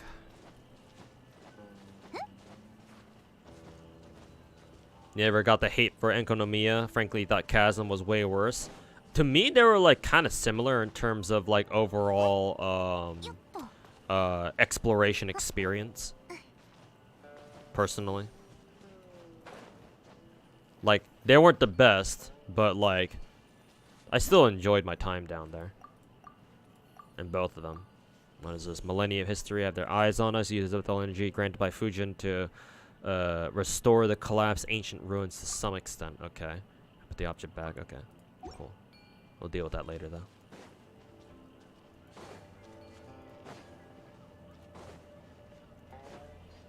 You had to go to Enkanomiya for a Shenhe, though? Yeah, I remember, yeah. Because Shenhe needed those, like, primal Geovishap materials from their elite boss or whatever.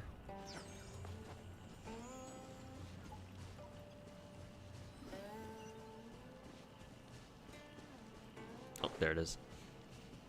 Kind of fell out of interest in FGO when the Lost Belt started. Then you read the stories again, got interested again, but playing it is a bit meh.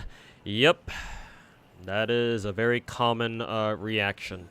Because, yeah, FGO gameplay is quite dated. I mean, the game itself is fucking dated. Yeah. Yeah, I don't fucking blame you, man. Australia expansion when? I mean, that'd be pretty cool for Genshin, yeah. I don't know if they plan on doing something like that, but maybe after the initial 7 regions, perhaps? I don't know.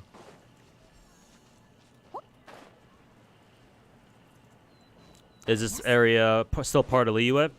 The area I'm in now? Yeah, technically. Yeah. This entire area, because these all have Chinese-sounding names, or Chinese names, like Yilong Wharf, Mount Lingmeng, Xiaoying Village, blah, blah, blah. Here it is.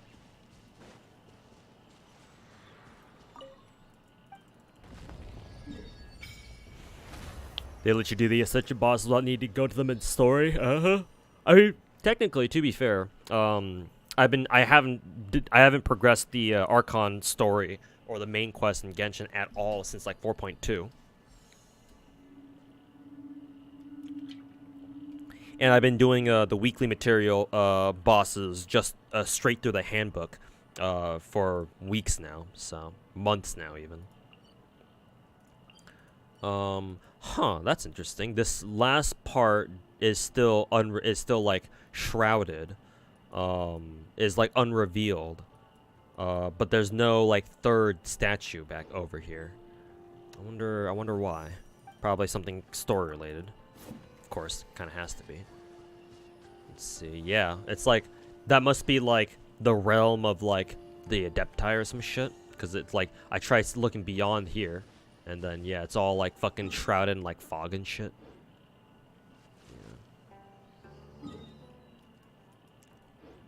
Yeah, you can see, like, structures off in the distance over there. So, yeah, clearly there's something there. So, story time. Yeah, this is pretty fucking cool, man. I wasn't expecting anything like this. I thought it would just be, like, a separate fucking, like, a separate fucking area. But no, they just put it right down like this. So that means that if you teleport over here, you can actually look over at Liyue territory, right across from Fontaine's backyard, pretty much. That's actually really fucking cool. I feel like I'm gonna have a lot of fun exploring this area once I get around to doing it, of course. That's also cool. You can basically go straight up from Sumeru as well, and then like maybe swim across here, or do something, and then you'll be right back into Liyue too. Yeah, you can go across from here as well. That's nice.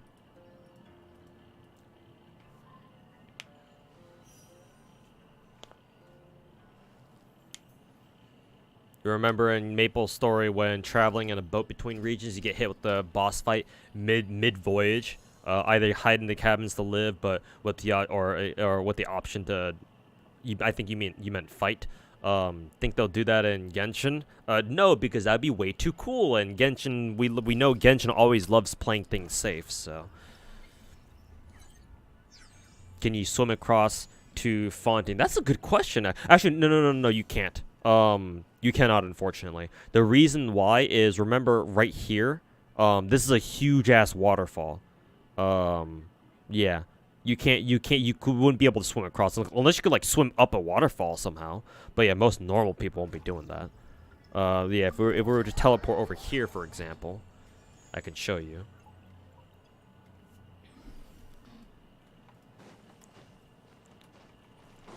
Grab these butterflies while we're here. Yes, got that one. But yeah, if we go over here, yeah, you see this? Yeah. All of Fontaine. So Fontaine geographically, the entire region of Fontaine is like a huge ass plateau that's been raised up over the rest of Tevat.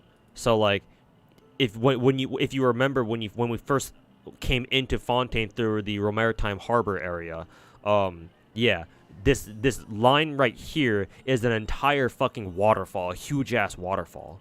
And it's the exact same way all across the perimeter of Fontaine. Right. Yeah. All of Fontaine is on like an elevated plateau, and its boundaries basically are demarcated by giant ass waterfalls that you see right here. So you wouldn't be able to just swim into Fontaine or vice versa technically. I mean, you could jump into Liyue from Fontaine, I guess, but you wouldn't be able to go back. At least normal people wouldn't be able to. Maybe Zhongli pillar up? I mean, perhaps. Yeah, and even then, the game gives me a fucking... Oh, we can't explore this area right now. Actually, we just need to go around, so that's not even much of an issue.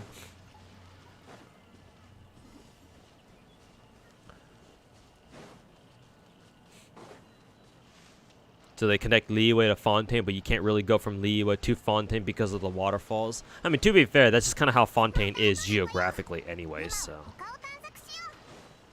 I'm more curious if you can just straight up swim from Sumeru over to Liyue just by going straight north, and it looks like you can just do that, but I'm not sure. We have to check out the area in person to see if it's possible.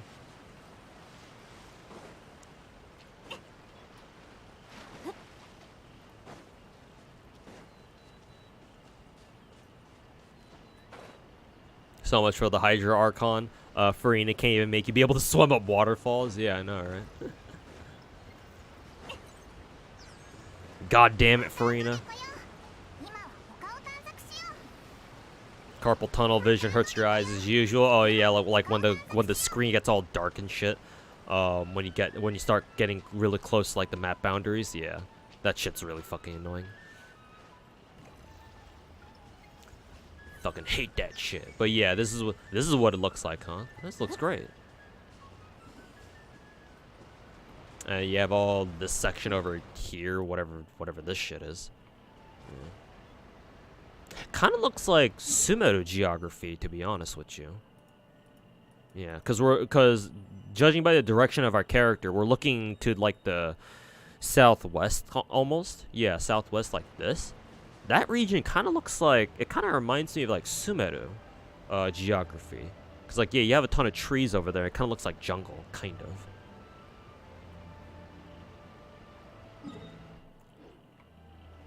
Yeah. But yeah, this is what Liyue, this area of Liyue looks like from this side. Actually, maybe the southwest could just be more Liyue territory. Who fucking knows? Are they cooking a new sub-region in Sumeru? Possibly. Yeah. I mean, if they're able to give Liyue a whole new fucking map region, a map region expansion of all this, then, yeah. I mean, hey, remember, we have this entire fucking awkward-ass, a hole in the middle here. Yeah. Because now that we've gone literally in a whole-ass circle for the past year, and then this new, Liyue region now finally connects Fontaine. Technically, it connects Fontaine with Liyue on the map. Yeah, now we have whatever the fuck this is, right? So it's like, huh, what is this? What's in here? Doesn't look like Liyue. It looks more like Fontaine. True, it could just be like a southern region of Fontaine. I don't know. I find that a little bit strange because like all of Fontaine is supposed to be up here to the north. Right? Again, on this elevated plateau. So, like, how would that make sense in lore for there to be a region down here, south of the plateau, and it would still be considered Fontaine? Like, what is here exactly? Because this potentially could be more Sumeru stuff. Because, yeah, Sumeru is right here. Sumeru actually borders it for its majority of its border, I think. Yeah, because you have the deserts to the west and the south, and you got the rainforest also to the south and kind of the southeast. And you have Liyue up to the northeast, and then Fontaine to the north. It's like, what other region could this be? I don't know if this is Fontaine territory. I feel like this is more, what, maybe Sumeru territory? Hopefully it's more rainforest, not desert, though. I think I've had enough desert for years. Have to wait till like 7.0. Yeah, exactly.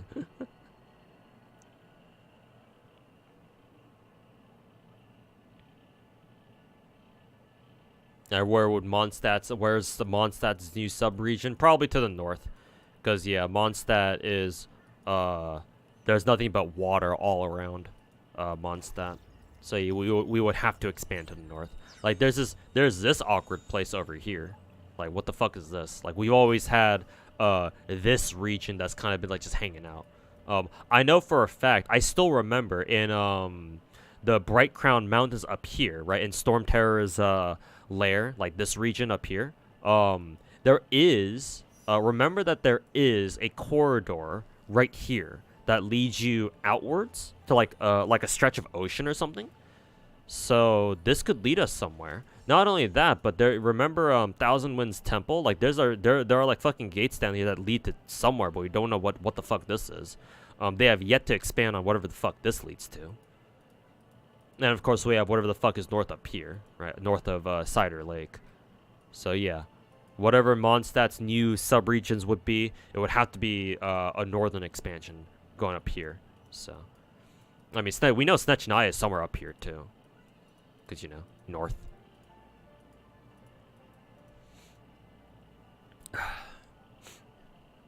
Mondstadt is so tiny now. Yeah, I mean, kind of what you'd expect, right?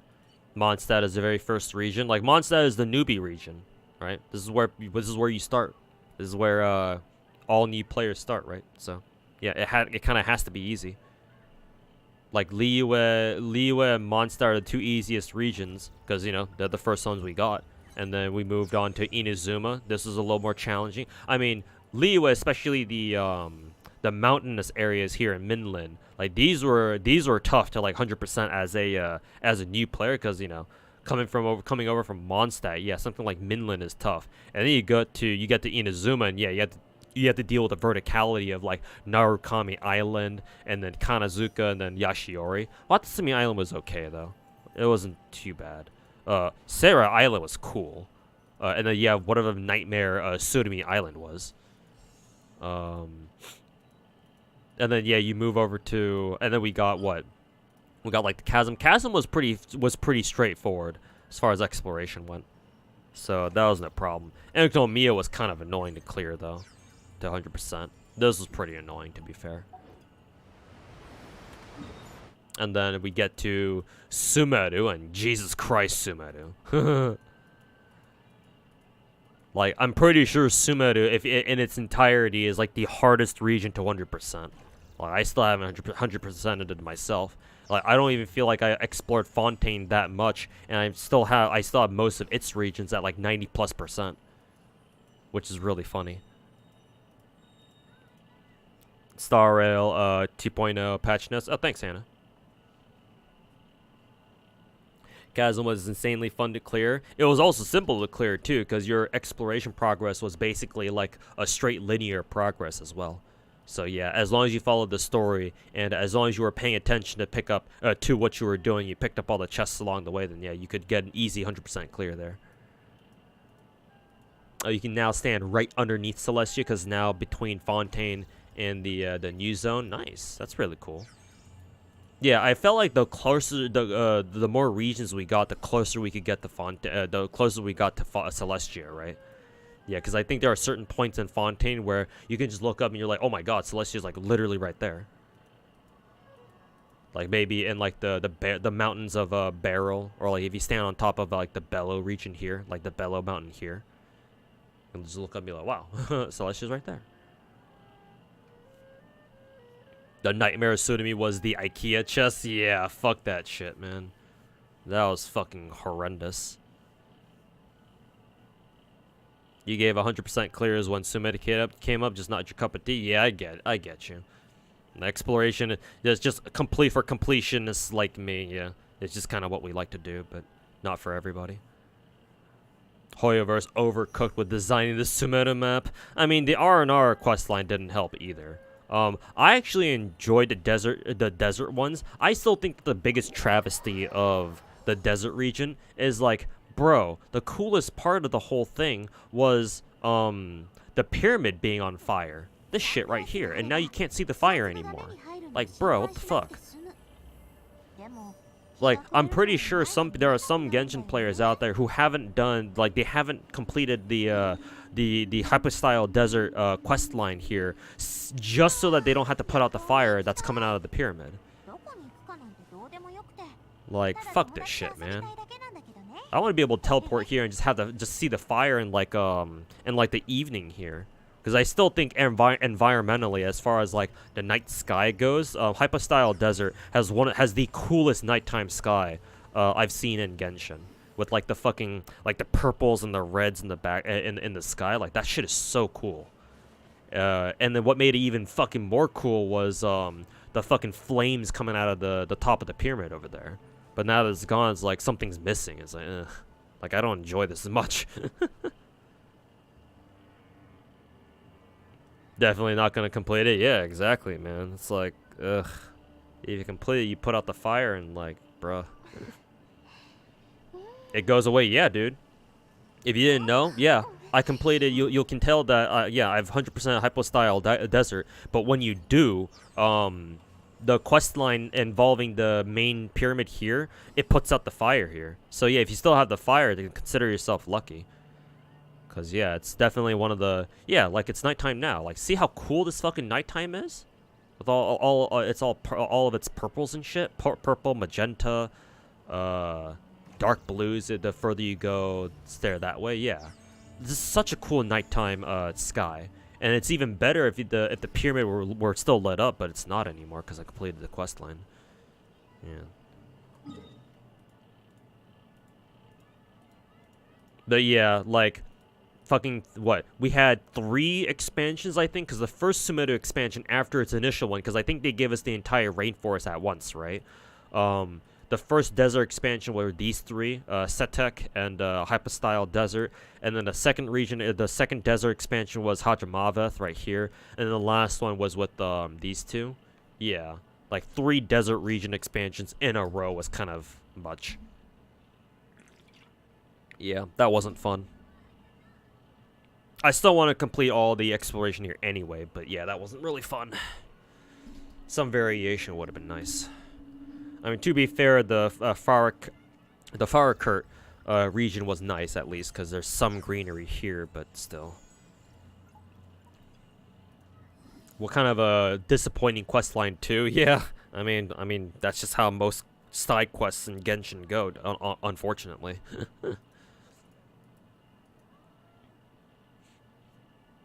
But yeah.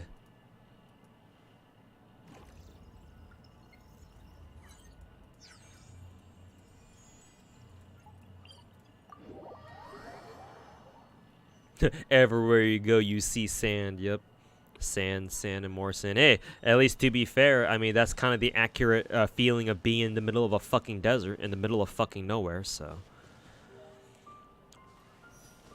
+1 for, you know, accurate ambience. Of like, where the hell am I? Sand, sand, sand, sand.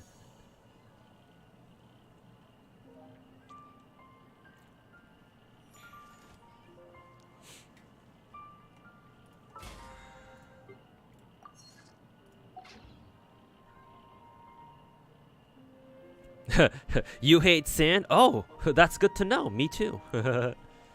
Like that one Chinese meme template.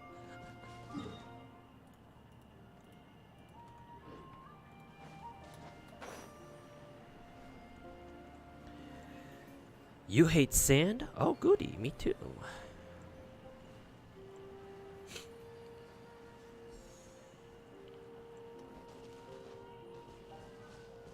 What time is it right now? Like 8:30? Okay.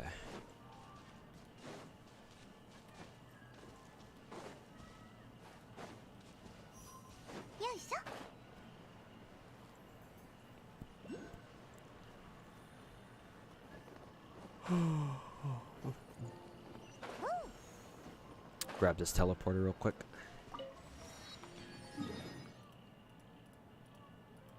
But yeah, this is really sick. Can't wait to go through and explore as much of this as I can. And this is the I assume this is the elite boss to farm for Shinyan's shit. Oh, excuse me. You got any polls? I did my polls earlier, so I will just accumulate free mo gems for now, and then get enough pulls to get to guarantee Shenyan, because I got spooked by Keking at the beginning of stream, or when I first booted up Genshin. So, yeah. I think I've done what 5 multis, so I should be what 3 multis away from soft pity, or 2.5 rather. Rather be wet in a forest or jungle than be dry and dehydrated. I mean, you got a lot of problems in like in a wet ass like forest or jungle as well. So.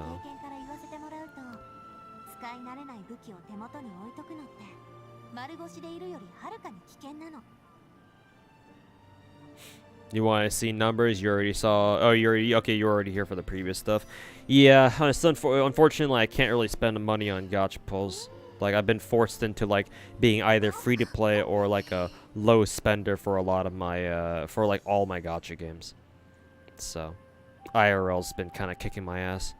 I'm hoping that my luck turns around here soon, because I got another interview set up for I think tomorrow morning actually, which I have to prepare for. So, I actually shouldn't be on stream for too long tonight. But yeah, I would love to be able to just instantly pull for a character as soon as they come out, but Unfortunately, not right now. I hope soon, but be a dolphin. I mean, I kind of am, honestly. Yeah. Like, it's not that I won't spend money, but I have to be very careful with the, like, spending it. Like, I can't just be tossing around $100 bills, like I used to. At least not right now. Maybe later, but not right now. Also, Tenshidona, welcome back. Hey, Misty. Hey, welcome back. Good to have you again. Didn't mean that. Just wanted to say how many primos I had from exploration so far. Oh, not too much. I mean, let me pull up the gacha real quick. Like, yeah, only 83. I spent most of it. And all the Genesis crystals that I had from gacha, yeah, I spent that too, so. Yeah. I did all the roles that I could right now. I mean, I could still do, like, singles, but I don't really like doing singles. I prefer just doing multis and getting it over with. Just curious, yeah. So yeah, I'll probably do more streams of me doing like exploration stuff. Obviously, we got a ton of primo gems that we could probably get just from exploration here. Now that we have a completely new region, so we can do this. Maybe I could catch up with some side quests in Fontaine that can give me some primos as well. Finish up some more Sumeru shit as well. Grab some more Freemo gems from that. And so yeah, I should be able to get Shenyun at least. Her weapon, on the other hand, though, that's a different story. How many weeks? Yeah, 3 weeks as usual. So should you even get Shenyun? You only like her character design. If you don't get her, you pull for Nahida. I mean, Genshin Impact is a gacha game, so you should pull for the characters you like.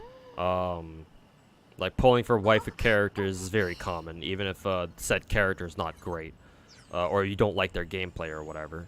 However, if you do care about gameplay as well as character design, or if you care more about gameplay, then yeah, obviously go for Nahida. Because I don't know how Shenyun's gameplay is gonna pan out, to be honest. With like a plunge attack style, like I'm sure it'd be very cool, but as far as like gameplay effectiveness goes, I'm not sure, to be honest. So yeah, I would say that Nahida is the safer choice because Nahida's been in the game already for like 2 years now, and we know what she does, and what she does is great. Fucking, Denjo teams go burr. So yeah, Nahida would definitely be the safer option here. Yeah. Did I get burb? No, Shiro, like I have not. I got spooked by Kecking, and now I must haul my ass back up to soft pity again. And yeah, what's going on, man? Hey, how's it going? In terms of DPS characters, who should you pull for FGO? Melusine. Keck. Fucking Melusine. Berserker Sakata Kintoki is also great too, especially now that we have Clan Sky Light. I have no idea when he gets his next banner though. Maybe sometime soon this year or something.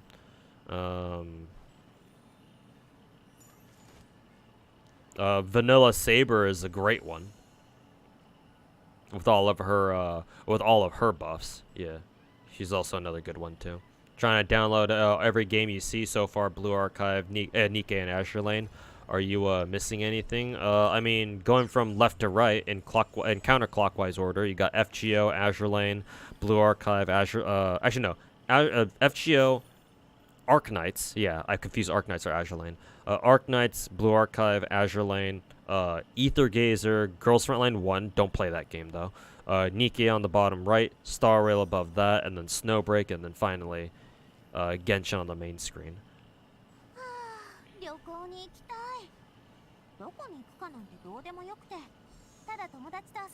You threw you burned like 750 Saint Quartz and didn't get Melusine? Yeah, that happens. FGO Gacha in a nutshell. Is Godjuna better than Melusine? He can be. Yeah, he can be. He also has Berserker advantage as well. Give me 1 second, I gotta answer a call.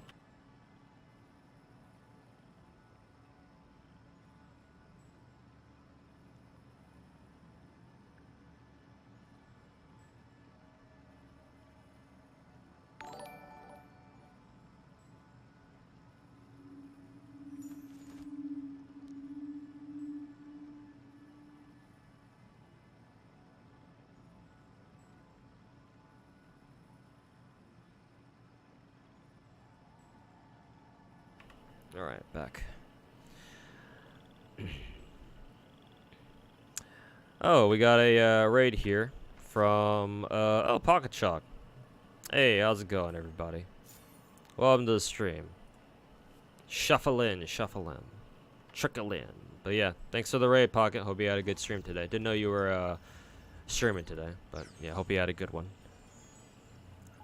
New horse who dis, new video who dis. Oh, Pocket actually finally put out a new YouTube video?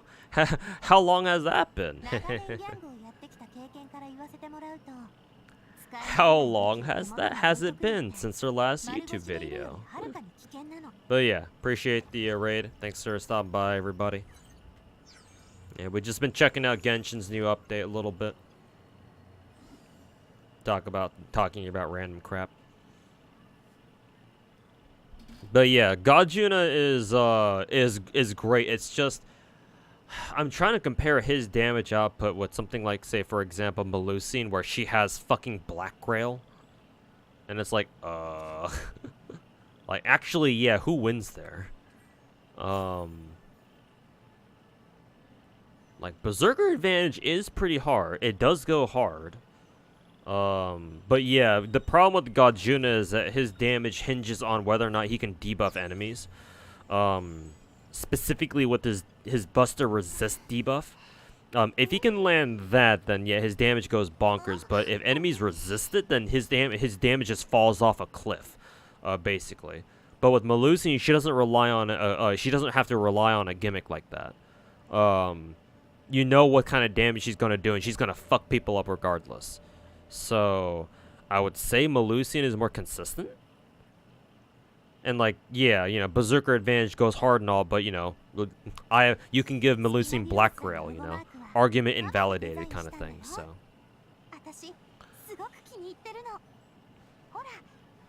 Anyways, good night. All right, Dummy. Thanks for hanging out. We'll see you next time. Something like half a year. Oh no. Also, Pomfinator, thanks for redeeming comfy vibes, man.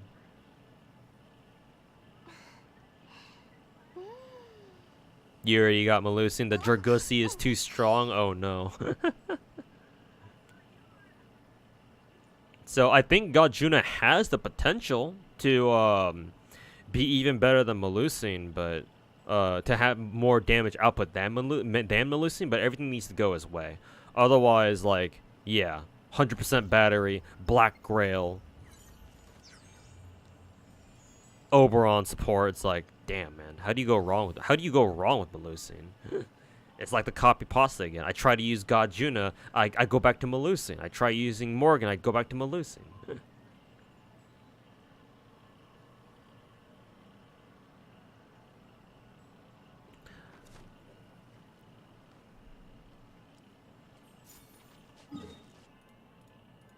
But yeah, I'll save this for exploration on stream or something like that. And I'll do that a lot on stream. I would imagine.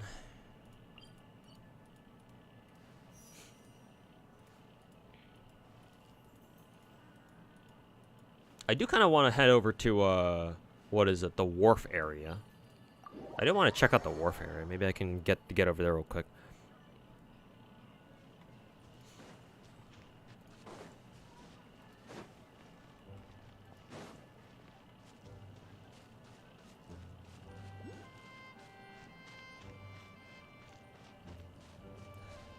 Hey Zoanthea, and don't forget about his Buster Star Absorb, and put a debuff CC on him as well. Yeah, that's true. That can fix a lot of his problems for sure. Yeah.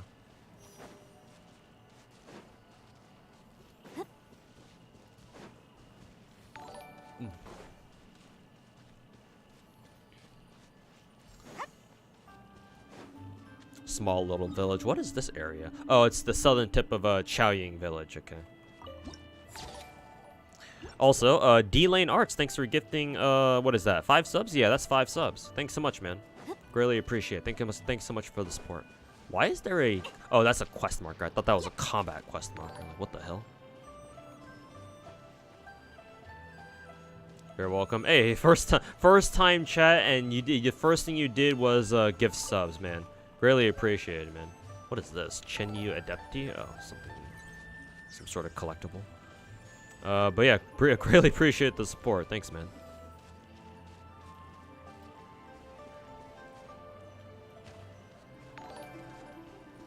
This is the music here reminds me of Qingche Village, actually.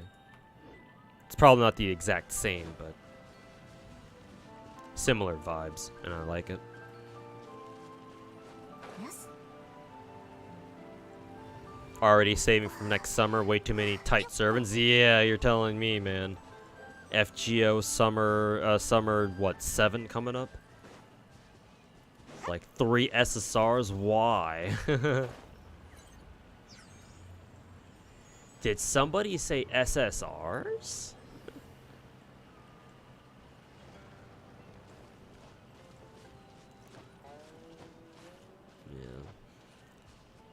And you thought the Lost Spell 6 gauntlet wasn't was bad enough. Now we get to have summer. Yay!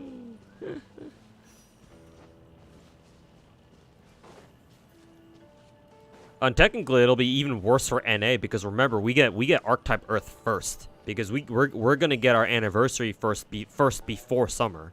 So instead of actually no, JP also had to do the same thing where their summer was after anniversary, I think. So they got Archetype Earth first, and then they got the 3 summer SSRs. Excuse me, sirs. I kind of need to pass through. Didn't think so. All right, time to kill everybody. Whee! Ow.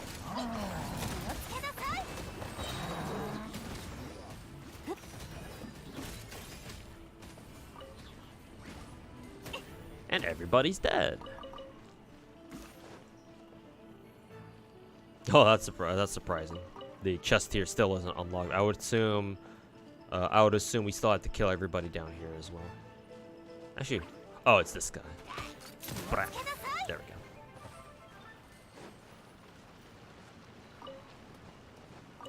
Sneaky bugger.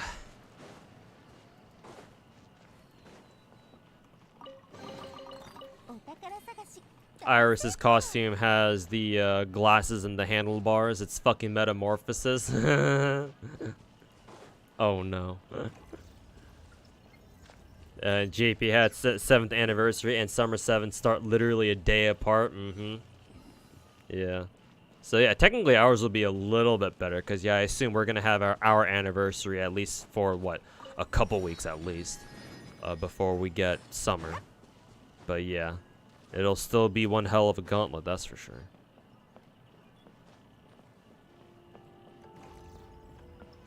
Don't want to skip Archetype Earth. A lot of people do not, myself included. I do want a 120 my own Archetype Earth at some point. No rerun in FGO now on, which sucks. Yes, sir. Because Los Angeles doesn't have enough staff. Because Sony keeps sucking away all the money. Oh, that's funny. I haven't seen one of these in God knows how long. Like literal years. These Geo sigils. So, when's the last time I saw one of those? How do I get up here? Just climb the fuck up? Yeah, it looks like it. I could go, like, maybe this way, I think. Can you go to the side here? Yeah, there's a road down here. Is Archetype Earth good? With a lot of investment, yes. I've heard at least MP2.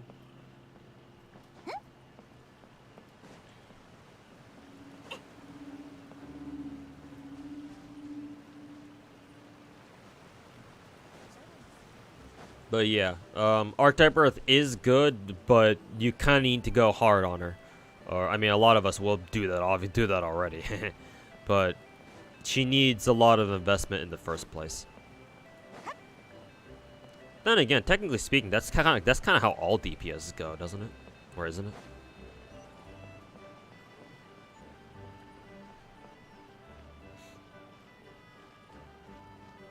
Karna Christmas at the end of the year is the last rerun. Last rerun we get. Okay. So enjoy the reruns while they last, I guess.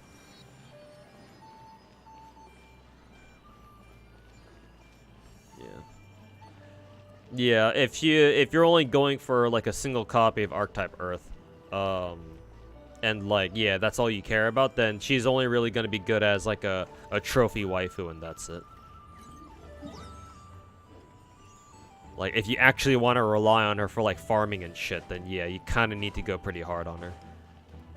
Like either grail her or like get her to high MP level or something like that.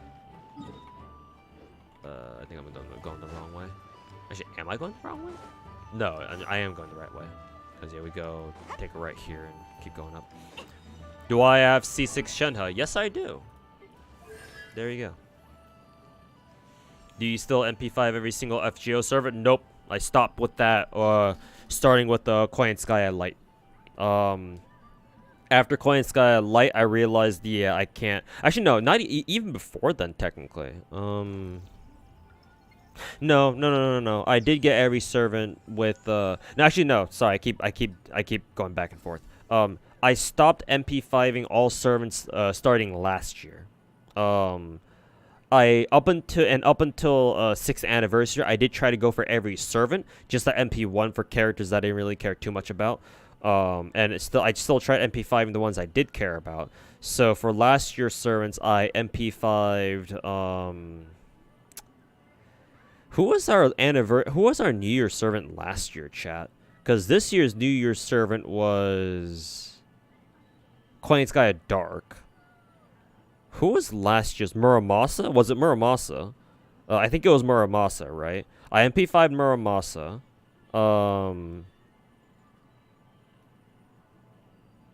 Yeah, I MP5'd Muramasa. I MP5'd Oh, I'm getting a call again. I have to answer that.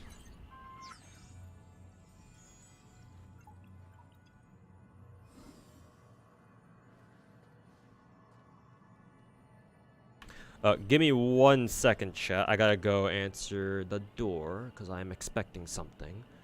But yeah, I'll BRB. Listen to this on loop while I'm back. While I'm away. I will BRB. Give me 1 second.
Okay, chat, I'm back. Sorry about that.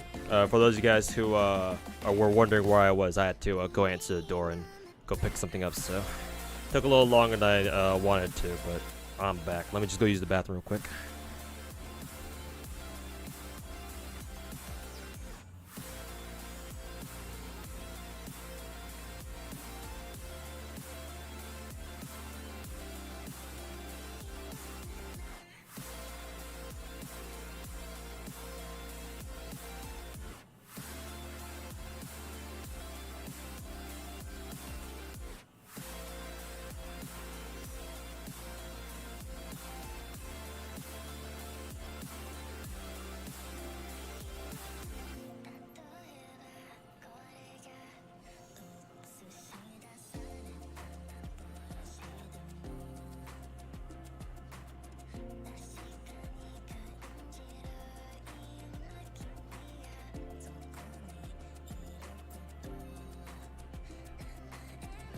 Okay, yeah, we're back.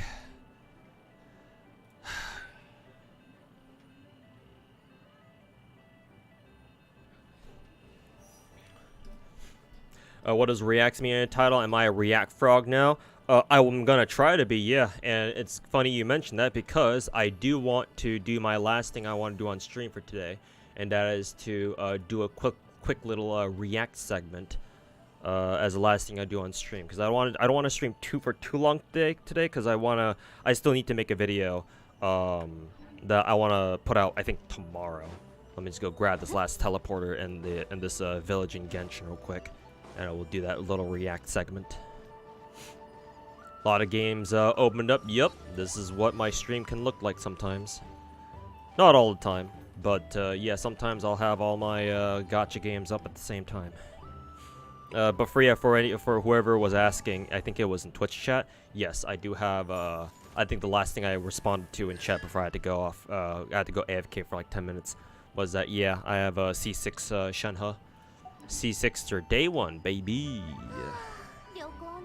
How was Gacha, guys? It was good, man. It was fun talking to just sitting there and hearing everybody's opinions on different matters.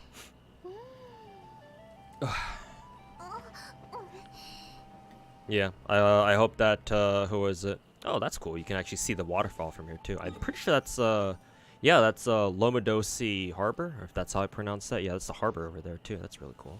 It's actually a lot closer than what the map kind of implies it is. It's a lot closer than it seems. Anyways, yeah, I'm gonna have a lot of fun exploring this area. Excuse me, this area. This area seems cool. I'll do that over the next couple of Genshin streams whenever I choose to do that. Nice little overview of the harbor from up here.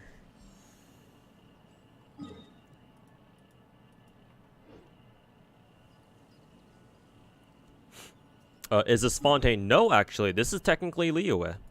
Yeah, this is still technically Liyue. This is actually a new Liyue expansion, which actually took me by surprise when I first logged into Genshin and realized, oh yeah, Shenyun's realm is actually not a separate. It's like own separate like world or anything, like kind of like you know, Enkonomi or Chasm is. No, it's straight up in the main Teyvat map itself. Yeah, now it connects Liyue to Fontaine, just goes straight across. So, well, technically it does. Can't actually just like walk into Fontaine though. But it is what it is. But yeah, I do want to do one last whatchamacallits, React segment, so that way I can clip it out from my stream and throw it up on my YouTube channel.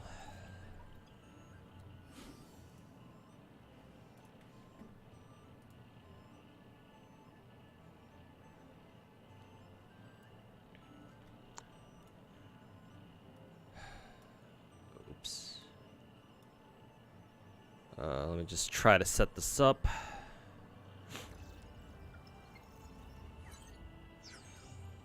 Let's see, full cam.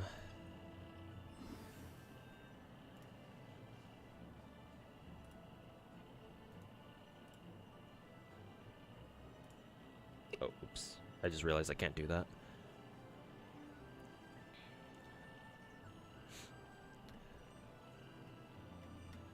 Actually, no, I can, because it's not like it's gonna. I'm not really gonna show anything here. Let's see here. Browser. Properties. Let's see.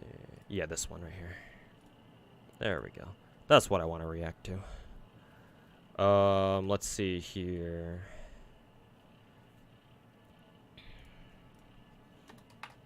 Okay.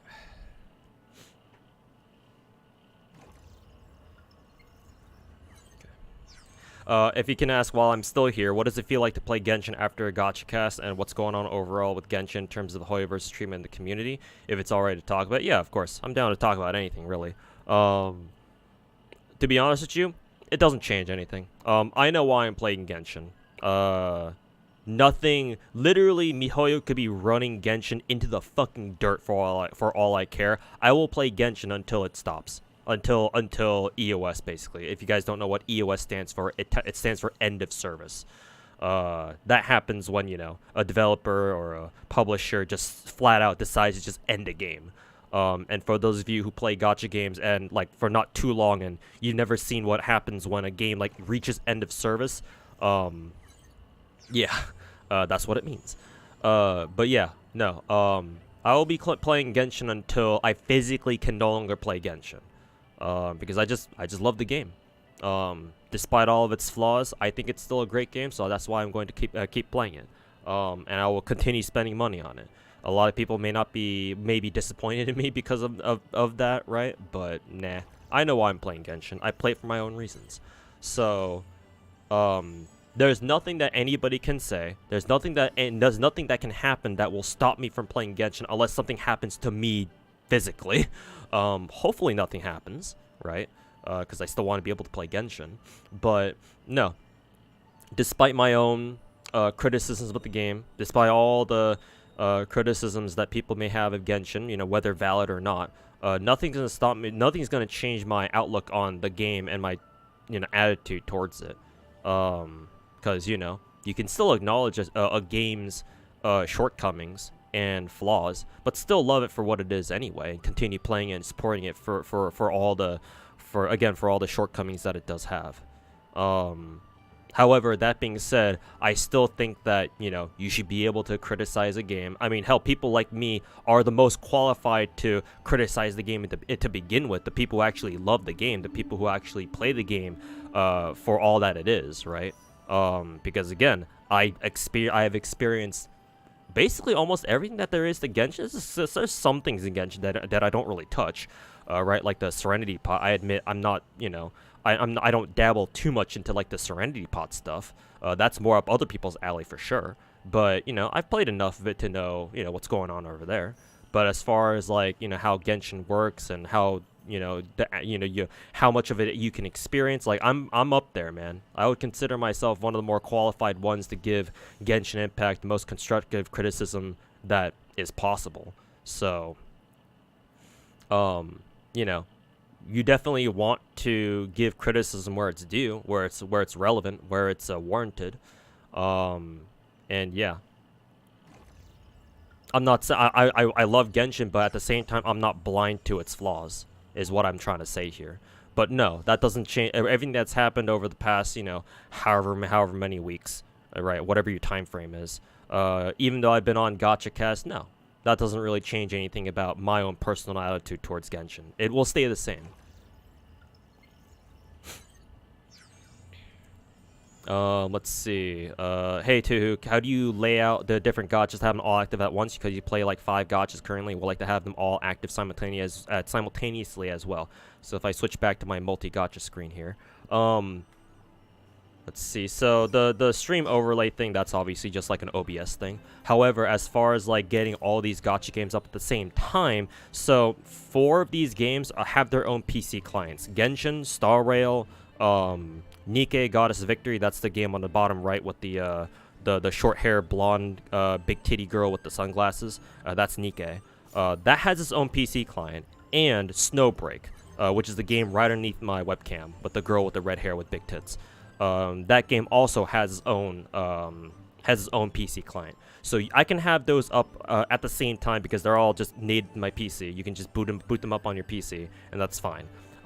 All the other games, with the exception of the game on the bottom left, on the very bottom left corner, that's called FGO. That game's on a tablet. Like, I physically have a tablet that's connected to a capture card.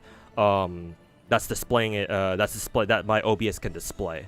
As proof of that, allow me to show you if I can not drop everything because of all the wires here. Wires, my biggest enemy.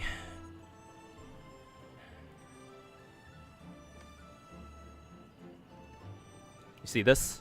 Yeah, this is my tablet that I use to play FGO on. Webcam quality is kind of trash, so you can't really see my screen, but you can kind of make out my FGO UI there, right? Yeah, so I have FGO on my tablet. This is connected to, I don't know if you can see it, but if you see the wire that my thumb is on right here, this is called a lightning adapter. This is used to connect an HDMI cable to a tablet or any iOS device for that matter. So it can be on an iPhone and a tablet or whatever.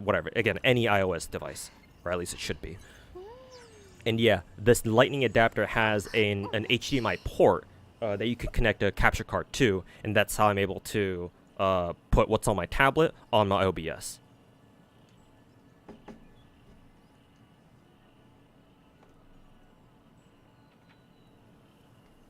Let's see. So that's how I have FGO up on there. Yeah, that's on a separate tablet. So it's not something that my PC itself has to worry about, except for OBS capturing the tablet window. And then lastly, the other 5 games that I haven't mentioned. Arc Knights, Blue Archive, Azure Lane, Ether Gazer, Girls Frontline, all those 5 games, those are all on emulators. I use LD Player personally, and so far it's treated me very well. And yeah, I have 5 instances of LD Player running out all at the same time. And yes, these are all games that I can manage at the same time, if I so chose to. Because yeah, I have all those emulators running at the same time. They're on like my separate windows or my separate monitors. Rip Dirty Bomb, yeah, man, I love that game. Too bad they're not supporting it anymore. Need Bargus video? Yep, put up my Bargus video earlier today. I'm gonna try to work on the Fairy Tristan video tonight and put it out tomorrow. Respects to you, and you're not free to play. Honestly, good for you. Hopefully, you'll be able to be a completionist while you can, while also managing your finances. Yeah, just you gotta get a full-time job, either by making like content creation a full-time thing, or getting lucky with the job somewhere out there. We'll see though. You've quit Genshin because there's no end game. You're fine with that in games like FGO, but with games that have combat like Genshin, having no end game sucks. Yeah, no, I feel ya. Yeah. Or not much of one, anyway. Yeah, no, I understand. Yeah, we all have our own reasons. Is all your money gonna come back if that happened? No. You think? Yeah, no, Jose to Toshua, if that's, I don't know how to say your name. I'll just call you Jose, assuming, you know, I read it like that. Nah, man. When a gacha game announces end of service, they don't return all your money. They keep that shit. Technically, you can charge back all the money you've spent on the gacha game. But yeah, no. When a gacha game announces end of service, now all your money's gone down the drain. Again, unless you charge back on your chargeback on your account, like you go through like Apple or Google and you basically charge back all the money you spent on the game and somehow get your money back, all your money back that way. I think you'd have to be pretty quick with it before the game actually enters end of service, because if once it enters end of service, I don't know if you can claim your money back. But yeah, no, effectively your money is gone.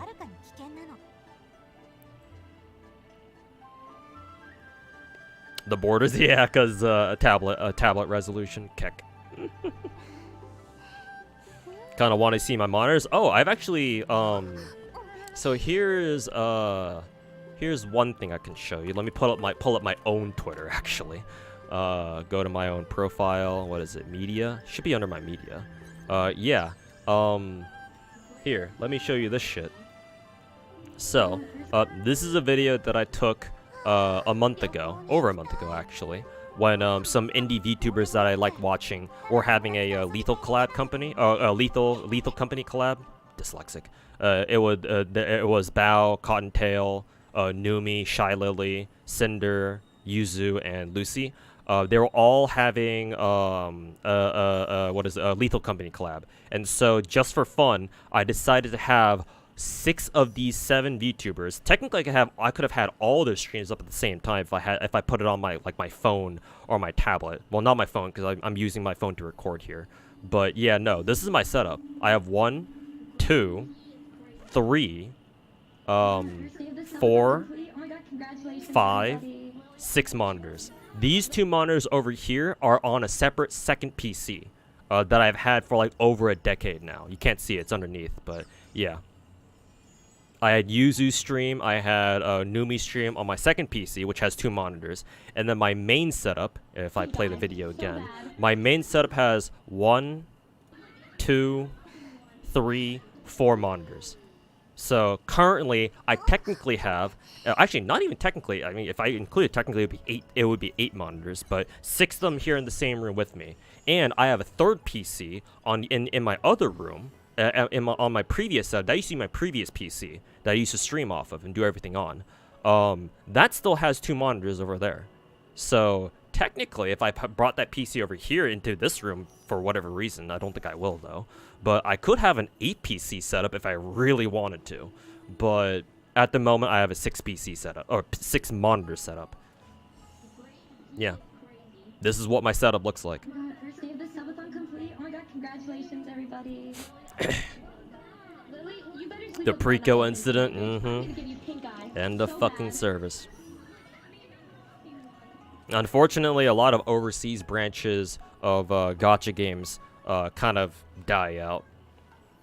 Because, you know, Western servers are usually the least popular of like an Asian Gacha games' servers or whatever. So maybe for like stuff that you spent just before EOS, technically speaking, you could charge back for your entire account. I don't know. I've never done this myself, obviously, so I don't know the exact details, but maybe there's like a time frame that you can that you have to adhere to when you want to charge back the money you spent on like a Gacha game or something. I don't know. Started playing Snowbreak today, and you've played around 5 hours. Super fun. Looking for content. You realize there is no content. Some outright saying it'll die since they removed EN voice support. In your opinion, is it worth playing Snowbreak today and future for a new player? Not really. I don't think the game's gonna die per se. I sure hope it doesn't. But like at the same time, would I be like super surprised if it did? If it like announced end of service? Probably not. Like the devs for Snowbreak, I have never heard about. Like Amazing Season Games, like who the fuck are these people? Obviously they're a Chinese dev, but like I tried looking them up on Google, and I at the time I turned up nothing. And not only that, but they're trying to make this. They're also trying to come out with this like Gundam-esque mech game that they announced. That they revealed on, what was it? Oh, I just realized that Genshin audio is still up. That they revealed at what the video game awards at VGA, something like that. So it's like, okay, so like you plan to release that game, or you plan to develop that game while also maintaining Snowbreak? Like how like who are you people exactly? But it's so far anyway, I don't think it's gonna die per se. Not only that, and not only that, but their newest update with Katya, it seemed to have brought on a lot of players. I don't know where they found all these new players from, but whatever. You know, good on them, I guess. So no, as long as the game like does financially well, then yeah, it'll keep going. Yeah, it'll keep going for sure. Looking for content there, you realize there is no content. I mean, now there's more content than there used to be. But yeah, no, like as far as like endgame-ish content goes, yeah, like it certainly doesn't have any sort of like simulated universe. I mean, technically it does now with that whole like roguelike game mode or whatever the fuck we got with the Katya update. So technically it does now. But yeah, no, I understand where you're coming from. Where it's like it doesn't really feel like where's like the truly fun content in Snowbreak. I kind of feel that way. I kind of feel the same way too. I just don't care about it because I don't treat Snowbreak to be as serious of a gacha game as like say something like Stario or something like that. I have a few problems with Snowbreak, where I can't really, that caused me to say I can't really recommend it per se to, I also have to mute Stario as well, speaking of which. Yeah. There's a couple problems with Snowbreak that I have where that make me not recommend it to your average gacha player. Like, I would say if you really enjoy like shooters, like third-person shooters or even first-person shooters, as long as you enjoy the shooter genre enough, then yeah, give Snowbreak a try, but like try to stay casual and don't take it too seriously. So, like it still has a future, it's just not particularly bright. At least not as far as I'm aware.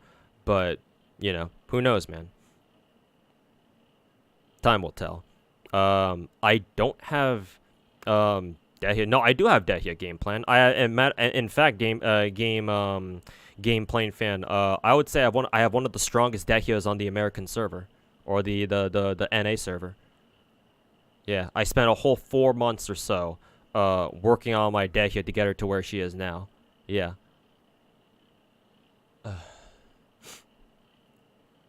Notice the English VA is the same as Yanqing. Yeah.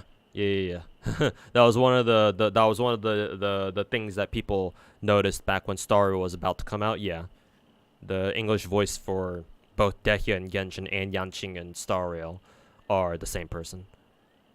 They share a voice actress.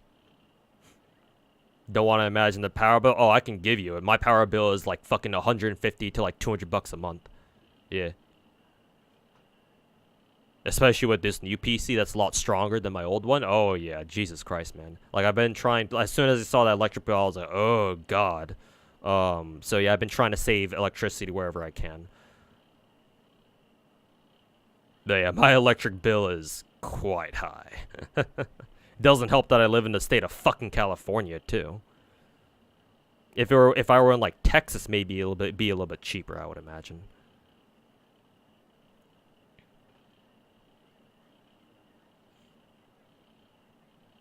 Noticed I wrote Kantai Fix. Would you ever go back to playing it, or do you still play? I have actually, fun fact, Fujoko, I have never played Kantai Collection. The only reason why I wrote Ambience of Fleet Symphony and like some other, yeah, actually, because that wasn't my only Kantai fic. The only reason that I wrote those fics is because I just really like the characters, but I have never played Kantai myself. I would have. Had the actual way to actually start playing the game wasn't so fucking cancer. Because back in the day, back when Kantai was first like blowing up in popularity, you literally had to enter a fucking lottery just for a chance at a fucking Kantai Collection account. And not only that, but it was Kantai Collection is still fucking region locked. Because I believe it's under the DMM label. So, and DMM, the website, a lot of it is region locked, so you can only access it either in Japan or with a VPN, and it's still that way to this day. So I don't think these days you have to enter a fucking lottery to get a Kantai account. You just need a VPN if you're overseas. But yeah, no, like at the time I would have tried Kantai if it wasn't such cancer to fucking try to get an account. But you know, years have passed since then, and my interest in Kantai has dwindled down to almost nothing now. So, no, I don't know if I'm ever going to go back to writing Kantai fics anymore. The one that I'm infamous for, actually, the Ambience of Fleet Symphony, that one, oh yeah, I don't know if I'm going to go back to that one. It's been so long since I last updated that one. Like, I'm not shitting you when I say it's been like 6 years. 6 or 7 years or so. And it's developed quite a reputation from what I understand among, you know, Kantai fic readers, as like this fucking, you know, what's the phrase that they use again? Like a power like not power, some term that they use to describe power fantasy shit. Like Gary Stu self-insert shit like that. It's gained a sort of reputation for that. So, like, people don't even want to fucking read it anyway in the first place. So why even bother? excuse me. Shigure, my beloved. A fellow Shigure enjoyer. Yeah, Shigure is my favorite girl. Best Kantai girl. I still love the OG Kantai collection. Shiratsuyu class. Yeah, I was hoping Azur Lane Shiratsuyu class would also have girls I would really like. I only really like Shigure, Azur Lane Shigure, and Yudachi. The other ones are kind of they're a little too lolly. Ugh. Probably why Azur Lane is so successful is because Kantai didn't branch out and everyone went to more the more accessible game. Yeah, obviously, yeah. Yeah, why the fuck would you want to have to go buy a fucking VPN just to play some dumb ship girl game? Yeah, when Azur Lane, when the Chinese devs actually took the time to set up an overseas branch, yeah. Fuck Kantai. Yeah, no fucking shit. Which is why Azur Lane is still relevant, like fucking, what, 5 years later, and Kantai, what the fuck is that? Kantai's permadeath feature is the main feature? No, it isn't. Mainly because as long as you know what you're doing, you should never have to experience permadeath. Permadeath is only there if you're not paying attention, you do some absolutely dumb shit, from what I've been told. Like, if you're paying attention, you don't sortie your girls out on, like, times when they really shouldn't be, right? They're when they're, like, low HP and they're not your flagship or some shit like that. Yeah, you shouldn't have to deal with that. And not only that, but perma games and fucking gacha games is fucking stupid. Imagine wailing for a fucking C6 Shenhe and, oh, her HP hit 0. Oh, there goes your $1,000. So... you understand this may be a weird question, but do you know any husbando gacha games? MiHoYo has one, actually, I believe. MiHoYo has a husbando game called Tears of Themis, I believe. There are husbando gacha games out there. You just need to know where to look. Unfortunately, I'm not going to be a great source for them because, again, I prefer my waifus. Nothing against husbandos, but I'm a waifu kind of guy. But yeah, I know of one at least. That's called Tears of Themis. There's been one husbando gacha game that I know that some of the Niji Sanji VTubers on the EN side have been streaming. I forget what that game's called. Like, I wonder if Hannah's still in chat. She might be. Because I know Uki played it recently in like one of his last streams. Oh yeah, Twisted Wonderland's a husbando gacha. Yeah, can't believe I forgot about that. Yeah, and Twisted Wonderland's been around for a while too. Yeah, Twisted Wonderland's another one. Love and Deep yeah, the Love and Deep Space one. Yeah, somehow that's a gacha game. I don't know how, but apparently there's gacha in it. So there's one for you. Yeah, there's plenty of husbando gacha games out there. They just don't generate as much hype as like the traditional waifu ones because, you know. But yeah, you just gotta be on the lookout for them and look for them. They are harder to find than like the waifu gacha games, obviously, but they exist. They're there. Yeah, just spend another $1,000 for another C6 Shenhe. Yeah, truly. Sure, it'll be fine. Did you see the Wuthering Waves Resonator showcase? No, not yet. If they've like put out a separate video for it, then maybe we'll watch it next stream, and I can react to them or something like that. I don't know. I'll look it up though, so I can prepare to I can tell the guy who's doing my thumbnails for the react videos, like, hey, I want you to make a thumbnail for this video or whatever. So I'll check it out I'll check it out just to make sure that video's there. I won't watch it though. I'll save my watching on for stream tomorrow or maybe the day after or whatever. But yeah.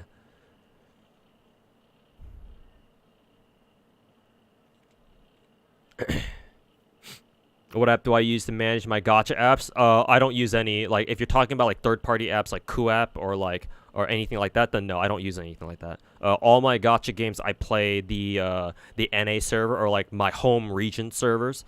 So yeah, no, I don't need any third-party apps. I just download them straight off the app store for my region and I just play. So no, I don't have anything like that. Kantai has a lot of hentai, but so does Azur Lane. Yeah, because Kantai is like a legacy IP at this point. Yeah, there are still some people who are diehard fans of Kantai, and a couple artists who are that way as well. And they'll always do Kantai content. Because yeah, legacy. So Kantai will always get a steady stream of like hentai and dojins and shit like that. But as far as like actual outreach goes and like internet notoriety and fame, Azur Lane's like far surpassed that at this point, especially here in the West. So been getting ads for Love and Deep Space. Maybe I will too now that I've been watching some Niji Sanji streamers, VTubers play it. Hey Fade Echo, welcome back. How you doing?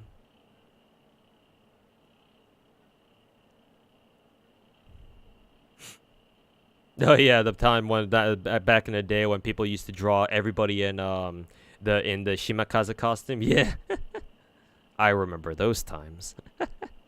I grew up with those times. Did you watch Arknight CN live stream, their New Year's, the Chinese New Year's stream? I wanted to watch, and I was planning on hopping on with who was it?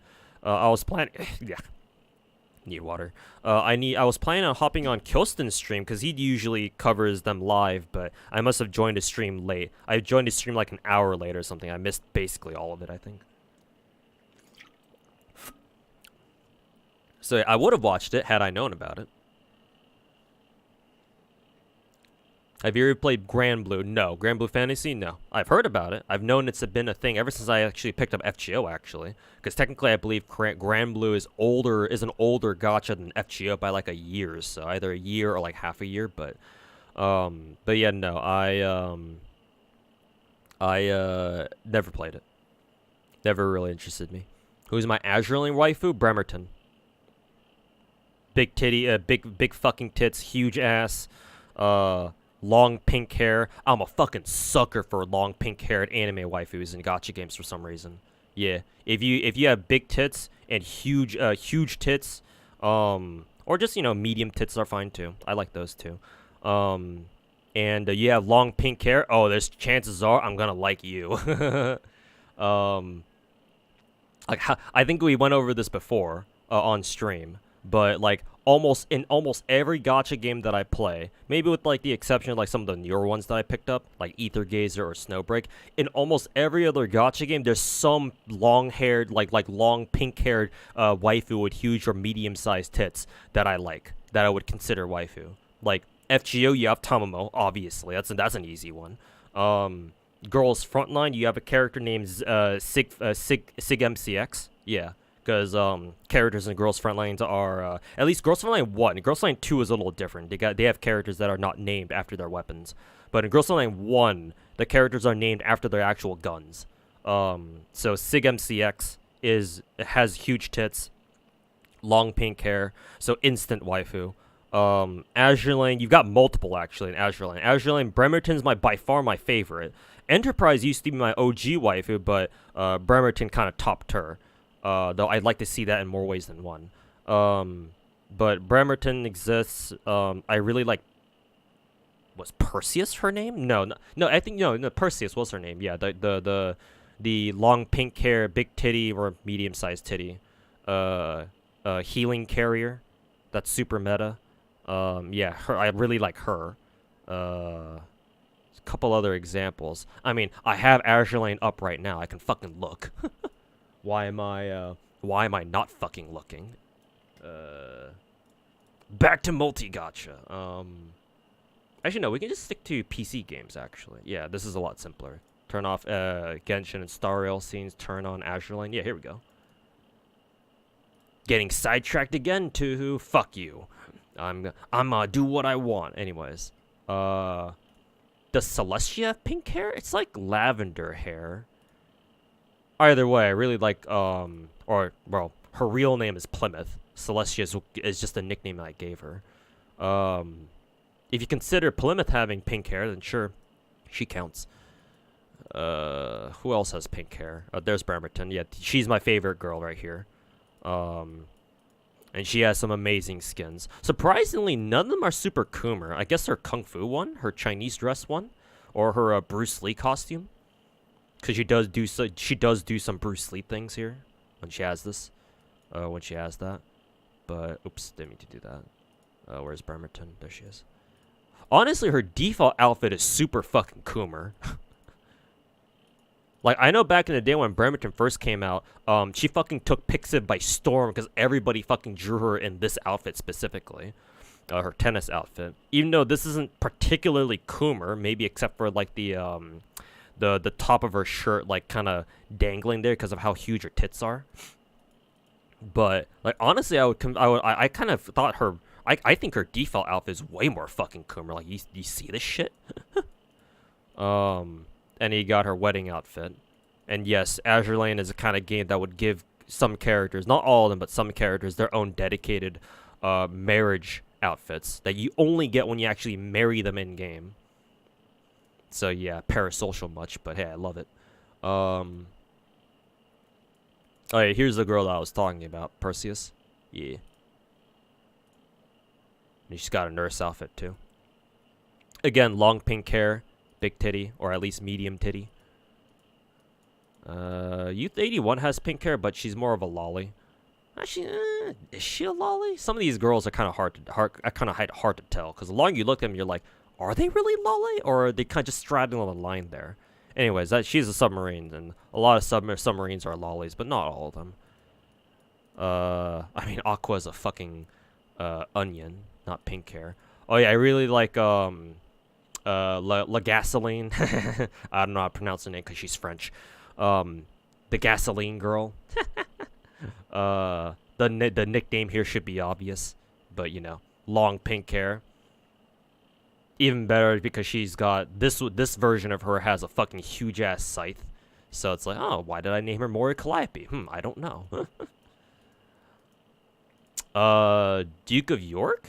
Does she have long pink hair? If you consider that pink, then sure. It's like darkish. It's more like light red. I don't know. Oh, and then Prince Ruprecht. That's her Chinese New Year. This is her Chinese New Year skin, I believe. Yeah, her Chipao. And this is her default. Yeah. I don't think she has huge titty, but she's got long pink hair. And she's an idiot, so.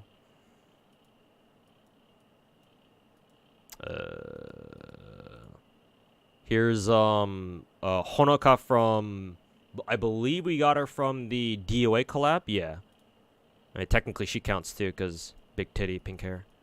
Alright, here's the original Gasoline. Yeah.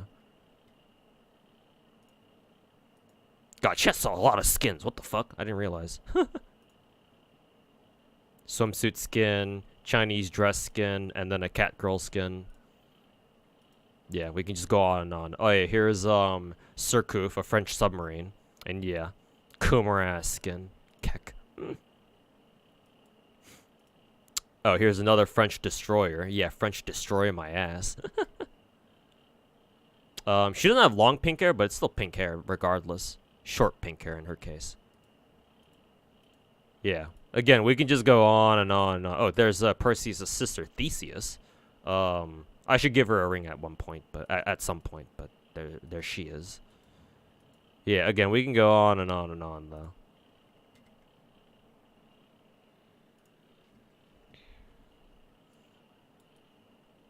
But yeah, yeah. In almost every gacha game, point is, almost every gacha game that I play, there's some, like, long pink hair, big titty waifu that I really enjoy. You like Taiho and Rune. Do you need help? No, you just like living life dangerously.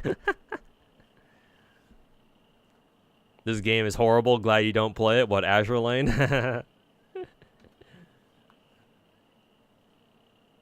Why do you think Genshin doesn't do that many skins? They should, but the reason why I think they don't do it is because the Genshin development team takes its own lore way too fucking seriously. I've seen this happen in other gacha games too, namely FGO. FGO is another game where they take their lore way too fucking seriously. Yeah. Genshin is just one of those games where they're way too fucking uptight about like their lore, and they gotta make everything make sense in lore and shit like that. Fucking L Omega lol RE. Fucking lore mega lol. Yeah. I would say that's the main reason, but I'm gonna say straight up say nobody knows. It's most likely a combination of like they take their lore way too seriously and like the direction that they want to take Genshin doesn't line up with them putting out a whole bunch of skins. I think they should. I think they should put out as many skins as possible because people go apeshit over skins, man. Like that's one of the easiest ways to farm money from a player base. Not only that, but you know, giving skins to older players reinvigorates the community's interest in those characters. And it allows you to make even more money off of old characters. It's just so easy. Like I even saw in chat earlier today when we were talking briefly about Shenhe's and Ganyu's new skins. There were some people in my Twitch chat saying, "Oh yeah, I actually I now want to roll for Shenhe or Ganyu now that they have these skins, right? Just for them, I'll buy. Or yeah, just for these skins, I'll roll for them. The one's the next banner, right? They should do more skins." But for whatever reason, they don't. And since you're asking me, I think that the reason why is because they just take their lore way too seriously. Yeah, that's the bottom line. Yeah, but that and again, the development team needs to have like some sort of plan to be able to supply all those skins to begin with. For a game like Azur Lane, that game has always had a lot of skins. Has always had a ton of skins from the very beginning, from its very inception. Like Azur Lane was always marketed as like a fucking Coomer game to begin with. Like there are memes, like literal fucking huge memes about like the Azur Lane, like the community manager over in Japan. Like there's this one meme involving him where someone asks him, like an interviewer is asking him like, is Azur Lane a hentai game? He's like, of course, right? That meme used to be super popular. It always comes up every now and then. But yeah, no, Azur Lane was always designed to be that way. It was always designed to be a Coomer game. That's why you get so many fucking skins and so many outrageous skins like the ones you just saw, or some of the ones you just saw. Whereas with Genshin, it was never designed to be developed that way. For Genshin to begin doing that, they would need to have a fundamental change in like game direction and like game leadership, right? They would need to replace whoever their current like game like general head of operations or like general manager of operations is. And from the things I've heard about him, he doesn't seem to be the greatest of people. Because I believe he used to work for Honkai Impact, and back when he was doing that, the people like Honkai Impact players didn't really like him either. So there you go. But yeah, no, like the dev team needs to have like that sort of like plan to begin with in place. So it's clear that Genshin doesn't have anything like that. Like they can afford to put out some skins, but not like on the level of like whatever the fuck some other games like Azur Lane does. So. Have you seen the Kafka Yelan skin mod? Yes, I have. And yeah. Whereas, AR-15 and Girls Friendly, well, she's flat. I mean, yeah, I guess she has pink hair, but she's flat as fuck.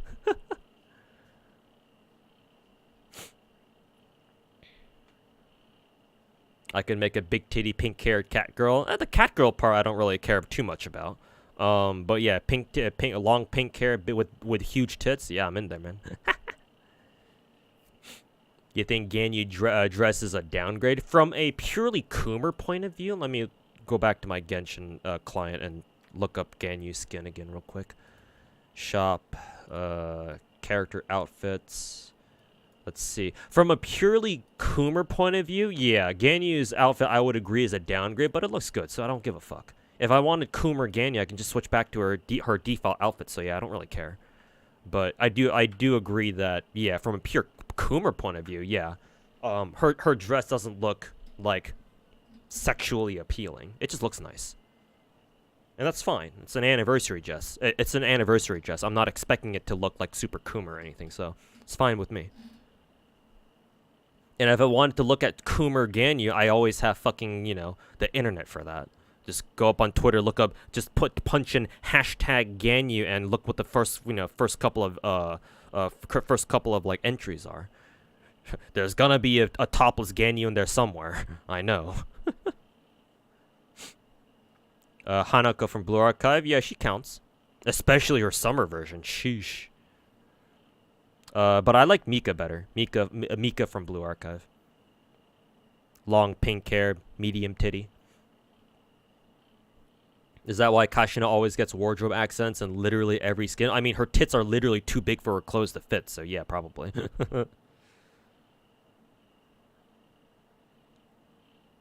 Don't know if you mentioned it, but you mentioned re-upping your Patreon a few months ago. I finally got around to. Hey, thanks, man. Thanks, Gabu. Greatly appreciated. And welcome back to the Patreon family. Can you post pictures of like pink-haired girls from Preco and ask which one would be the wife for you? You can just mention the names. And I'll just look them up. Obviously on a different web browser though, because I might look up some inappropriate ones on if I do it on stream. Hu Tao hentai. Well, there is some out there. I'll say that much. I mean, not some. It's Hu Tao's a popular character, so I'm assuming there's quite a bit. I've seen some. Would you buy an official figure made in China, or do you think the quality isn't as good? I'm not an expert on figurines. And so as much as you know, made in China meme, and made in China is a meme, especially nowadays. I can trust that like the anime goods at least are of high quality. Most of it coming out of China, because the Chinese are very serious about their weeb shit as well. Like let's be real. However, like I'm not gonna make a comment on like made in China stuff or anything like that, because I'm just not an expert in figurine goods or just external weeb merch to begin with, so I don't wanna say. I have no opinion. Yo, you've seen some, alright. I'm sure you have. I'm sure you have. Arknight's Ambriel. I like Golden Glow better. Maybe it's just my 6-star bias bleeding out there, but I like Golden Glow better. Cute, shy, electric cat girl, or no, she's not a cat, she's a dog. I think she's, wait, is she a cat girl or a dog girl? I don't even fucking know. All the memes have been mixed up in my head. I no longer know what Golden Glow is supposed to be. Cat girl, dog girl, fuck it, I don't know. Pink Korone, let's go with that. Oh yeah, oh yeah, she's a dog girl, because Pink Korone. Am I not an Epic 7 player? No, unfortunately not. I heard about back when Epic 7 first came out, because I remember when Epic 7 first came out, like a year into FGO or something like that, a year or two into FGO, people were like, "Hey, people kept asking me, oh, are you gonna also pick up Epic 7? It looks super cool, man. It has some of the greatest animations in gacha game history." Even back then, still does actually. It's got one of the best animation works of any gacha game out there, any 2D gacha game anyway. But I was like, I'll be okay with just FGO. So I never got into Epic 7. Maybe I should at some point in the future, just for shits and giggles. But I will not be touching PvP with a fucking 10-foot pole if I can help it. Cause fuck that shit. But I've seen Epic 7 gameplay, and I kind of seen how it's like. They're like other streamers like Lakari. But yeah, I respect it. I just don't play it myself. She's a dog girl. She's a cat girl. Yeah, exactly. You guys, chat doesn't even know either. Pulled Shinano earlier, and you just now pulled New Jersey. Hey, that's what's good, man. Yeah. I'm so glad Shinano and New Jersey are both part of Permagacha now. Now you can just roll them whenever. Yeah. Very nice to have some URs in Permagacha now. Those are really nice. Excuse me. Korean games like Epic 7 and Grand Chase Mobile are very grindy. Mm-hmm. That's Korean games for you, man. The nature of Korean games. And daily reminder: fuck Nexon and fuck Netmarble. Just fuck Korean big name label Korean publishers in general.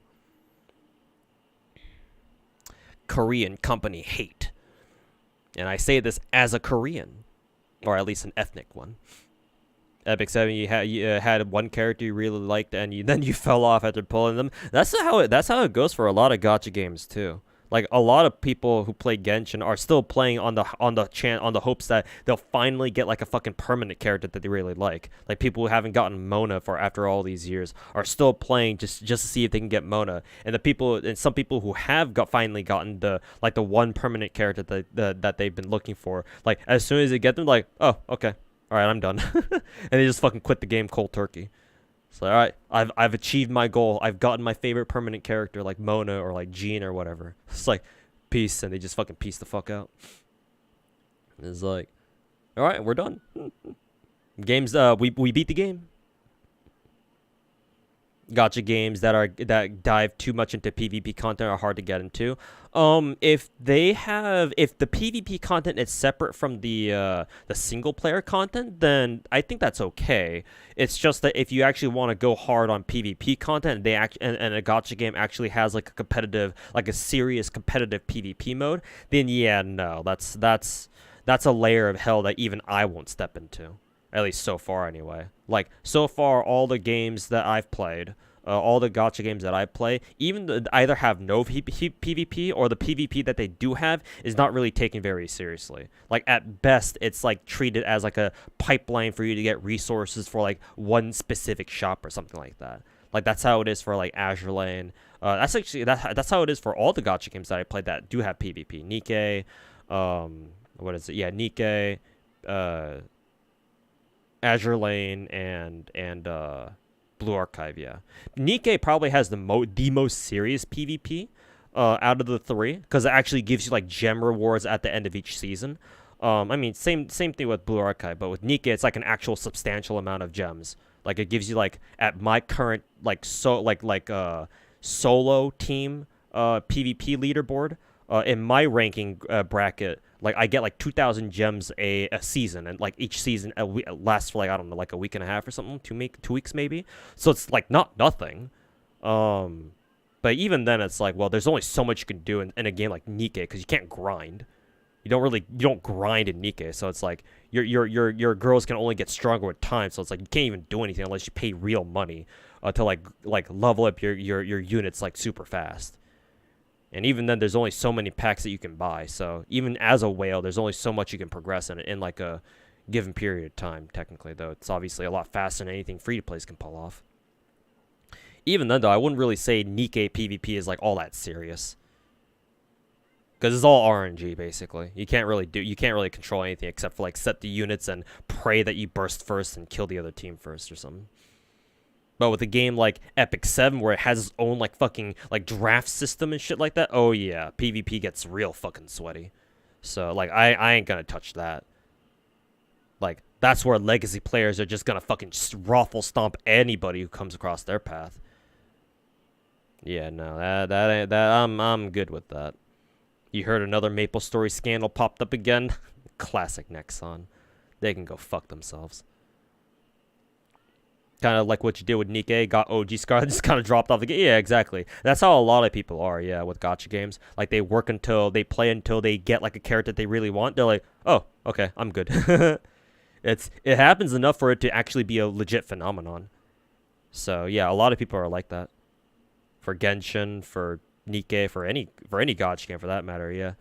Like characters that are typically meant to be, like, kind of hard to get. So when you finally get them, it's like, oh... Like, all right, I'm done. I'm good now. Because, yeah, the idea is that, well, now that you have your favorite character, it's like, oh, now you can come back to the game whenever you want, because you know they're always going to be there again. So. You literally saved from Genshin's release until Ayaka for, like, a full year and a half, and then you got her and you immediately quit. Mm-hmm.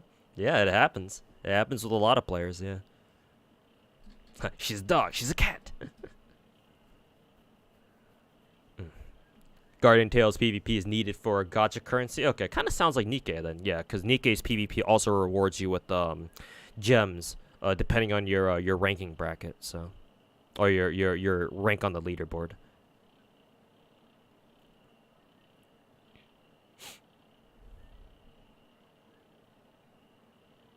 Nikke legit got boring, unfortunately. Yeah, I can see the appeal of Nikke, like, dropping off pretty hard. Yeah, if you're not, like, if you're not, like, glued to the story super hard, or if the Coomer aspect of it doesn't appeal to you for that long, Yeah, yeah.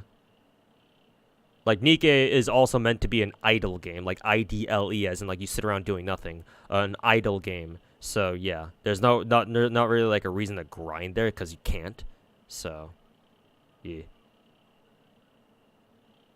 See, I'm sure that's happened with quite a few people.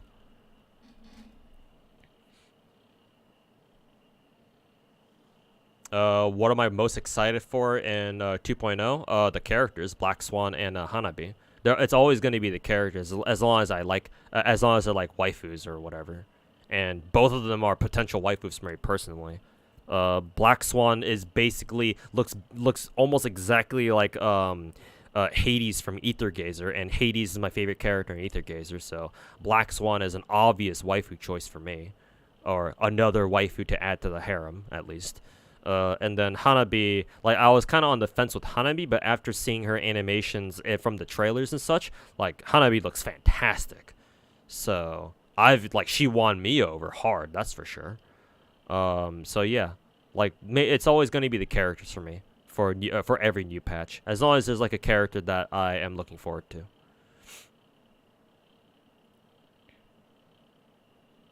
Your friend got Ayato and Genshin and then left until Novelette. And then she grinded the map until she got Novelette, did it, and then quit again. Mm-hmm. The casual experience. Yep. I mean, hey, I almost can't even call her casual, cause like, damn, that the amount of commitment to fucking free to play grind the game until you finally get a character you want. At that point, that's almost not even casual. That's like borderline hardcore. Except the difference is she doesn't play every day.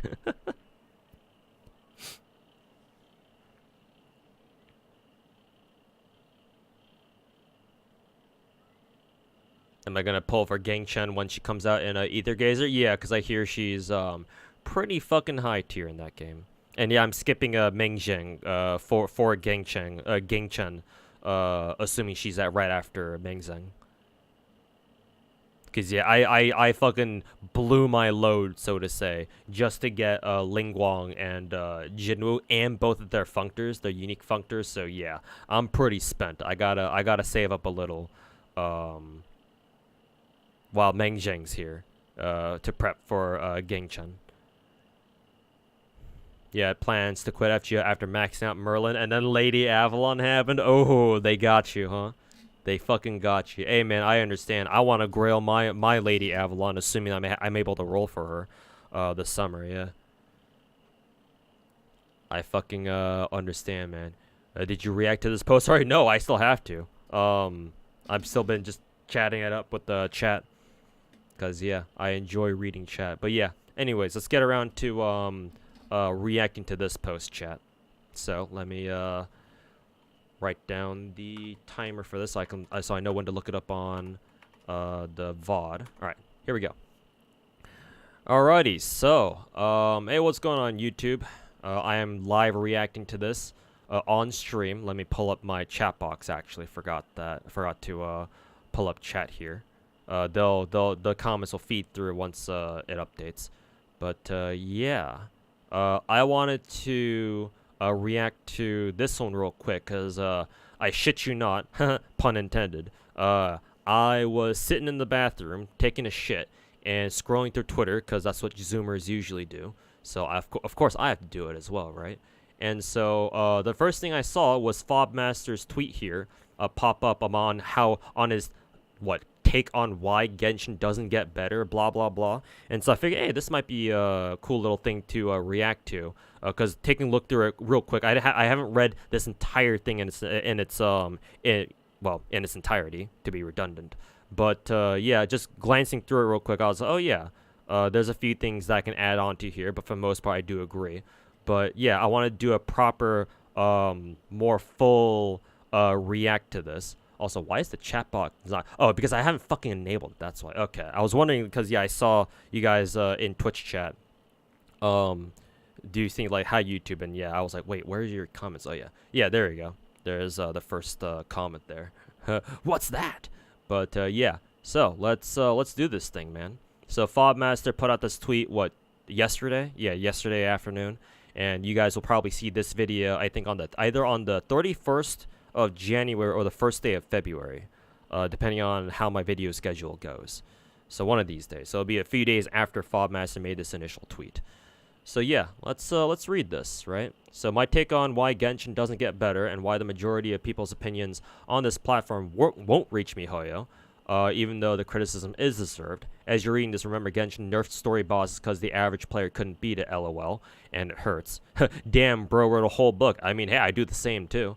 I mean, if you think this is bad, you should have seen my my last react video to that one, the Toxic World of Genshin Impact video by Visual Venture that I reacted to, and that video is like 2 hours long. So yeah, I know all about writing whole ass books. But anyways, let's take a look here. So I've been someone who have been advocating for change in Genshin for years. Oh, so have I. Now, do I spend money on the game? Yes. I genuinely love Genshin Impact and still believe to this day it has some of the best combat for an anime game on the market. Hey, look, literally shit that I've been saying for the past 3 years too. Hey chat, little did you guys know, I'm actually Fobmaster's alt account. You've never seen me and Fobmaster stream at the same time, have you? Wait, I can't say that. I've rated Fobmaster a couple times, so can't make that joke. Anyways,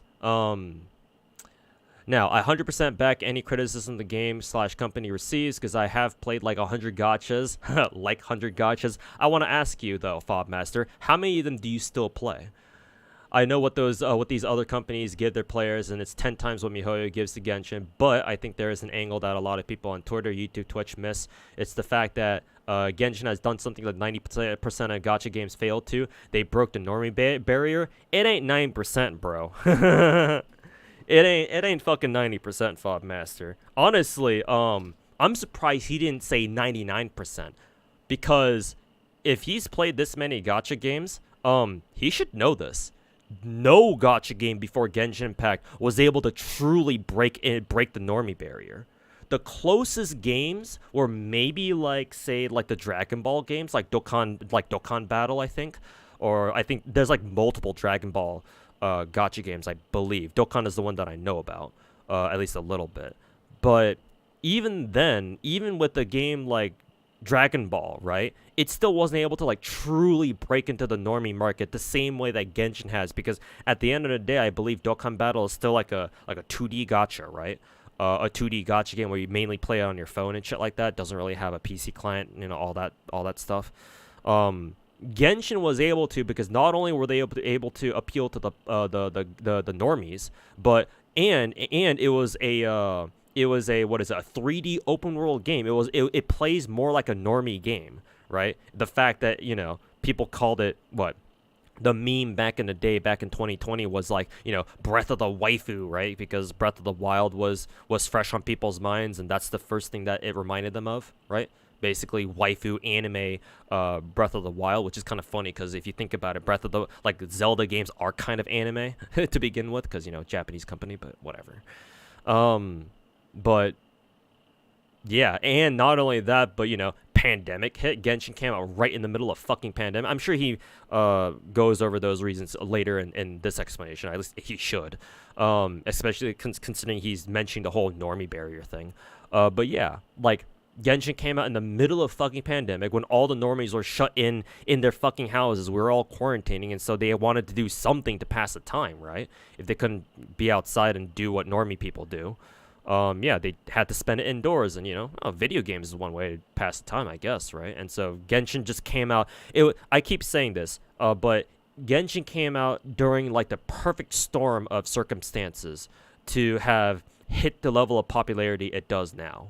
And enough of those normies, even though nowadays we don't have to, at least us Westerners don't have to do this, but like even now when, you know, there's no we don't have to do any more quarantining, like enough normies still continue to play Genshin where, you know, like it can still ride off the meteoric spike in popularity that I enjoyed back when it first came out in 2020.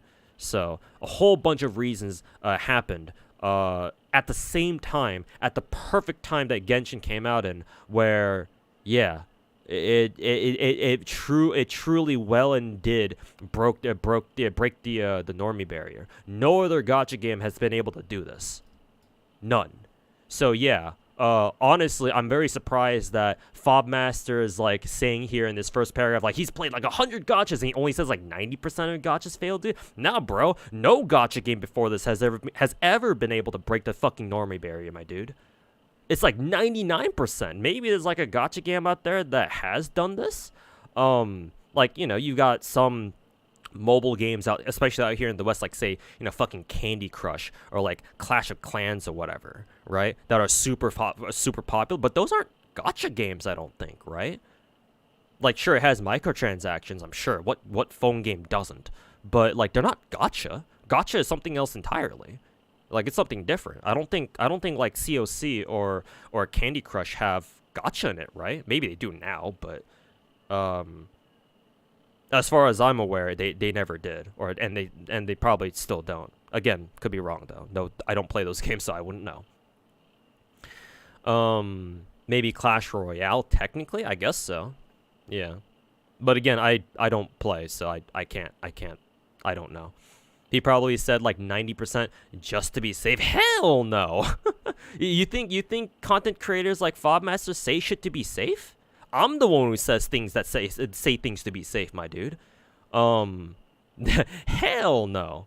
I'm genuinely surprised he didn't go even more extreme, like 99%. Because in this case, he would be right. No gotcha game has been able to break the normie barrier in the way that Genshin has. And I know I'm saying this like a third time, but like it's that point is extremely important. Because again, I've said this before, but the hardcore community of Genshin, like all us Genshin players bitching about how bad Genshin is, we usually like to consider ourselves, or we'd be considered hardcore players, or at least the more hardcore, or certainly not casual, because the casual players wouldn't give a shit.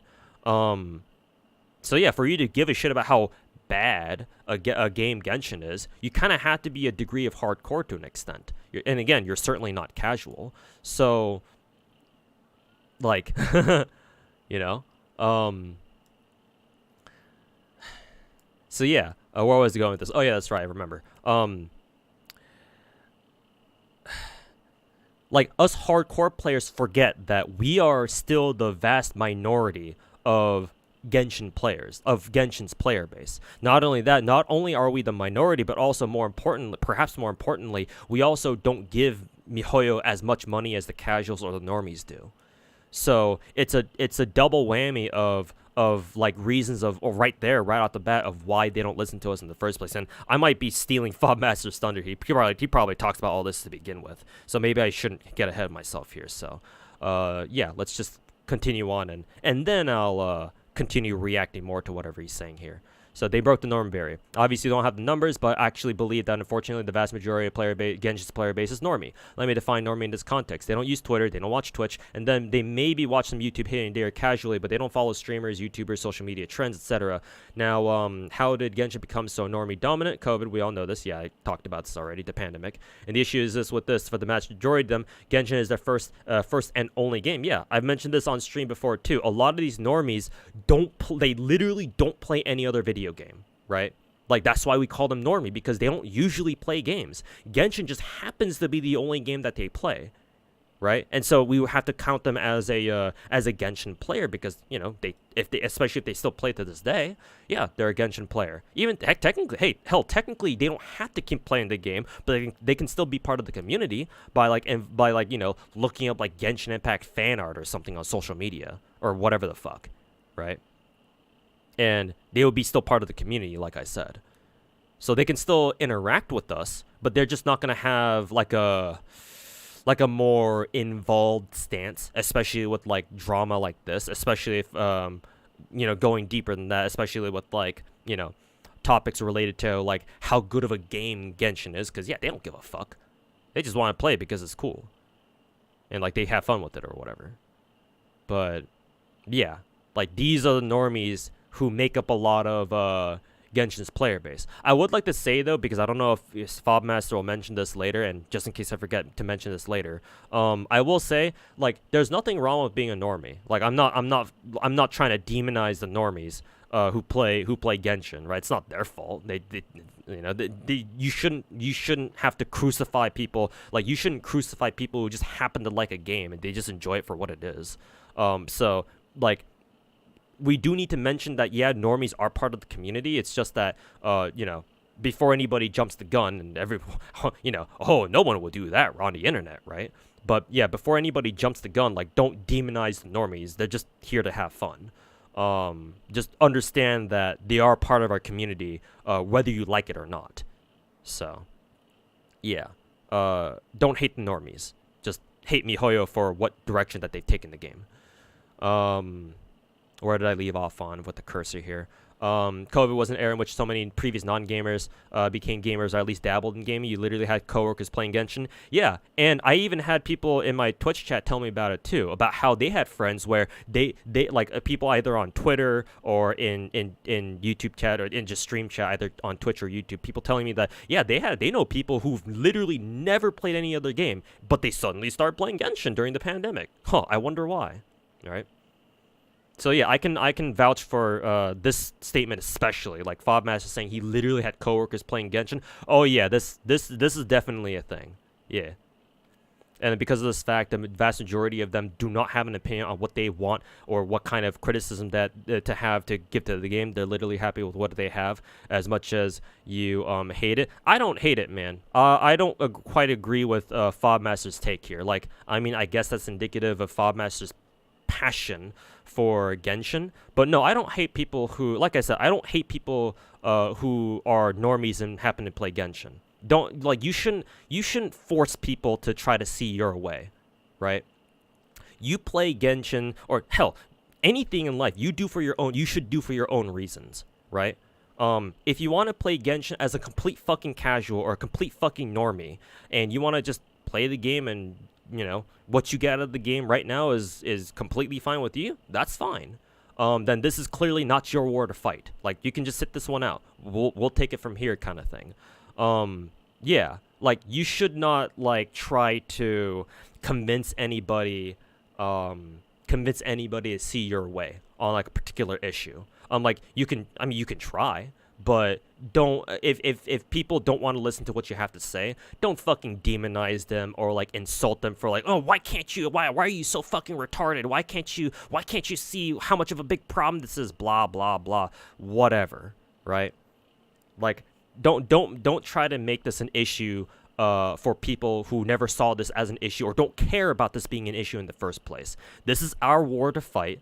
Don't involve the others. Don't involve the normies. Like, they didn't do anything wrong. They're just here to have fun, right? I mean, at the end of the day, that's what we were all here to do. Well, that's why we're supposed to be here for, right? We all came here to have fun with Genshin Impact, but some of us have, taken a few steps to evolve beyond that, whereas some other people have not. You shouldn't, crucify anybody who's decided not to see this as an issue. Yeah. Like, you shouldn't hate this. It's just how things are. If you hate how things are, then that's energy you're wasting that you could have used to try to advocate for change in Genshin Impact. Like, whatever the fuck, like this, like making this post right here. So, this last comment Fobmaster made about how as much as you hate that people are literally happy with what they have, nah, I think that's a bad fucking take. Again, don't force people to try to have the same view as you do, no matter how passionately you feel about it. Yes, it's a problem, but don't make it a problem for other people. Like, let them come to that conclusion themselves.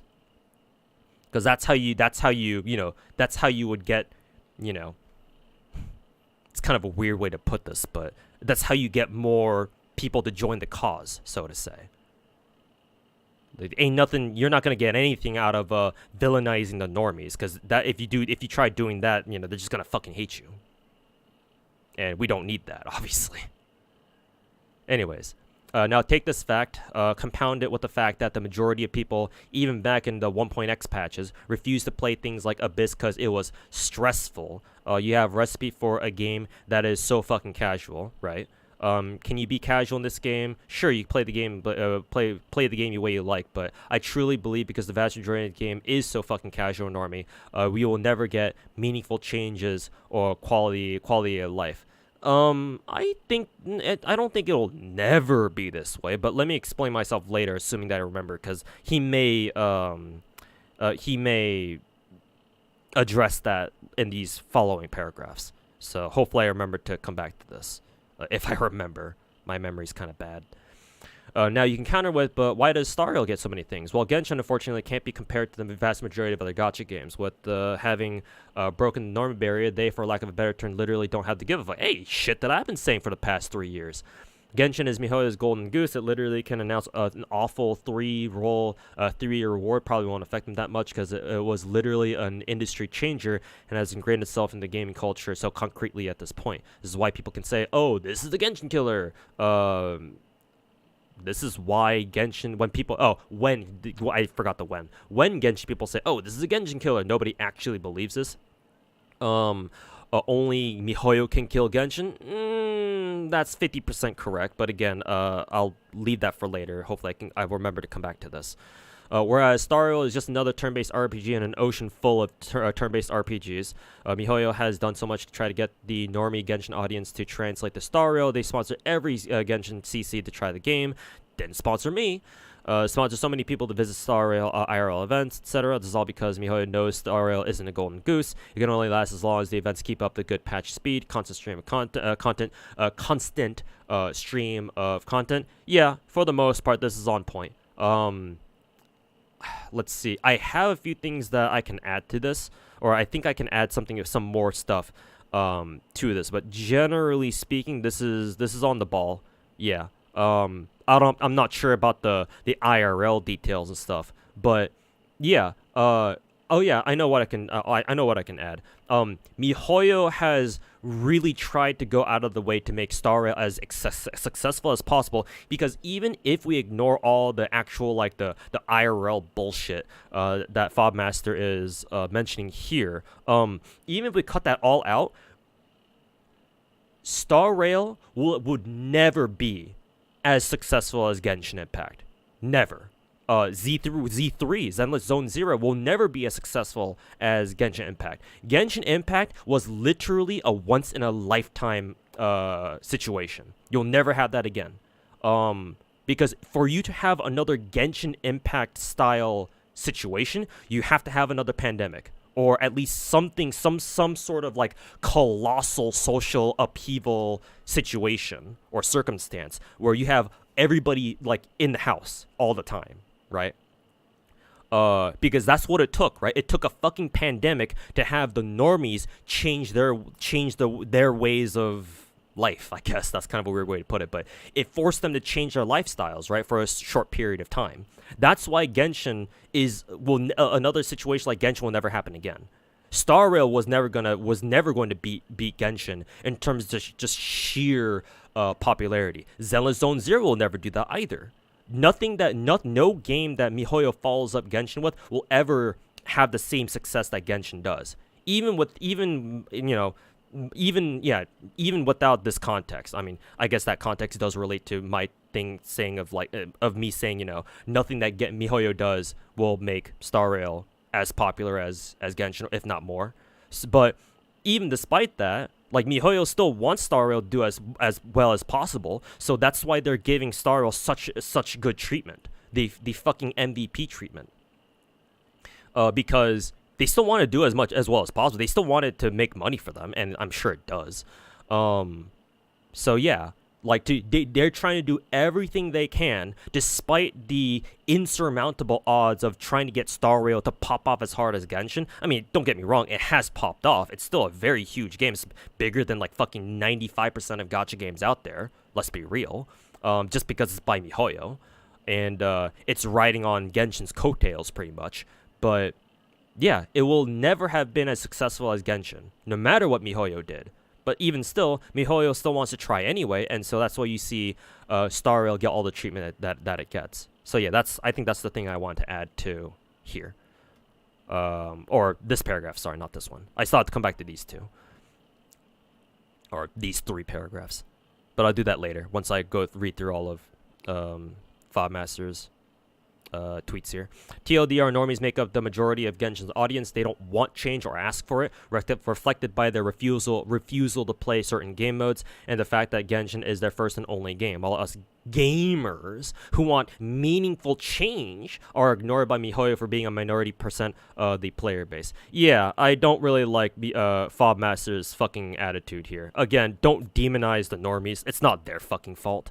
I mean, sure, you can kind of pin some of the blame on them because they're the money makers for Genshin. But like, bro, if you don't want to play Genshin like a proper game, like as hardcore as the rest of us do, like, why the fuck are you pinning the shit on them? It's not their fault.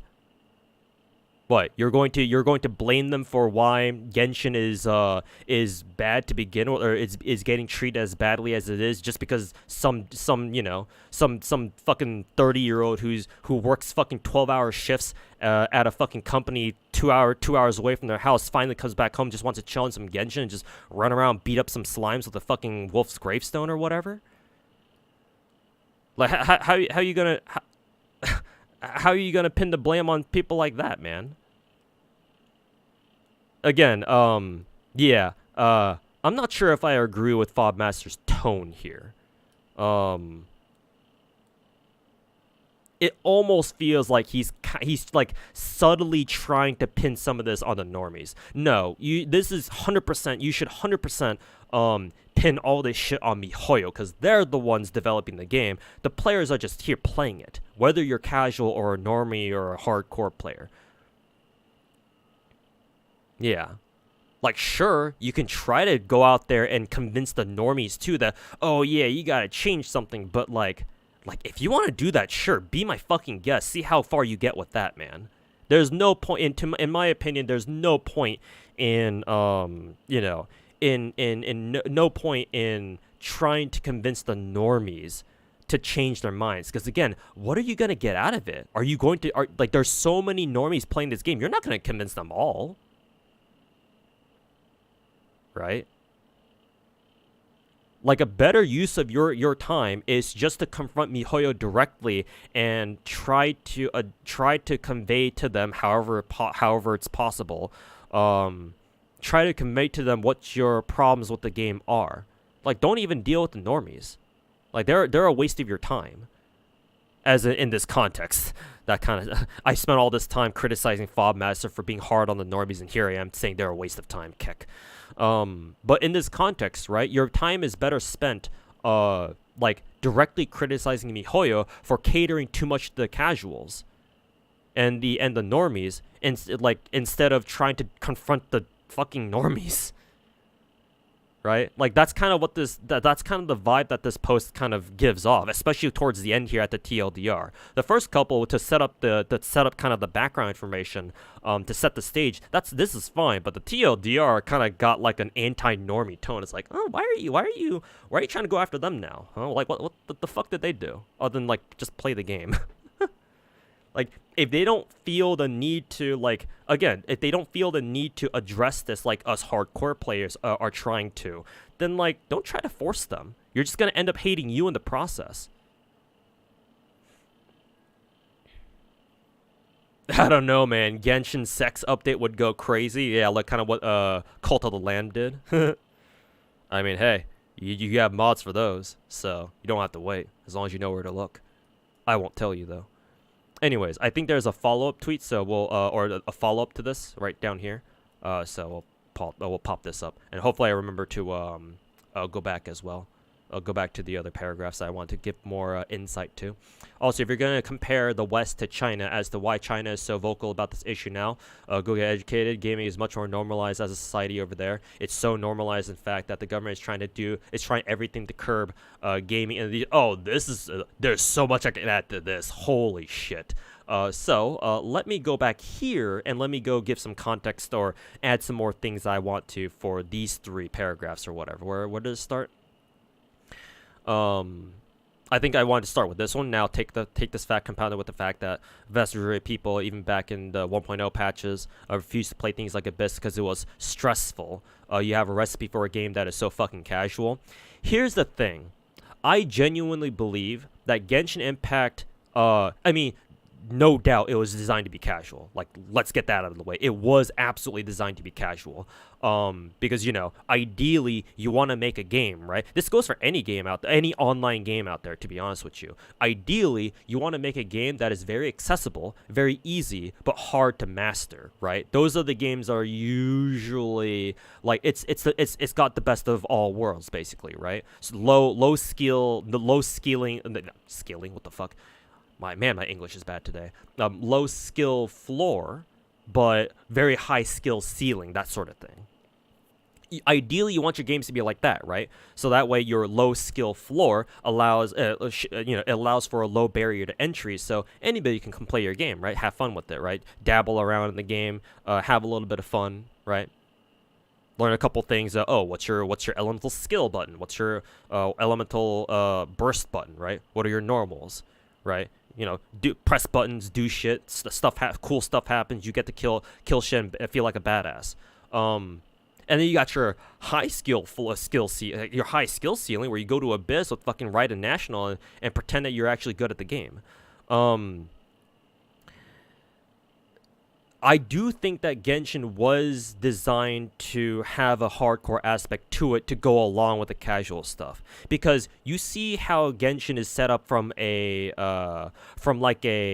gameplay perspective, and I don't know how you see that and be like, no, this game was only meant to be casual, right? How the fuck would a casual player come to learn that, oh yeah, there are things like elemental application levels, like there are different attacks that put like different levels of like elemental application, like depending on the attack, right? So some attacks are like harder to like vape with or whatever, for example. Like there's entire videos out there like kind of dive into like the deeper mechanics of Genshin, and for those of you who haven't, I highly recommend you should. Like it's actually rather fascinating, like the depth of the depths that Genshin gameplay can go, like things that you wouldn't really consider to be things, but yet they exist, and like you can actually control them if you know what you're doing, or you can actually exploit them if you know what if you know what you're doing, if you know how the game works. So like clearly there was like a more hardcore edge to this in mind, right? So it's not all casual. I'm not saying Fobmaster is saying Genshin was only meant to be casual, but just to provide like an alternate view of this, because I believe in, you know, trying to look at all sides to an argument, or trying to do that as much as possible anyway, because I'm not perfect at it either. Yeah, Genshin is fucking casual. There's no doubt about that, but there is also a hardcore element to it. I mean, hell, the fact that us hardcore players even exist in the first place, and we're even able to go hardcore in a game like Genshin Impact should be proof of that alone. I mean, you could say that, you know, any game that's big enough is always going to have a more hardcore audience, right? But I mean, the game of being able to even having systems in the first place that allow you to be more hardcore than, you know, what people may expect is also something you should consider too. So it's not all casual, but it's certainly designed to be mostly casual. I do agree. And then next one here, can you be casual in this game? Sure, you can play the game you like, the game the way you like, but I truly believe, because the vast majority of this game is so fucking casual and normie, we will never get meaningful changes / quality of life. I don't think so. I think this is also a bad take. It's not that we will never get changes; they are just gonna be super fucking slow to come out. And again, I'm surprised. Well, actually, I'm not surprised that Fobmaster doesn't really see this, because, like, yeah, sure, he says he plays like 100 different gacha games, but like, again, how many of them does he still play, right? He only really keeps up with the Genshin and Star because Hoyoverse Keck W.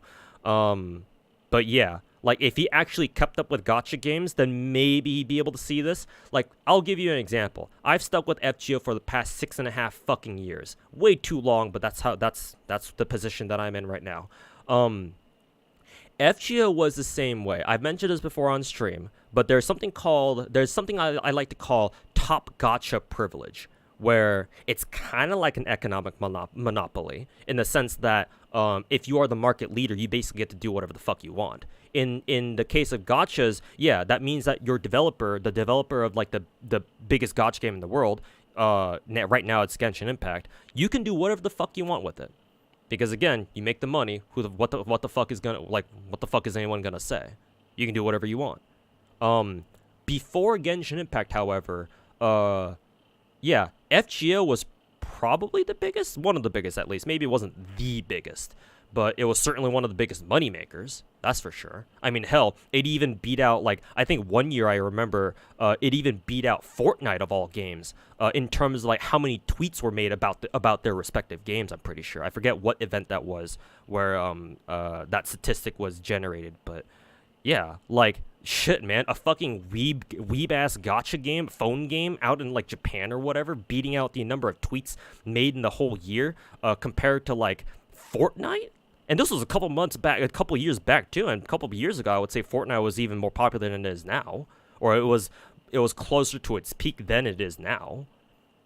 Not saying that Fortnite still isn't popular, but you know, it's been a while, right? And so yeah, FGO was the exact same way. Before Genshin came out, they were cruising, man. They were cruising on their usual shit. They had their formula putting out events, their formula putting out new characters, blah blah blah, whatever. And like, yeah, it was going good. And they didn't do shit, right?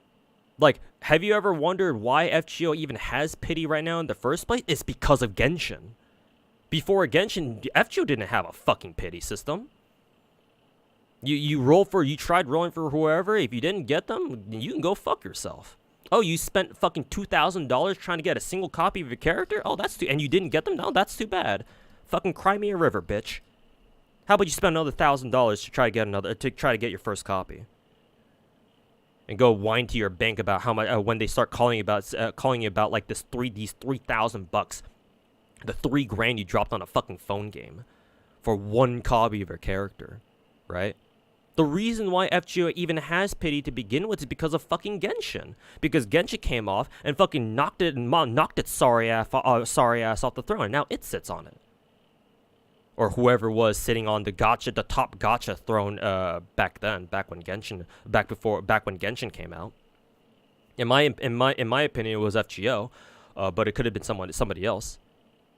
Even if it was another game other than FGO, like FGO still felt sufficiently threatened where, oh yeah, we have to make changes now, right? Because FGO is an older game, it's like fucking 7-8 years, going on 9 years old, on the JP server. So yeah, it has to make some changes because they can't keep the gravy train going forever.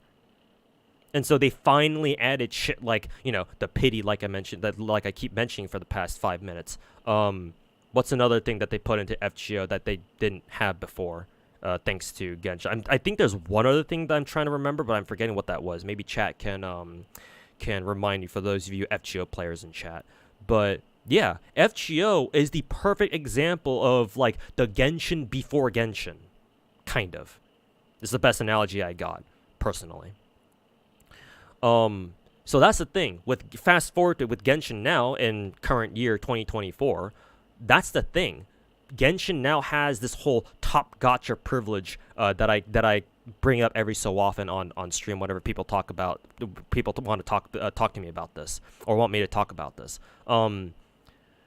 MiHoYo can do whatever the fuck they want because again, they have the normie backing, like Fobmaster keeps mentioning in this tweet or in this post, and they're good. They're riding on that gravy train. And honestly, in Genshin's case, they can afford to keep doing this for years and years on end. And I'll get to that more as when we go into the next paragraph about, you know, Genshin Killer and shit like that.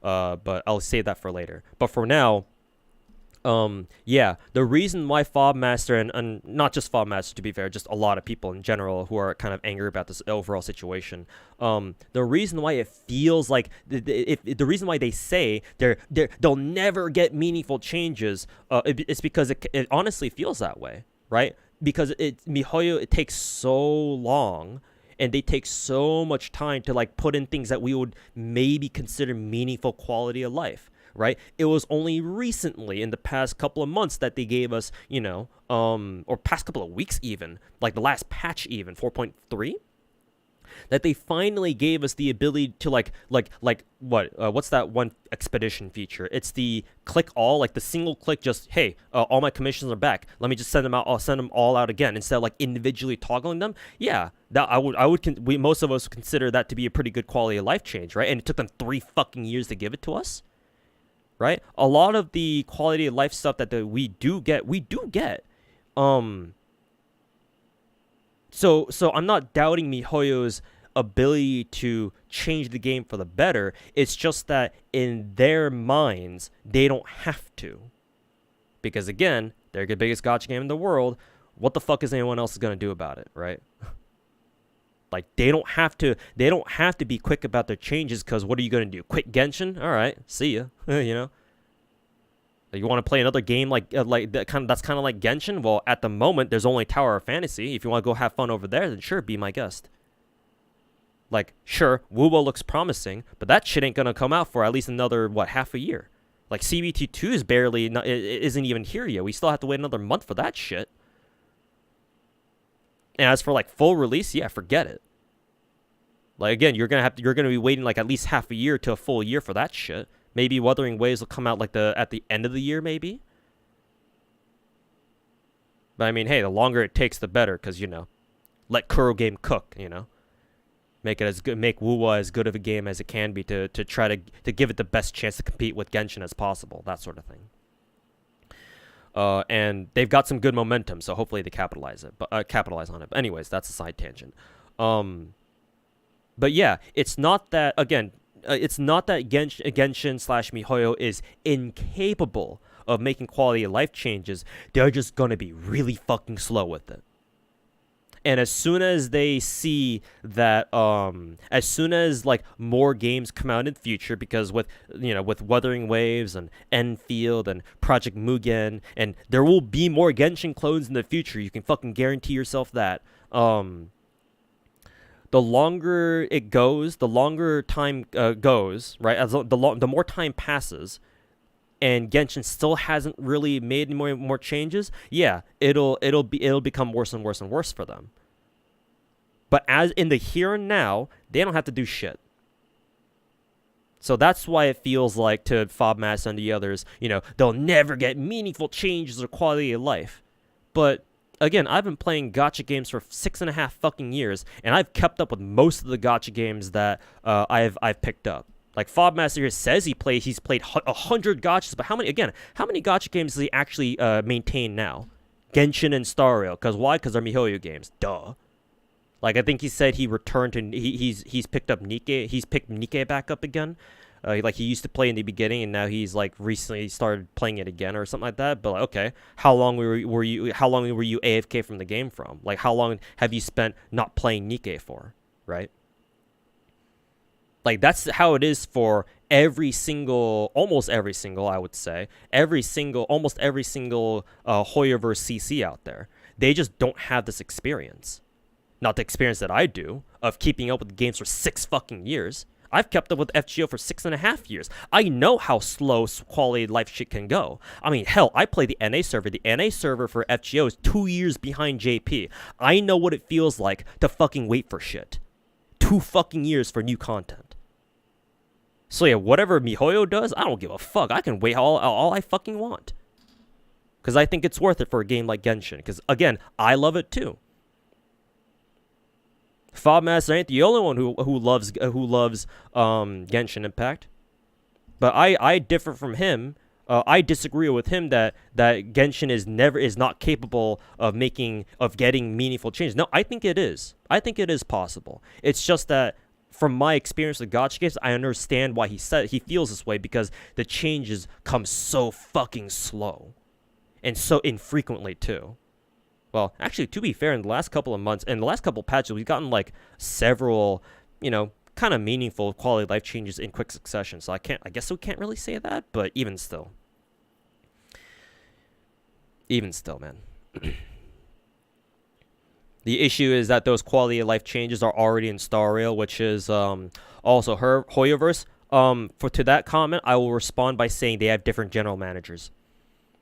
I've been told that the guy in charge of like actual game operations, I don't know what you would call that position, like officially, like within the company. But I was told that the guy who's like in charge of like general operations for Genshin Impact and how it's handled and shit like that dude used to be on the Honkai, who used to be the same dude, used to have that same position for Honkai Impact 3rd.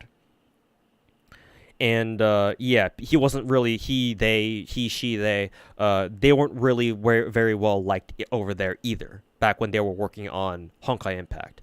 But when Genshin came out, they moved his ass over to Genshin, and Honkai Impact's been I guess it's been popping off. I don't know how Honkai's done after that dude left.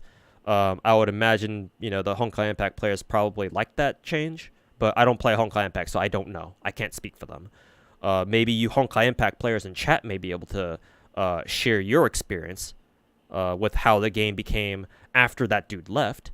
But yeah, it's a different team. These are basically different teams. Different teams are managing Genshin Impact and Star Rail.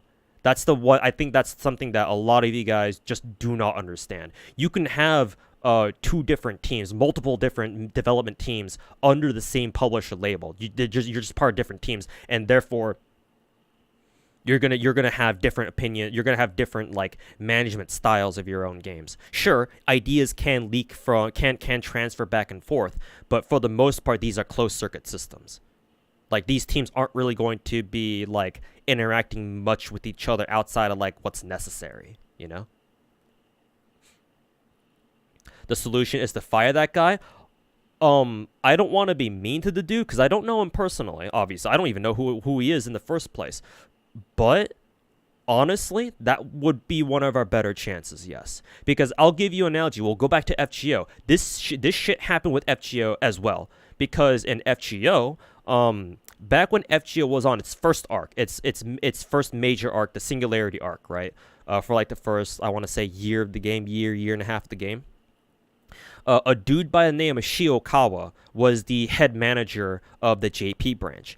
When FGO started transitioning into the Lost Belt Singularity, or the Lost Belt arc, right, the second major story arc for FGO, a new guy took over. Us FGO players know him as Mr. 2, or Tusan, or Kano Yoshiki. And when he took over fully for JP, what happened was Shiokawa, the old JP manager, began to manage NA. And that's how we got the whole meme about, single rider gem and shit like that. And, like, we never really thought of Shiokawa as much. Like, we didn't hate him, but, like he wasn't, he was, like, mid, right? None of us really had any special feeling for him like we do for, like, Kano Yoshiki, right? Shiokawa didn't really do shit, at least as far as we were concerned. But comes Lost Belt for NA, we get, Kano Yoshiki becomes the head manager for everyone. Because remember, La Zangle manages both the JP server and the NA server directly. And the NA server is the one foreign server that FGO has where the developers manage themselves directly, or they make the executive decisions. They just have Aniplex and our localization team, the Hamster Squad, take care of the details, right? Do the translations and shit like that, the localization part. But like the executive decisions, like what we get in game, La Zangle still makes, the developers themselves. This is different from, like, for example, the Taiwanese server, the Chinese server, because for those, or the Korean server for that matter, because for those servers, they have third-party publishers handle their games, and they make a lot of decisions there too. The NA server is the only overseas server for FGO that does not have a third-party publisher. La Zangle manages our decisions directly. And so when we got Lost Belt, suddenly Shiokawa was phased out, and Kano Yoshiki came in charge, took charge of the FGO server. That's why you see Kano Yoshiki show up in a lot of our recent Chaldea radio broadcasts. And the fact that he shows up trying his best to speak English delivering us news about upcoming content, even if most of the shit is shit that we already know, obviously, because clairvoyance, because 2-year gap.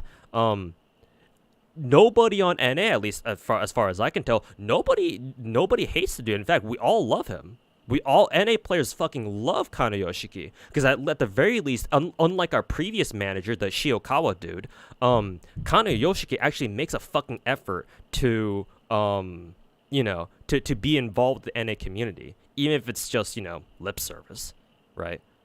It's still cool to have the dude who's in charge of JP also take some time out to care about the NA server too, right? We call ourselves Kano Yoshiki's favorite child for a reason. So yeah, this is kind of another analogy that I can make that I think is similar enough, where maybe something like this has to happen with Genshin, right? Maybe the dude who's in charge of Genshin's daily management or whatever, or how the game is run, maybe that dude needs to be replaced. I'm not trying to say we should fucking fire the dude. I don't even know who they are. So it's kind of unfair for me to advocate something as drastic as that. But I am saying that it is something that could be done, right? Because it happened for FGO, which is the game that I've put most amount of time and effort into. So perhaps that's what needs to be done for Genshin as well. Get somebody else who's more in tune with the community and understands our problems with the game, and will try to do everything they can to give us what we feel is needed for the game, what we want, basically. But who knows? I don't know MiHoYo's internal structure, so at least not as well as I do with La Zango, for example. So who knows? But yeah. Anyways, to wrap up this paragraph here, I'm not saying it's not possible. It's just going to be painfully slow. And it is going to feel painfully slow for the vast majority of Genshin players, because, again, most Gacha players just do not have the sheer amount of experience that I do. Not even Fobmaster, I would say, because, yeah, Fobmaster's played a whole bunch of Gachas, but how many has he actually stuck with? Gacha games is the kind of thing where you think you know a lot just because you play a whole bunch, but in reality, you would know more about them if you actually stick the fuck with them, is the thing. Because gacha games are meant to be games that are meant to be played over a long period of time. Because anybody can pick up a fucking gacha game, play it 2 weeks straight, and then drop that shit like a bad habit, and then come back to a fucking year later when a new hot waifu comes around. Anybody can do that. And so because of that, everybody's just gonna have the same fucking shitty ass take. That isn't quite accurate.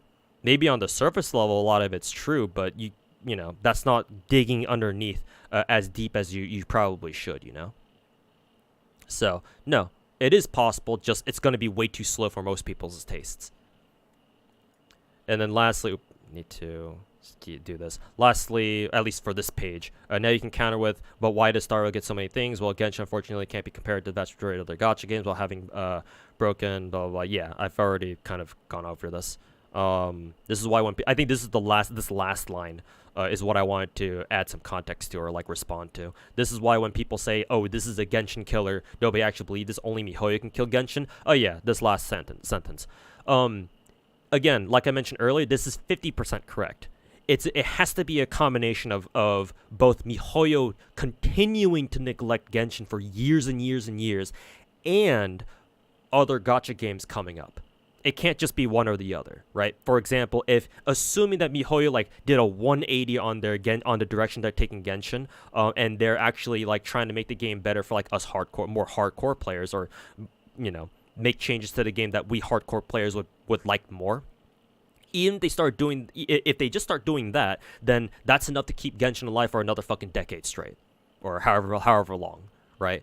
That alone will make sure that, I mean, they have the normies, so fuck us hardcore players, right? But yeah, that'll firmly entrench Genshin's position, even if tomorrow we get the true competitor to Genshin, right? So a Genshin clone that truly lives up to all the quality standards that Genshin has put out there, and is just as good of a game, if not better than Genshin. Even if tomorrow we got a game like that, no, Genshin is still not going to die because again, Genshin's been out for 3 years. Like Fobmatch said, it's so entrenched into like even mainstream gaming culture at this point that ain't nothing going to happen to it, right?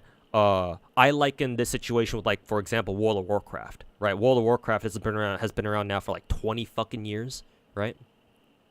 For 20 years has been here. Everybody keeps saying, at least back in the day, people used to come out with more and more MMOs, like saying, oh yeah, this is going to be the WoW killer. This is going to be the WoW killer. Our MMO is finally going to be one to put World of Warcraft 6 feet under. And yet here World of Warcraft is 20 years later, still kicking strong. Like SOD, it just happened. They got retail got SOD. It's kind of dying off now, but another expansion will bring people right back, obviously. And Classic always keeps chugging along like it always does, right? World of Warcraft's still around. It's weathered years and years of people claiming, all these claims of fucking, WoW killer this, WoW killer that. Honestly, Final Fantasy 14 might be like the closest thing to like a WoW killer possibly. But obviously, Final Fantasy 14 hasn't killed World of Warcraft. Matter of fact, they coexist. Right, because they're, from what I hear, since I don't play MMOs, Final Fantasy 14, FF14, and WoW are like very different MMOs. So like, it's like, if you prefer one or the other, you can just, or if you play both, you can play both, right? Because they provide, I think, just different enough experiences, MMO experiences, to where like, yeah, they can coexist with each other because they offer different experiences. That'll be the case with Genshin. Right, even if Wuthering Waves comes out tomorrow and is the best Genshin clone we've ever had. Right, which isn't really a hard thing to do, to be honest, because TOF Omega lol. But even if that were the case, Genshin's not gonna die anytime soon. Right? It's only a combination, like I said, of MiHoYo continuing to neglect Genshin, at least in our opinion, and more Genshin clones popping up over the years. Wuwa, if somehow Tower of Fantasy can pull off the impossible and actually become a good game, or at least so I hear.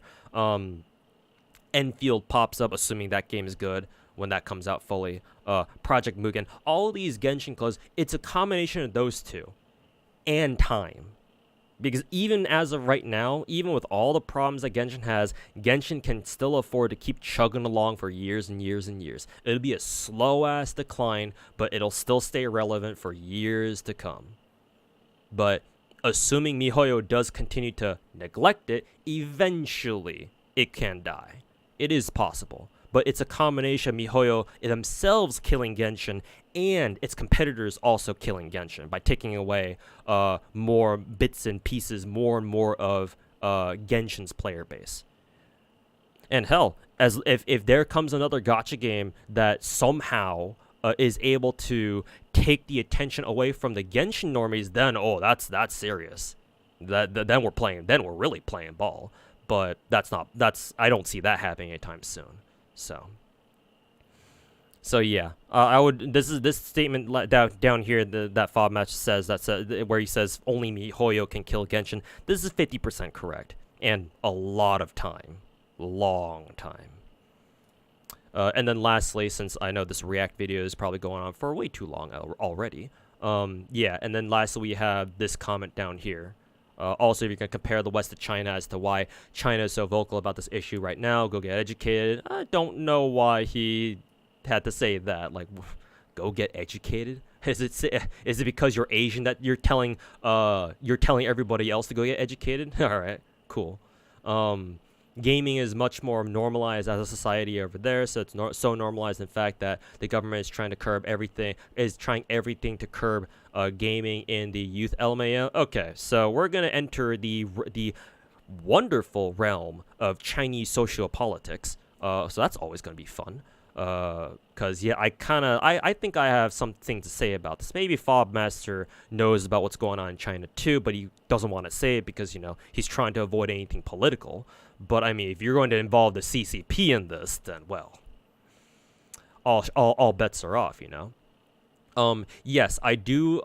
This is correct. Gaming as a society in especially East Asian cultures is way more normalized over there. Yeah, I mean, shit, man. I'm Korean. I can tell you all about how crazy South Koreans go over, for example, professional Brood War. So yeah, it's certainly very normalized over there. So that I don't have any issue with that. This is factual. But for the government part, the government is trying to curb everything in curb gaming in the youth LMAO. This is more political. This is more politically charged, unfortunately. And I understand that people don't want to go over anything political because, like, nobody wants that. But unfortunately, here you just kind of have to. I kind of have to go into it because otherwise you're not going to get the full picture.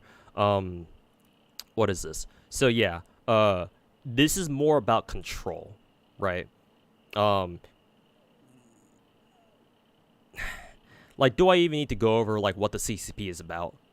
Like, especially in the last couple of years, right? I've talked about this many times on stream before, but basically everything you see the CCP do, whether it's like, actual like political stuff or something as trivial as like them trying to put like a limit on like how many hours a week like kids can like play video games for, like if you remember that, right? Like I think they limited kids under the age of like 18 or whatever, 17 or whatever, to like 3 hours of video games a week or something like that.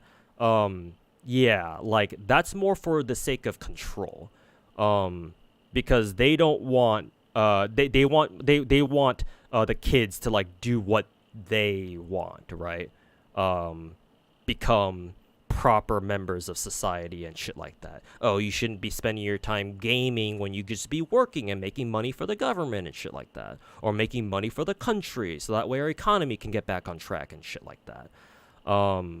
Yeah, it's more for control, and that extends to that recent gaming legislation that I'm sure a lot of you have heard about because that was kind of a hot topic recently, right? That tried the anti-mobile game legislation or some shit like that that involves trying to put limitations like daily rewards and whatever else they were talking about in that legislation.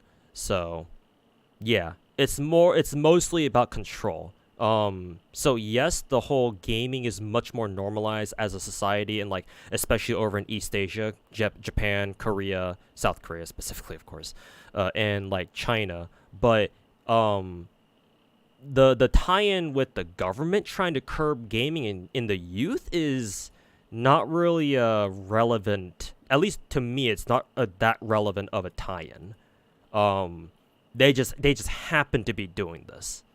So it's kind of like a convenient, like, oh yeah, the situation is so bad that the government had to be involved or shit like that. But it's a little, I think it's slightly disingenuous involving the CCP in this, because the CCP does things for their own reasons. It's certainly not to like for the sake of protecting the youth or whatever. Yeah, no, fuck that shit. Yeah, right. So, yeah, that's all I have to say for this. Like, there is a political side to this, but again, I understand the FOBmaster didn't want to touch upon that because, most people obviously don't want to touch upon the political side of things. So I get it. So I'm not gonna knock on him too hard for his follow-up tweet.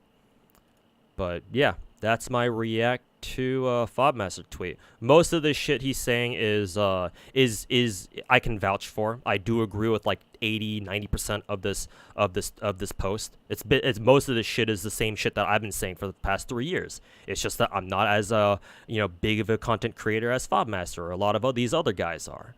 But yeah, I can back up like 80-90% of what's going on here. My one with like obviously some gripes with like some of the details, ignoring those though. My major gripe with this post though, especially it's summarized in the TLDR. My major gripe is that FOBmaster's trying to go after the normies, which I don't agree with. Like, why would you go after people like who don't even care about this? Like, don't try to force this to become their issue too, right? If you care about the issue, great. If not, that's fine too. But don't try to villainize or demonize people who choose not to have a position in this, either because out of ignorance or because like they feel like it's not for them, like they don't really care that much. Like, let these people live their lives, man. Like, just because we're hardcore, us gamers, right? It's just because we're gamers doesn't mean we're any better than the normies. I mean, arguably, we're even worse than the normies, if you ask me, but that's a joke for another time. Anyways, that's my react. Hope you enjoyed watching. Make sure to like and subscribe, chat, for more react videos like this, because I'm definitely going to bring more react videos anyway, whether you like it or not, just for the algorithm. Alright, peace. Okay, yeah, another hour-long react. I should really learn to, like, react faster, and, like, do faster react videos. Because there's no way, like, hour-long reacts are gonna hit the algorithm, are gonna hit the algorithm as well as I want it to. Maybe some people, enough people out there will enjoy, like, listening to some dumbass like me just rant and ramble about random shit. You'd be surprised? I mean, I guess so, yeah. Because, I mean, my 2-hour-long react to that Visual Venture Dude's video, it still got, like, 11,000 views. It does better than a lot of my other, it did better than a lot of my, like, usual content. So, yeah, maybe there is an audience out there for, like, hour-long reacts and shit like that. All of us on the stream just did that live. True. And yeah, we were able to maintain like 160 people over in Twitch chat, so yeah. Don't think anything can kill Genshin, but they really need to. Oh yeah, no, I agree, Vineo. Yeah, I agree 100%. Yeah, no, realistically, nothing's gonna be able to kill Genshin per se, but yes, I definitely agree that you do need the competition, because competition is the only thing that's going to be able to, like, one of the only realistic things that's going to be able to, like, you know, put a fire under miHoYo and be like, make them realize, oh shit, like, we better do something quick, right? But even then, that's going to be very tough just because of the normie nature of Genshin. But hey, good competition is better than none. Well, I mean, it has to be good competition, because, like, if you're not good enough, like Tower of Fantasy, like, you just kind of slip into oblivion and nobody fucking gives a shit about you anymore. So, like, it has to be good. You don't really have a choice here. You're more concise. Yeah, exactly, Pomfinair, which is fucking ironic, yeah. You know, my actual, like, scripted react video was longer than the fucking live one. Yeah, I found that kind of funny, too. I should probably have wrote down the end time here. All right, yeah, I'll clip that out for a video either tomorrow or a video either tomorrow or the day after.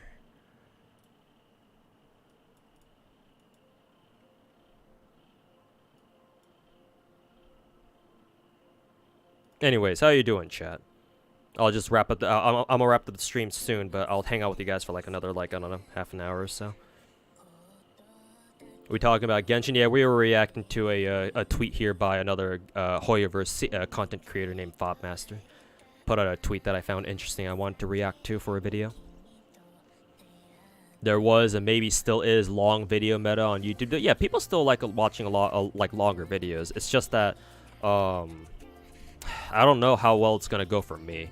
Maybe I can still, maybe I can make a name for myself, like, if I keep doing, like, long form react videos, because that's certainly different.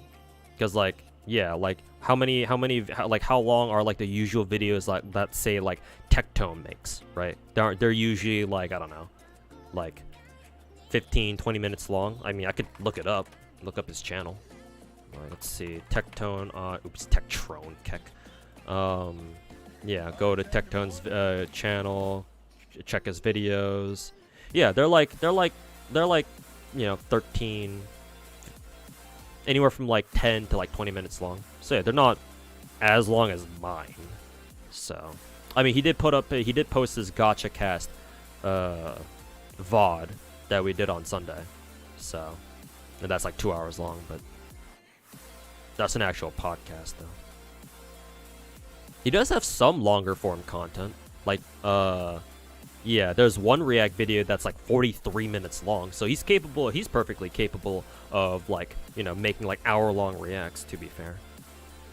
And those do pretty well too. I mean, hell, there's this 50-minute video about 2.0 Star Rail looks insane that they somehow squeezed 50 minutes. No, actually, this is the live reaction to the Star Rail stream actually. So yeah, that makes sense.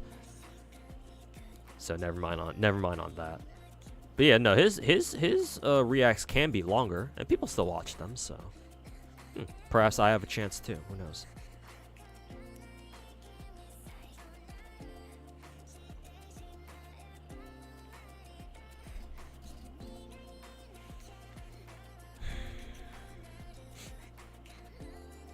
People either like short form meme style, or if it's like super long and long and super edited and stylized. Yeah, true. And like assuming that I don't do any editing on these React videos of mine. Yeah, mine won't have the editing, so it's like, okay, so how are you going to keep people's attention, right? Without like, you know, Maxor style ADHD fucking schizo editing.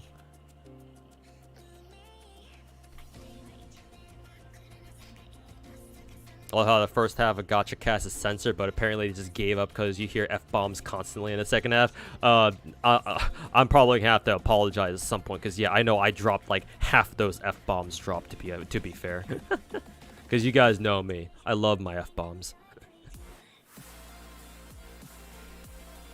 You enjoy long reacts, great for you need something in the background. Yeah, a lot of people say they enjoy my content as like background noise, and I take that as a compliment, because I love having stuff in the background for myself too.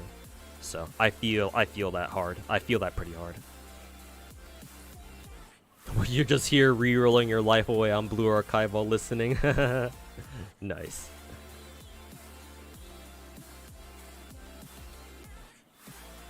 Like dumbass, I like dumbass I am. I thought you were discussing Envy and Tectone, then you discussed China, then you realized it's not the case. 10 out of 10.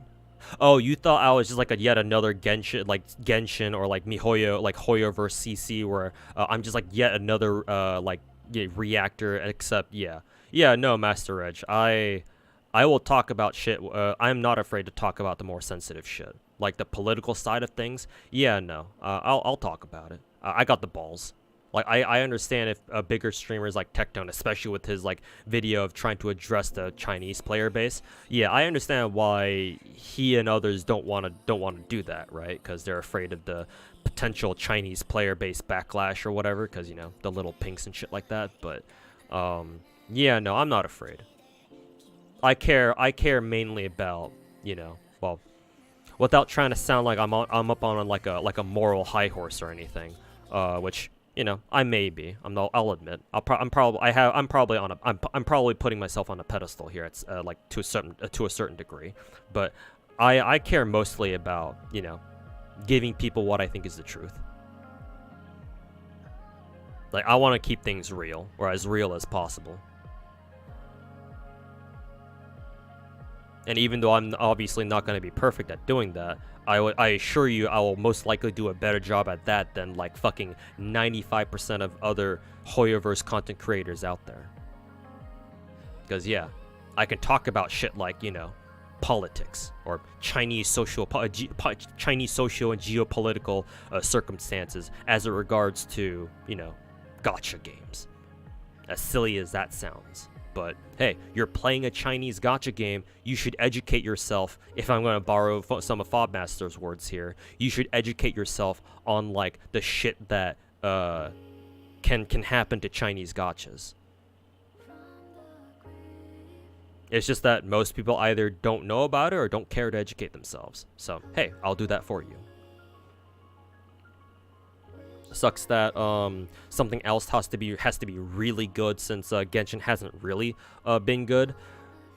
From like a gameplay standpoint, sure, Genshin has never really been that great. Like a content standpoint, sure, but you have to understand, as a purely casual game, Genshin Impact is fucking amazing. Like the sheer production value that goes into Genshin's development is insane. Like from a pure casual perspective, I think Genshin Impact is the best damn gacha game ever made, and it will be until another game can maybe come along and top it, and who knows when that'll happen. Did I get Shinyan? No. I got spooked by Keking. And I'll just farm Freemo gems for the next couple of weeks until I can get Shinyan. But I mean, yeah, unfortunately, Serenity SPL. That's kind of what it takes now, because Genshin set the bar super fucking high, and so if you want a chance at Genshin-like success, even though that's basically impossible, because you're not Genshin Impact, but if you want a chance anyway, you gotta swing as high as you can, or you gotta aim for as high as you can, and try to swing as hard as you can too. Just pray that you hit a home run. Because the ballpark that you're in, metaphorically speaking, that Genshin's built is fucking huge. But yeah, that's kind of what it has to take at this point. Yeah. Anxious because people are putting Wuthering Waves on a very high pedestal. Genshin had the opposite thing happen, where people had low expectations, which helped it greatly. Yeah, Yasuo, main, I do agree. Yeah, and it's mainly because. I don't know if it's mainly because, but certainly a big factor into Wuthering Waves is like all the attention that Wu was getting is because, yeah, Wuthering Waves' CBT2 is coming basically at the perfect time where it's like, oh yeah, you have a lot of players who are now coming out expressing their dissatisfaction publicly, very publicly, about, you know, about their gripes about Genshin, right? Their dissatisfaction with Genshin. And yeah, Wuthering Waves' CBT2 is slated to come out, you know, literally a month from now. So yeah, it's like the perfect timing, basically, right? I will say that the pedestal does deserve to be there because what is it? Because Wuthering Waves already had an initial, like their first closed beta test from last year, right? It happened just before Star Rail launched, right? So, at the very least with Wuthering Waves, we've seen how much, or at least we think we've seen how much improvement that they've put into Wuthering Waves so far. So, the pedestal is deserved, I believe. But yeah, I understand your fear there, where it's like, we're kind of like hyping up Wuthering Waves a little too much.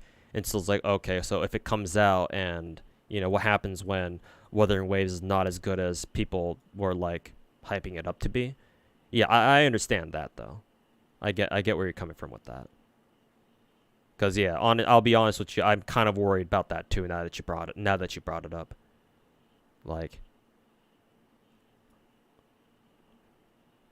I am worried too, but you know, at least I can say I have more confidence with Kuro Game knocking out of the park with Wuthering Waves. Will it be enough to, like, you know, adequately compete with Genshin? Who knows? We'll just have to see. But, you know, at least they have a chance now, because a lot of eyes are on them, because, you know, a lot of hardcore Genshin players are now looking over to Wuthering Waves and seeing that as maybe like an alternate Genshin Impact. Because hey, to be fair, Wuthering Waves is, however you look at it, it is a Genshin clone, right? So, give me 1 second.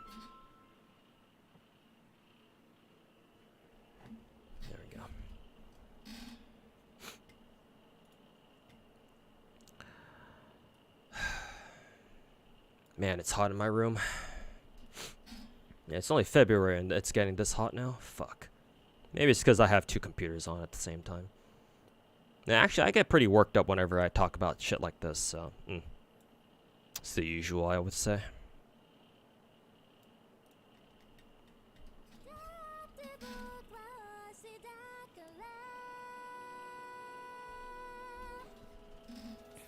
When will MiHoYo clone FGO? Never. Why would they have to do that? Why would they have to clone the inferior game?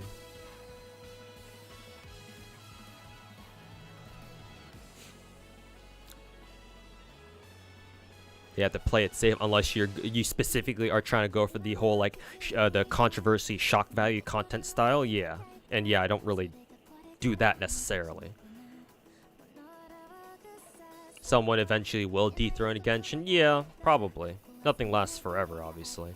But yeah, it'll certainly take a long-ass time, that's for sure. Excuse me.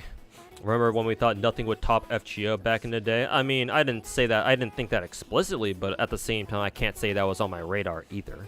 I certainly didn't expect Genshin to come out and fucking topple FGO. That's for sure. As an outdated gacha style, yeah, exactly. And they have a good thing going with Genshin and Star Rail now, so like, why bother going back to like a 2D thing? Like, people love 3D in general, right?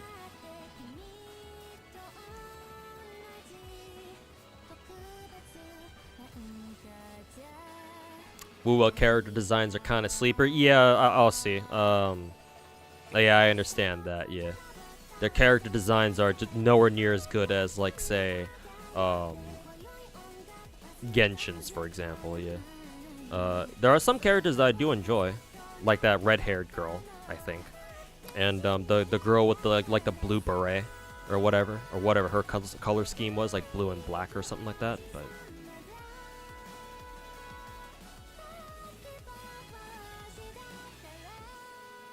But yeah, at least as far as like the waifu designs go, yeah, nothing else like really truly stood out.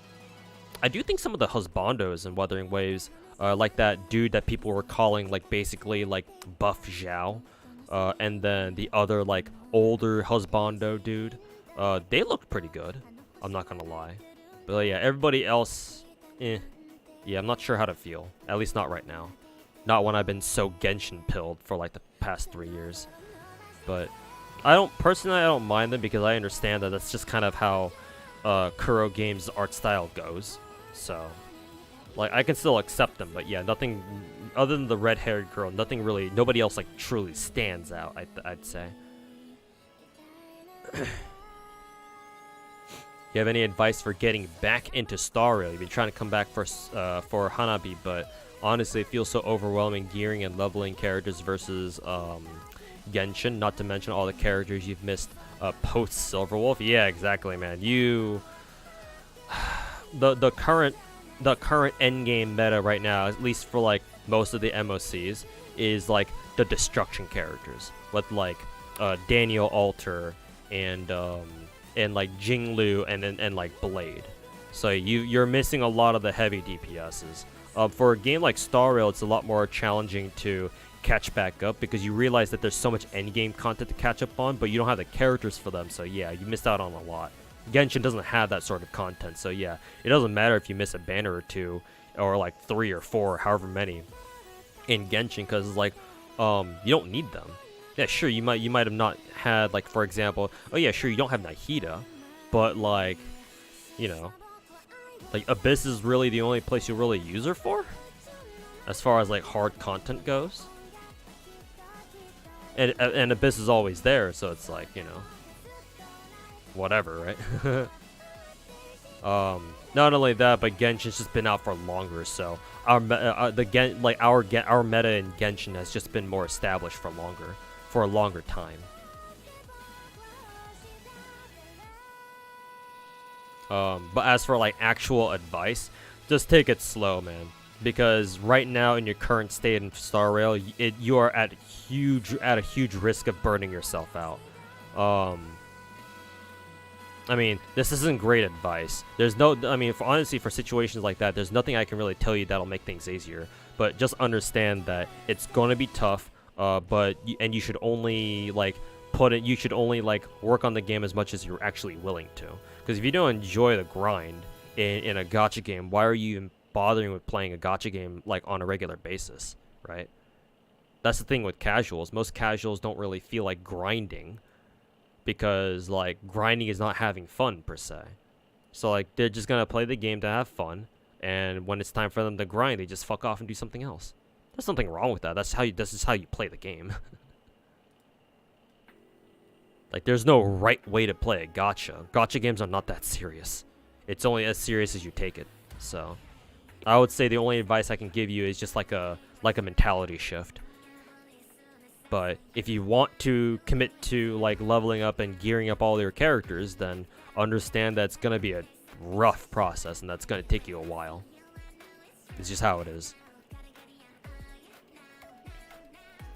3D is the only gacha you play. What are good 3D gachas out there. Like, can you like you wait like 10 seconds so you can put into like a list? Dude, honestly, there's not really like in the same vein as like Genshin or Star Rail. Not much, man.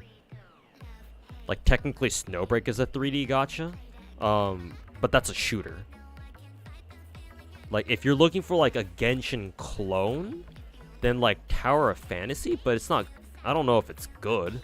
I mean, I talk shit about it all the time, but like I've never played it, so I can't criticize it properly.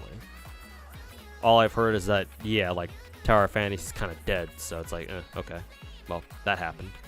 But Tower of Fantasy is a Genshin clone. You could try that. I can't guarantee if you'll have fun or not, but it is a Genshin clone that you can play right now because it's out. It's been out for like a year or two. Really the ones you're really looking for, like a proper Genshin clone, like they're still in development. Like for example, Wuthering Waves has their second closed beta test coming out next month, at the end of February. Arknight's Enfield just recently had their first CBT, both on the Chinese server and out here in the West. They had the Chinese CBT first, and then they opened the CBT servers for everybody else, I think, like a month later. I don't know if that's still going on, actually. I don't know if Enfield servers, CBT servers are still live. Maybe they are, I don't know. I would expect them to be done with CBT now for Enfield. But there's one there. Whenever that comes out, whenever that game launches. Project Mugen is one that's upcoming that I think a lot of people have their eyes on, but that's probably not even going to come out this year. That game is still very much so in development still. So that's probably going to be like a 2025 release, if I'm being honest.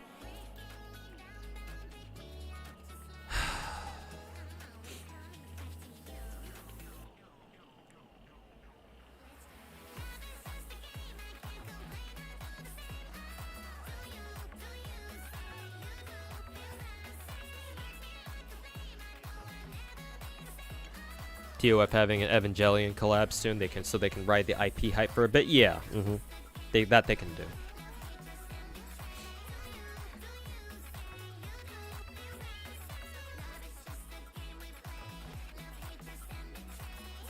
You can still just join to beat main story at your pace like any other single player game. No real dive into grinding for MOC 12. It's not fun to you. Yeah, exactly. Only do the grind if you feel like it's personally worth it. For most people, it's just not going to be.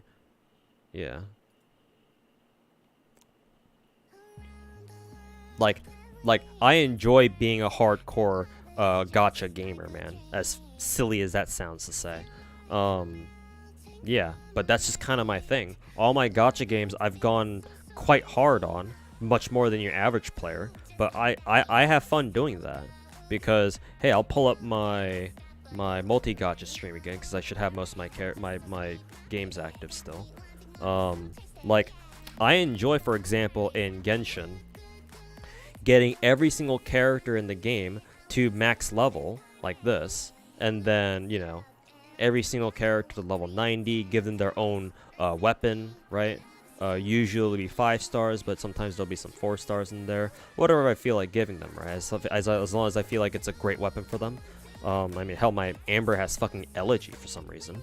Not for some reason. She, you know, as a support archer, like, right? Elegy is great. All my characters have their own artifact sets. I try to get them as high constellation as possible, wherever possible. Well, except for Bennett, obviously. But I mean, honestly, at this point, C6 Bennett doesn't really even matter anymore, except for like Eula teams. But imagine running a Eula team in current year, Keck W. And then get everybody's talents to level 9, or as far as I can take them, right? I do that for every single character in the game. I find this enjoyable. I love leveling up characters, and not only that, but gearing them out so that every single one of my characters in Genshin is Omega geared, and so that means I can use any one of these characters at any time, at any point in time. This is my jam. But if it's not for you, then you shouldn't try to make it. You shouldn't try to make this something that you're forcing yourself to enjoy. Because that's how burnout happens. And when burnout happens, then obviously at that point, why would you continue playing the game?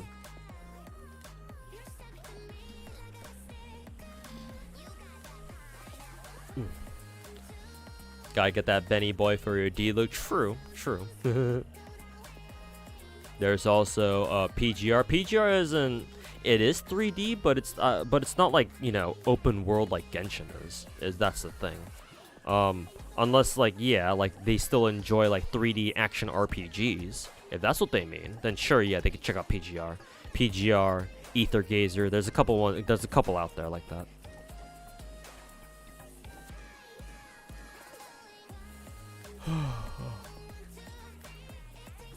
Have I ever had any major gacha burnouts? Up until recently, no. However, recently I did end up dropping one of my gacha games. I still have access to it, but yeah, I don't really play it anymore. And that game is Girls Frontline. This one, the one that I'm expanding on my stream right now, the one with the girl and the winter coat and shit. Yeah, because that game is just way too grindy, even for me. Like, yeah, fuck that game. Like, I still like the characters in it, but yeah. I would say that one. I mean, I burnt out on that gacha so hard I quit the game for the most part. Like, I'll still log on every now and then, but like doing like major events, yeah, nah, I haven't done the last 2 major events in that game.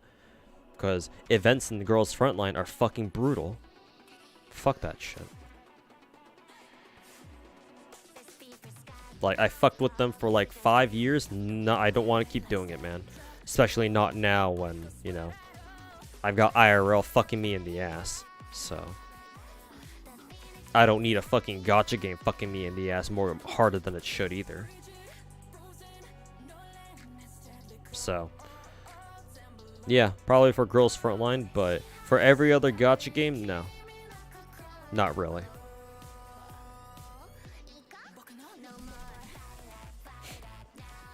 The Nikkei skin is good. That's actually a standalone character. Not even a skin, but yeah. Yeah, Summer Anise. Yeah, she's one of the best characters in the game. Both in terms of looks, at least personally. But also, she's extremely meta. But yeah, Summer Anise is a fucking home run. They Shift Up fucking knocked that out of the park with the last summer event, that's for sure.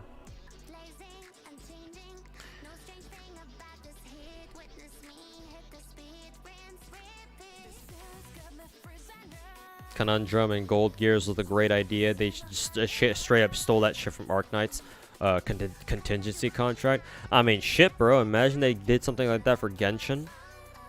Give Genshin players a challenge event, where it's basically a thinly disguised contingency contract event. I mean, technically they've already done that. Remember?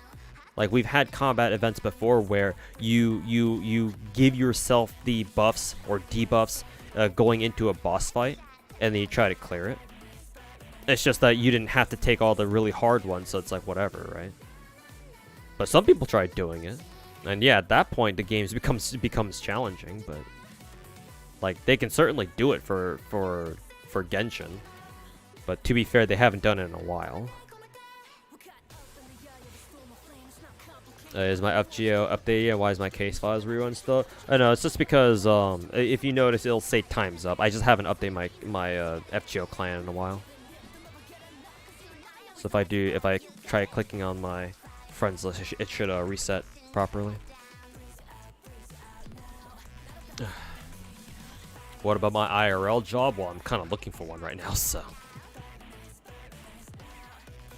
2, I heard a take about Genshin that you want to hear my thoughts on. Genshin characters look almost unfinished in a way. I think I've heard about that. I don't know if I quite agree. Maybe it's because I've seen a lot of other character models for in other games, and which yeah, other characters can look kind of rough compared to Genshin's, but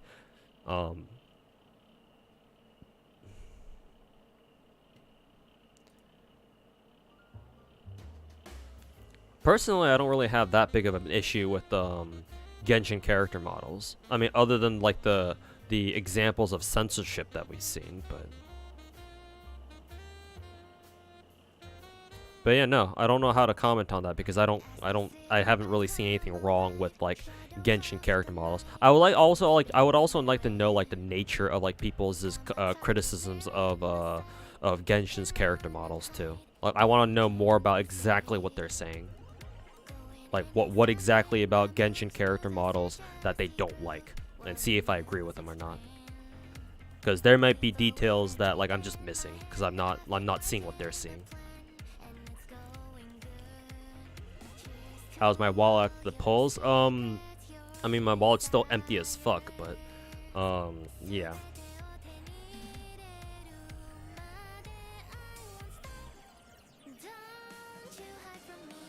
I still don't have Shenyan yet, but I'll probably just get Freemo gems just by farming the map and stuff and do the event, and I'll probably catch up because I'm like what 5 multis in.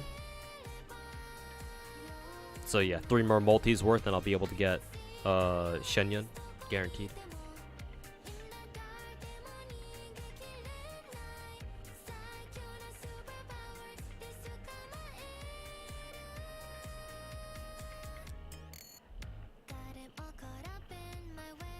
TOF was an awful new player experience. Oh boy. People did that before, but people complained that it was too hard. Yeah, exactly. Same reason why the normies bitched that the Tartaglia boss fight was too hard, so they had to nerf that. So yeah, which is most likely the reason why MiHoYo doesn't do like those challenge style combat gameplays anymore. Yeah.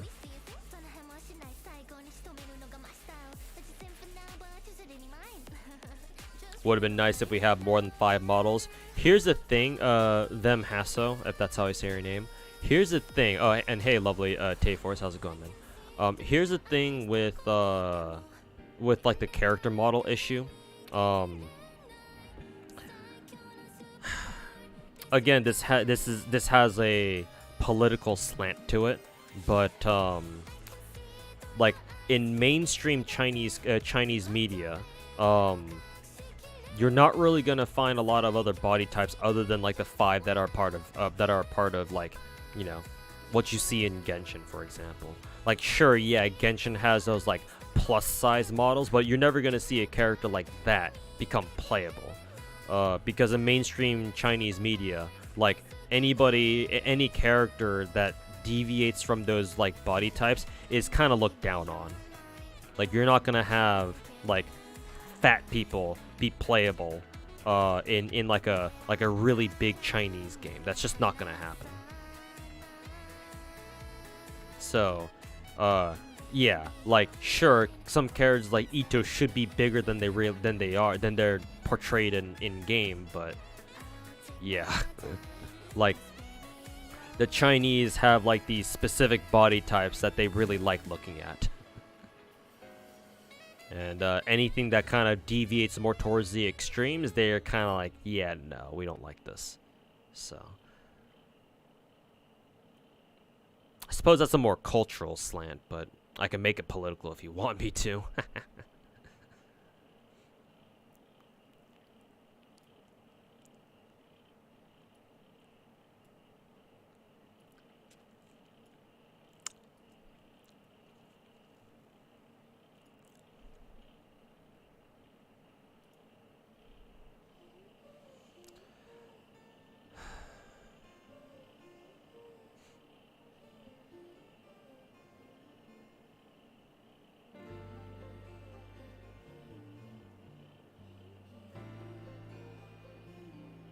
You don't think that's the case? They could do like Honkai Impact with easy, hard, and expert for boss fights. The devs just want you to play it how they want you to. Oh no, they're definitely catering to the normies here for Genshin. Lovely Tayforce. They can do that. They can afford to put in like harder content in a game like Honkai Impact 3rd, because Honkai Impact is nowhere near as popular as Genshin. Like, normie people don't know about Honkai Impact, and so they don't give a shit about it. They don't play it. But they do know about Genshin. And these are the kind of people who are not gamers. They don't care to do like super hard shit. And when they do come across super hard shit, their way of dealing with it, instead of actually getting better at the game, is just to bitch about how hard it is. So yeah, MiHoYo doesn't want to piss those kinds of people off at any cost, and so they change the game for them. Also, Yifi, thanks so much for wow, you subbed for 6 months in advance. Holy shit.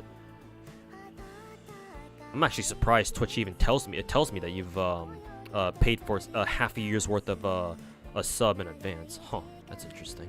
But yeah, thanks so much for the 6 months of tier 1, man. Appreciate it. It's cheaper. Like, oh yeah, that's right. Yeah, you're right. Yeah, I remember now. Yeah, if you get if you buy like 6 months worth or something, yeah, it's like the cheapest deal or something, or like a year's worth or something like that. Yeah, you get like the biggest discount. I forgot that was a thing. I've stopped subbing to people on Twitch. Like ever since last year, ever since I lost my job because I knew I wouldn't be able to support it. So yeah, forgotten.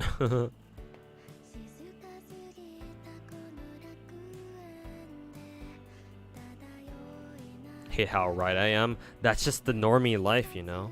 Yeah. Like, that's just how things are. It's just the world that we live in. It almost feels like Genshin serves as the entry point for people to go into other Hoyo titles, and it being so room temperature is a symptom of that. Yeah, I've made a tinfoil hat conspiracy I think 2 years ago that the reason why Genshin is so casual is, or the reason why MiHoYo made Genshin so casual and so accessible for especially normies, is so that MiHoYo can set up a system where they get people to start playing gacha games with Genshin. They play Genshin, right? And then they realize, wait a minute, like if they happen to become a hardcore player, they realize, wait a minute, Genshin is like lacking something that I want but don't have in this game. And so they start looking around like, okay, MiHoYo's like worked on other games before, like let me check those games out. And so they start playing Honkai Impact, or they start playing Star Rail. And guess what? Now they're playing two MiHoYo games at the same time now. Yeah, like I did have a tinfoil hat conspiracy back in the day where it's like, yeah, MiHoYo intentionally created the system where like it's a closed loop system or a closed circuit system, whatever you want to call it, where they get people in to start playing their games with Genshin, and then they move on to Star Rail, or they move on to like Honkai Impact or something. And they keep playing, and before you know it, they're playing like 3 or 4 different MiHoYo games all at the same time. It's like, wow, when did this happen? Did you like how Gacha Cast went? Yeah, for the most part. I did want us to have a little bit more time because there were some things that I wanted to say, but for the sake of time, I just kept my mouth shut. But overall, yeah, I liked how Gacha Cast went. How much of a mental hit did you take by going free to play while I look for a new job? Bro, it's brutal, man. I fucking hate it. Right. Imagine being a type of dude where like you love gacha games, right? And you're kind of like you have that collector tick where like you want to roll for all the characters in the game just to say you have them. Right. And you've been doing this shit for like 5 or 6 years or so, like 5 years. And then all of a sudden, like you lose your job, you try becoming a full-time content creator, but it doesn't really work out for the first year of it, right? And so you just watch your personal savings just kind of dwindle away slowly but surely, and because you didn't start looking for a job right after you lost your last one, it's like, well, shit, like you tried doing this whole content creator thing, but it hasn't worked out. You don't have a job, and if you start trying to look for a job now, who fucking knows when you're gonna pick up another one? So it's like you have to just fucking sit there holding L after L, month after month, watching your savings just dwindle away until you realize, wait a minute, I can't spend money on gachas like I used to. And so you have to make a fucking rough decision to like, okay, well, obviously gacha games are not that important. Like, let's not get thrown out of our houses here, right? And you have to make the difficult decision of like, hey, stop spending so much money on gacha just so that you can fucking survive. Like, honestly, it's not even the fact that I can't roll for gacha characters as much as I used to that hurts. It's the fact that it's the fact that I just have to fucking survive is what hurts. Like, I can deal with not having every character in all my gachas. Like, I do that for some of my games already. So that feeling is nothing new. But like everything else, however, like everything that's not gacha related, that's what hurts. Cause to me, like, given how much time and energy and of course money I put into all my gacha games, like gacha games are some of the only things I have. Like, would it surprise you to know that I don't really have much of a social life outside of gacha games? Like, I hang out with a very small group of IRL friends every now and then. We play, we hop on and play some games together every now and then too.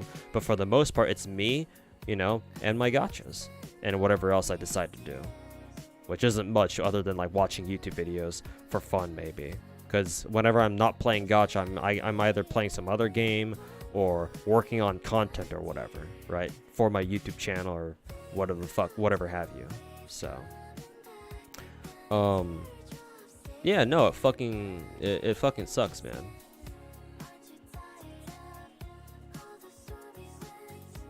Like, I'm not exaggerating when I say that 2023 for me personally was the worst year that I've had as an adult ever since I turned 18. And I've had some pretty bad years ever since I became a legal adult, at least in the eyes of the government. The government. And yeah, 2023 was by far the fucking worst. So, I hope 2024 sure isn't 2023 DLC, that's for sure. Did Baldy harass anyone during the gacha cast again? Not from what I could tell. Not here anyway. Why, did he harass people before? Anybody know what Kafka's best in slot 2-piece set would be? 2-piece set? Like, are you trying to run... Oh, you're talking about her ornaments? Technically speaking, I think it's 2-piece Glamoth. The shit you get from World Simulated Universe 8, SU8. I think.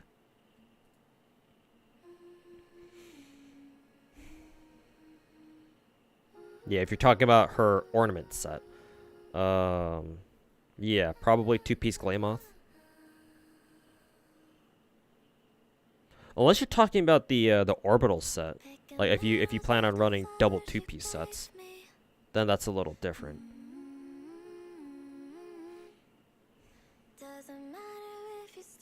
Do I play League now, as in like League of Legends? No, I've never played League of Legends, at least on stream. Like, I've tried it once back when I was in like fucking middle school, but no, I don't play LoL. I don't play League.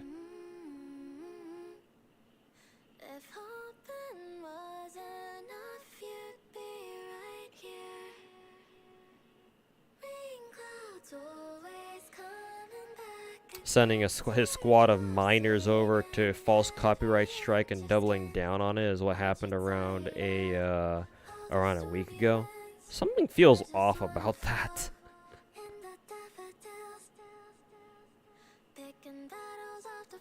I'll look into that situation myself. I feel like there's a few details that I think you're not telling me. I mean, that does sound like a Tectone thing to do, but I'll look into it myself and see if I have an opinion about that. If you lived in the Bay Area or San Fran and you had a driver's license, would have recommended your previous job to you, like as like an Amazon delivery driver or something like that. Because I mean, I have my own driver's license. It expires next year, I think, but still has a year on it left. But yeah, I don't live in the Bay Area. Fuck no. Thank God I don't. Now that I mentioned other games being more open in terms of subject than Genshin, you remember that a big fat ass bear in Z3. You use the excuse. You can excuse the 3 model bullshit even less because they're clearly able to create more creative body types, but they probably kneecapped the engine early on to only allow the current ones. Yeah, something like that. Yeah.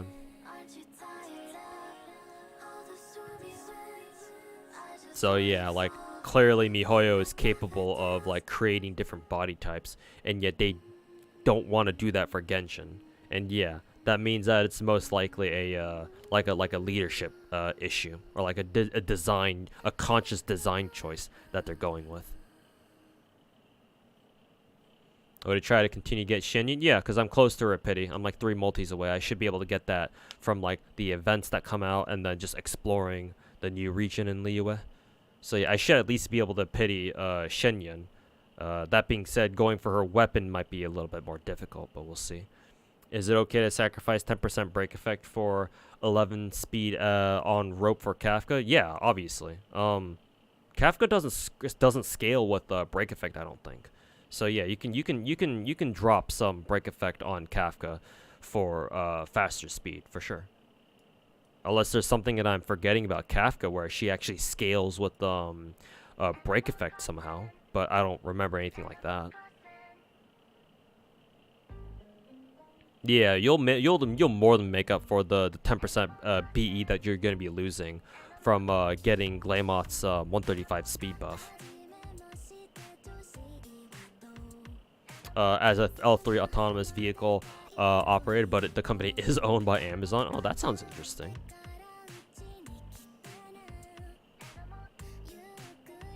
If you're talking about the harassment one, you can check the Techno video, Pathetic Disgusting Freak. Oh, okay, I see. Maybe I will check out the video later. B isn't even that useful on Kafka. Yeah, she doesn't scale with it at all. Like, there's nothing in the kit that would convince her that would like facilitate like a break effect build. I'm pretty sure, right? So,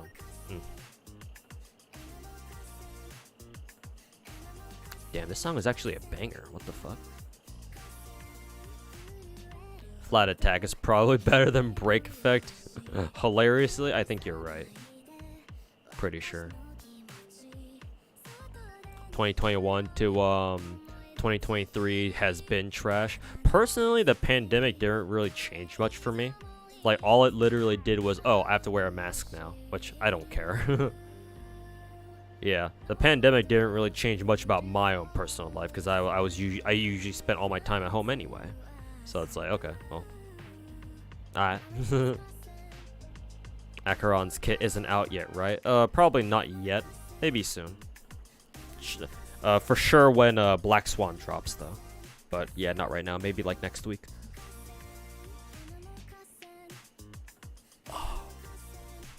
Wonder if she's AoE DPS or just a Selly. She'll probably be like Silverwolf where she spams a lot of debuffs or something. Because like Black Swan is already gonna be our DOT spammer, our dot spammer. So like, yeah, it'd be kind of weird for Acheron to be a dot spammer herself when we already just got Black Swan. So I'm predicting she'll be more like a Silverwolf personally.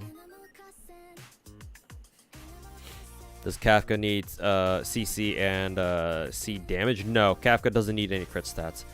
I mean, if you want to, you can build her that way, but no, she doesn't need crit stats, and it's largely unnecessary unless like you love Kafka and like you're trying to min-max her fucking damage output. But no, you don't need to worry about crits on Kafka. A lot of her damage is coming from DOTs anyway, so yeah, and DOTs don't crit, so yeah, that's why it doesn't matter for her. So yeah, you want like attack percent, speed, a little bit of EHR, I believe, and then yeah, everything else is kind of whatever. Probably HP, just cause you know enemies hit fucking hard as hell in like late MOC. So like some HP stats on your DPSs are still nice, just so that way you don't have to worry as much when like they like get punched in the face and they like lose half their health or something.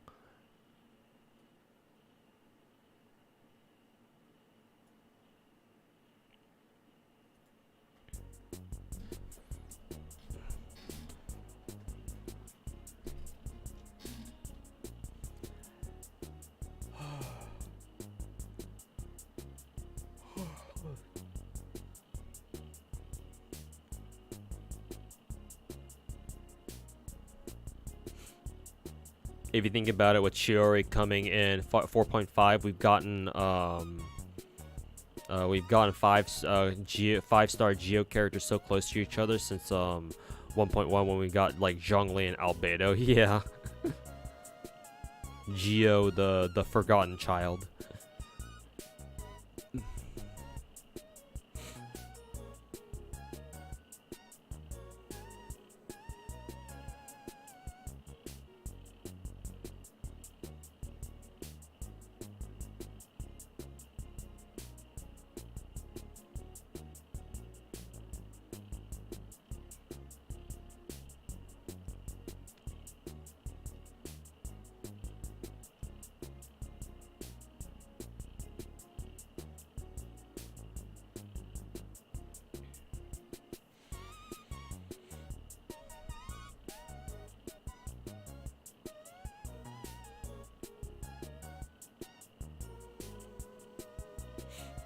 Honestly surprised they haven't tried to address the way how Geo works fundamentally like they did with Electro.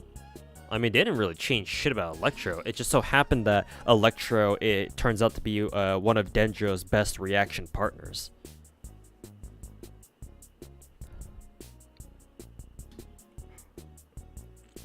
Or did they actually change Electro reactions? If Electro Charge got a big buff, why couldn't Crystallize?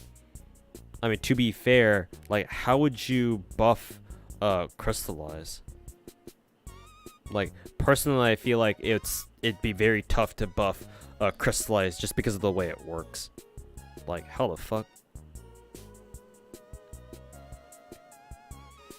They changed how transformative reactions worked when they didn't they? They buffed it.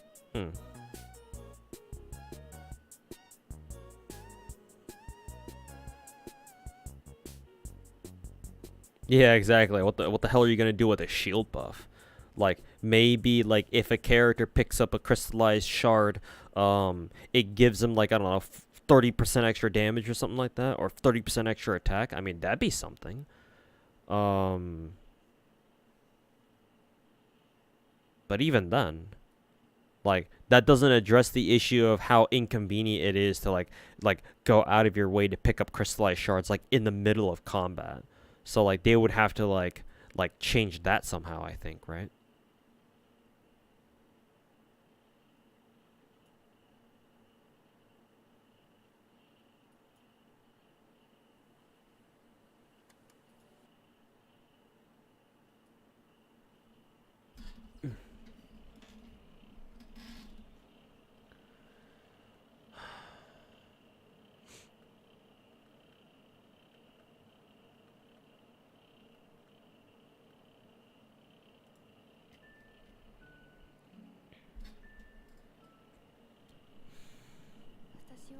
Praying that Akron is not Silver Wolf 2 so you can skip her, to be honest. But that's just my personal prediction, because yeah, it doesn't really make sense for her to be Nihility and be a DOT character, so it's like she has to spam buffs somehow. Is Nahida C2 worth it? I think it is. I've done it myself. Let's see. Yeah, my Nahida is C2, yeah. Opponents that are marked by Seed of Skanha, applied by Nahida herself, will be affected by the following effects. Yeah. C2 Nahida is absolutely cracked for Denjo reactions, yeah. This means that now all of the Denjo related reactions can now crit. This is pretty transformative, I would say. Like, this is very impactful. Like, not only can they crit, but the crit rates, yeah, they can start critting now. Like, holy shit.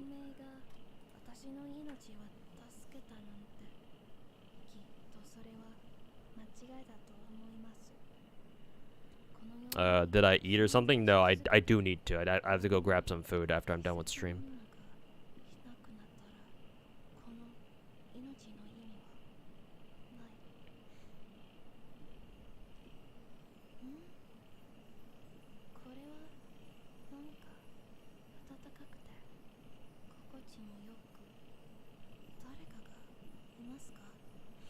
Hi, first time here. Love your videos. Any advice for hot gacha games like Star Rail?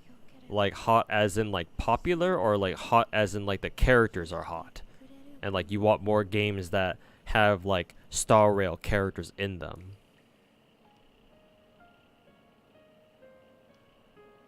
Acheron may fall into the welt category of like nihility sub DPS. True, that could be the case as well. But even then, that'd be like, yeah, she'd have to put like a debuff of some kind on enemies, and that's kind of like her signature debuff, because Welt has speed debuffs as his thing. So.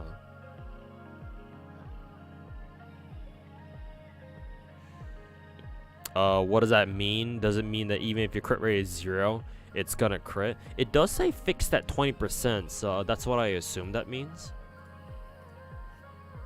Yeah, crit rate and crit damage are fixed at 200 or 20, not 200. Imagine 20% and 100% respectively. So yeah, I think that they always have like a 20% chance to crit no matter what. It says they're fixed though, so that implies that it doesn't go up or down. But like, then again, if that were the case, then like.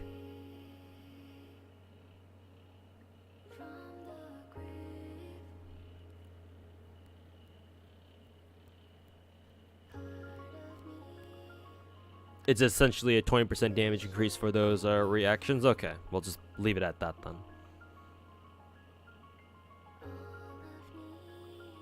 Yeah.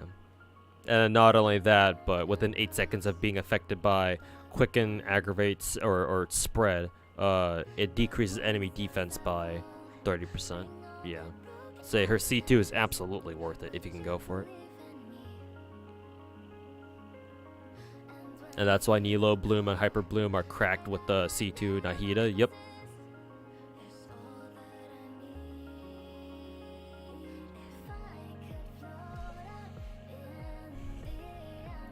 Ziox is on the moon with the Xiao and Shenyun erasing everything.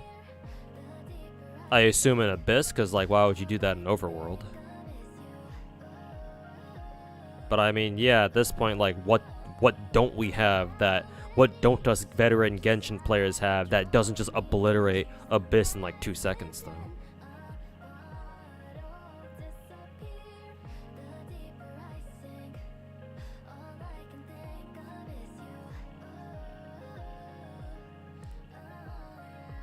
Her C2 just isn't worth it because she's already good enough at C0.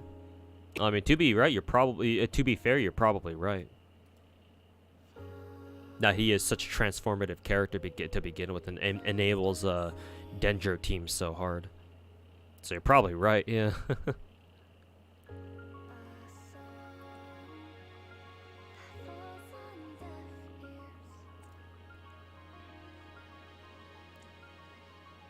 Go get something now.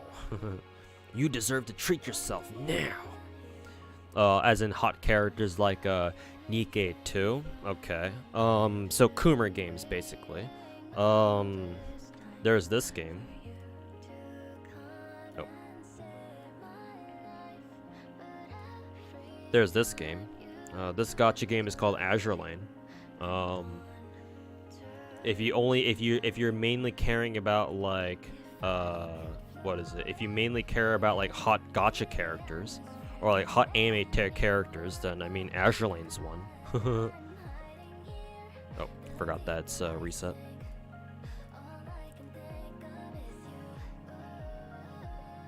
So Guam from before, Hindenburg, Unzen, Kearsarge, and Kashino. I mean, yeah, if you're looking for Coomer games, then Azur Lane is one.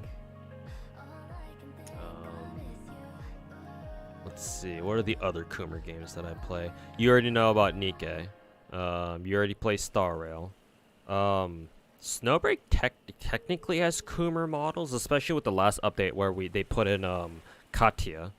Because damn, that kid, they stepped up their loot game hard with the Katya when they put Katya in the game. Who am I voting for in the popularity polls? If Bremerton's in it, I'm always voting for her. I think she was like the last popularity poll or whatever, but It might have rotated now.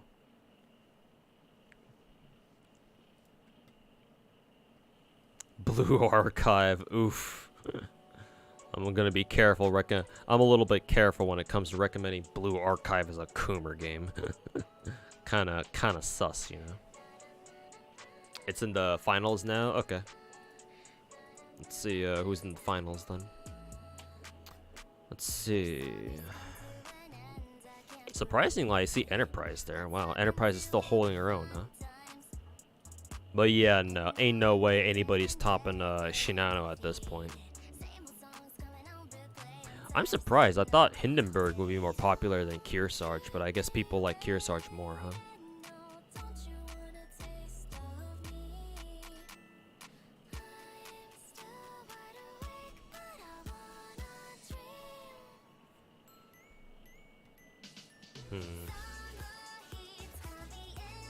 I would probably vote for either like Shinano or Musashi just because, you know, dedication to Fox Girls.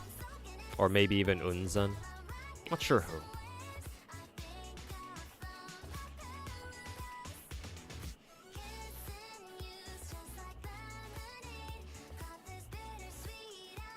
Polls when? I already did my polls. I did like 6 of them, I think. I got spooked by Kecking, unfortunately, so I had to go for Soft Pity again. You're surprised Z3 is even that high? I mean, she's one of the OGs, one of the OG starters. So people always love Z23. Maxor commented on Blue Archive and his picked up an account. It's so over. Oh yeah, I saw that on Twitter. I think yeah. Is Azur Lane easy again for FTP free-to-play players? Yeah. Azur Lane, technically speaking, is one of the most free-to-play friendly games in the entire market. Yeah. It has the most generous gacha, that's for sure. At 7% SSR rates. The issue with Azur Lane, however, is that you simply don't have enough inventory space. Which is kind of a foreign concept to a lot of newer gacha game players. But Azur Lane, you actually have to worry about your inventory space. So, like, yes, Azur Lane is very easy to get into. One of the easiest games to get into, in fact. But like, if you want to stick around long term and like collect as many waifus as you can, because this game has a lot of them. If you want to know exactly how many. Azur Lane now has, at this moment in time, 716 different characters. Although, to be fair, that's probably counting like the retrofits and all that too. So, but like still, 700 characters is a lot. Guess how much default dock space a game gives you though? Only 200. So yeah.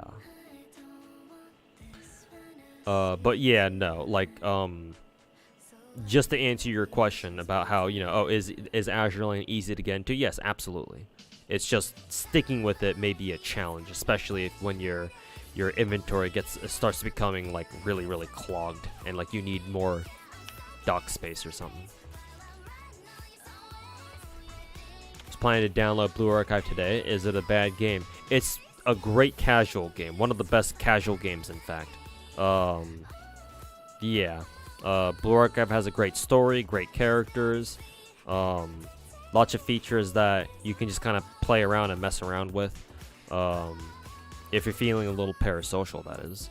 But as an actual hardcore game, like an actual gameplay game, no, Blue Archive is trash. If you want to play gacha games, you're actually looking for some sort of semblance of gameplay in it, no, do not play Blue Archive. Or maybe you could still pick up Blue Archive anyway, but understand that you should not try to become any sort of hardcore player in that game. Fuck Blue Archive. Trying to be a hardcore player in a game like that is fucking miserable. So no, I do not recommend it. Just play, if you're gonna play Blue Archive, just play casually. Like, you know, enjoy the story, laugh at, you know, dumb high school girls with guns being autistic as fuck, and you know, maul that gacha if that's your thing. But don't try to play it as like a hardcore game. You're gonna suffer. How many of them are 5 stars? A lot. Like, I would say, roughly speaking, like 400 of them are SSRs. Yeah, there's a shit ton of SSRs in Azurland at this point. Maybe like 300, I would say. Let me revise that count. Probably like 300.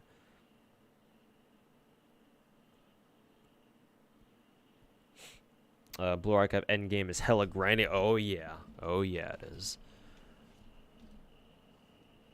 Best advice for Blue Archive: enjoy the music and designs and stay away from the tags. You will never escape the tags. The Uo squad will come find you no matter what. And before you know it, you're gonna find yourself starting to reply with "Uo" and crying emojis on Twitter before you can stop yourself. Do not let the Uo virus infect you.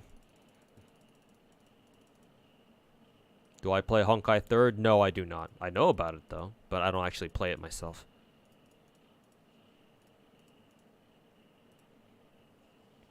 Cute high school girls with guns and crippling debt robbing a bank. In funny masks. Fuck, it's here. Fuck. 1100 Saint Court's only MP1 Ishtar. That happens. But yeah, sorry to hear that. Hopefully your luck turns around. It's kind of like, it's more like 200-ish SSRs because the character roster is in like the 400s. No, like like the actual character roster? Huh, only 400s? I thought it was higher than that. Because I know that the archives in Azure Lane, like, it counts every unique character. So, like, even the characters that have, like, retrofits, I think. But surely there should be more, like, unique characters than that, right? Like, I would still consider to be up there, like, with, like, 500 or 600 boats, but maybe not. No, stop it. Quick, emergency, we have a containment breach. The Uo virus is on the loose.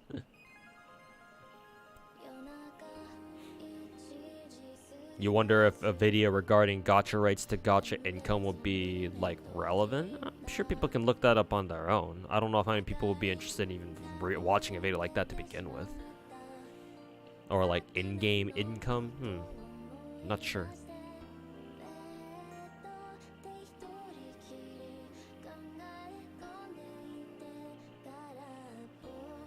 Not yet? Huh. Okay. But still, like, 400 characters is still a shit ton of characters, to be sure.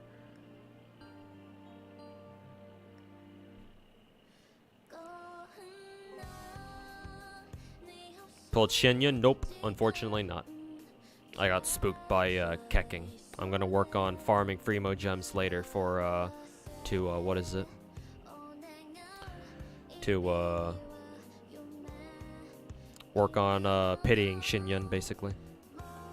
Just kind of worried about whether or not I'm gonna be able to get her catalyst afterwards too, but I guess I'm just gonna have to see.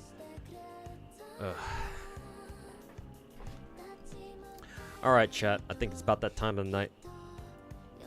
Been streaming for 8 hours already, so I'm gonna have to get off. I do still need to work on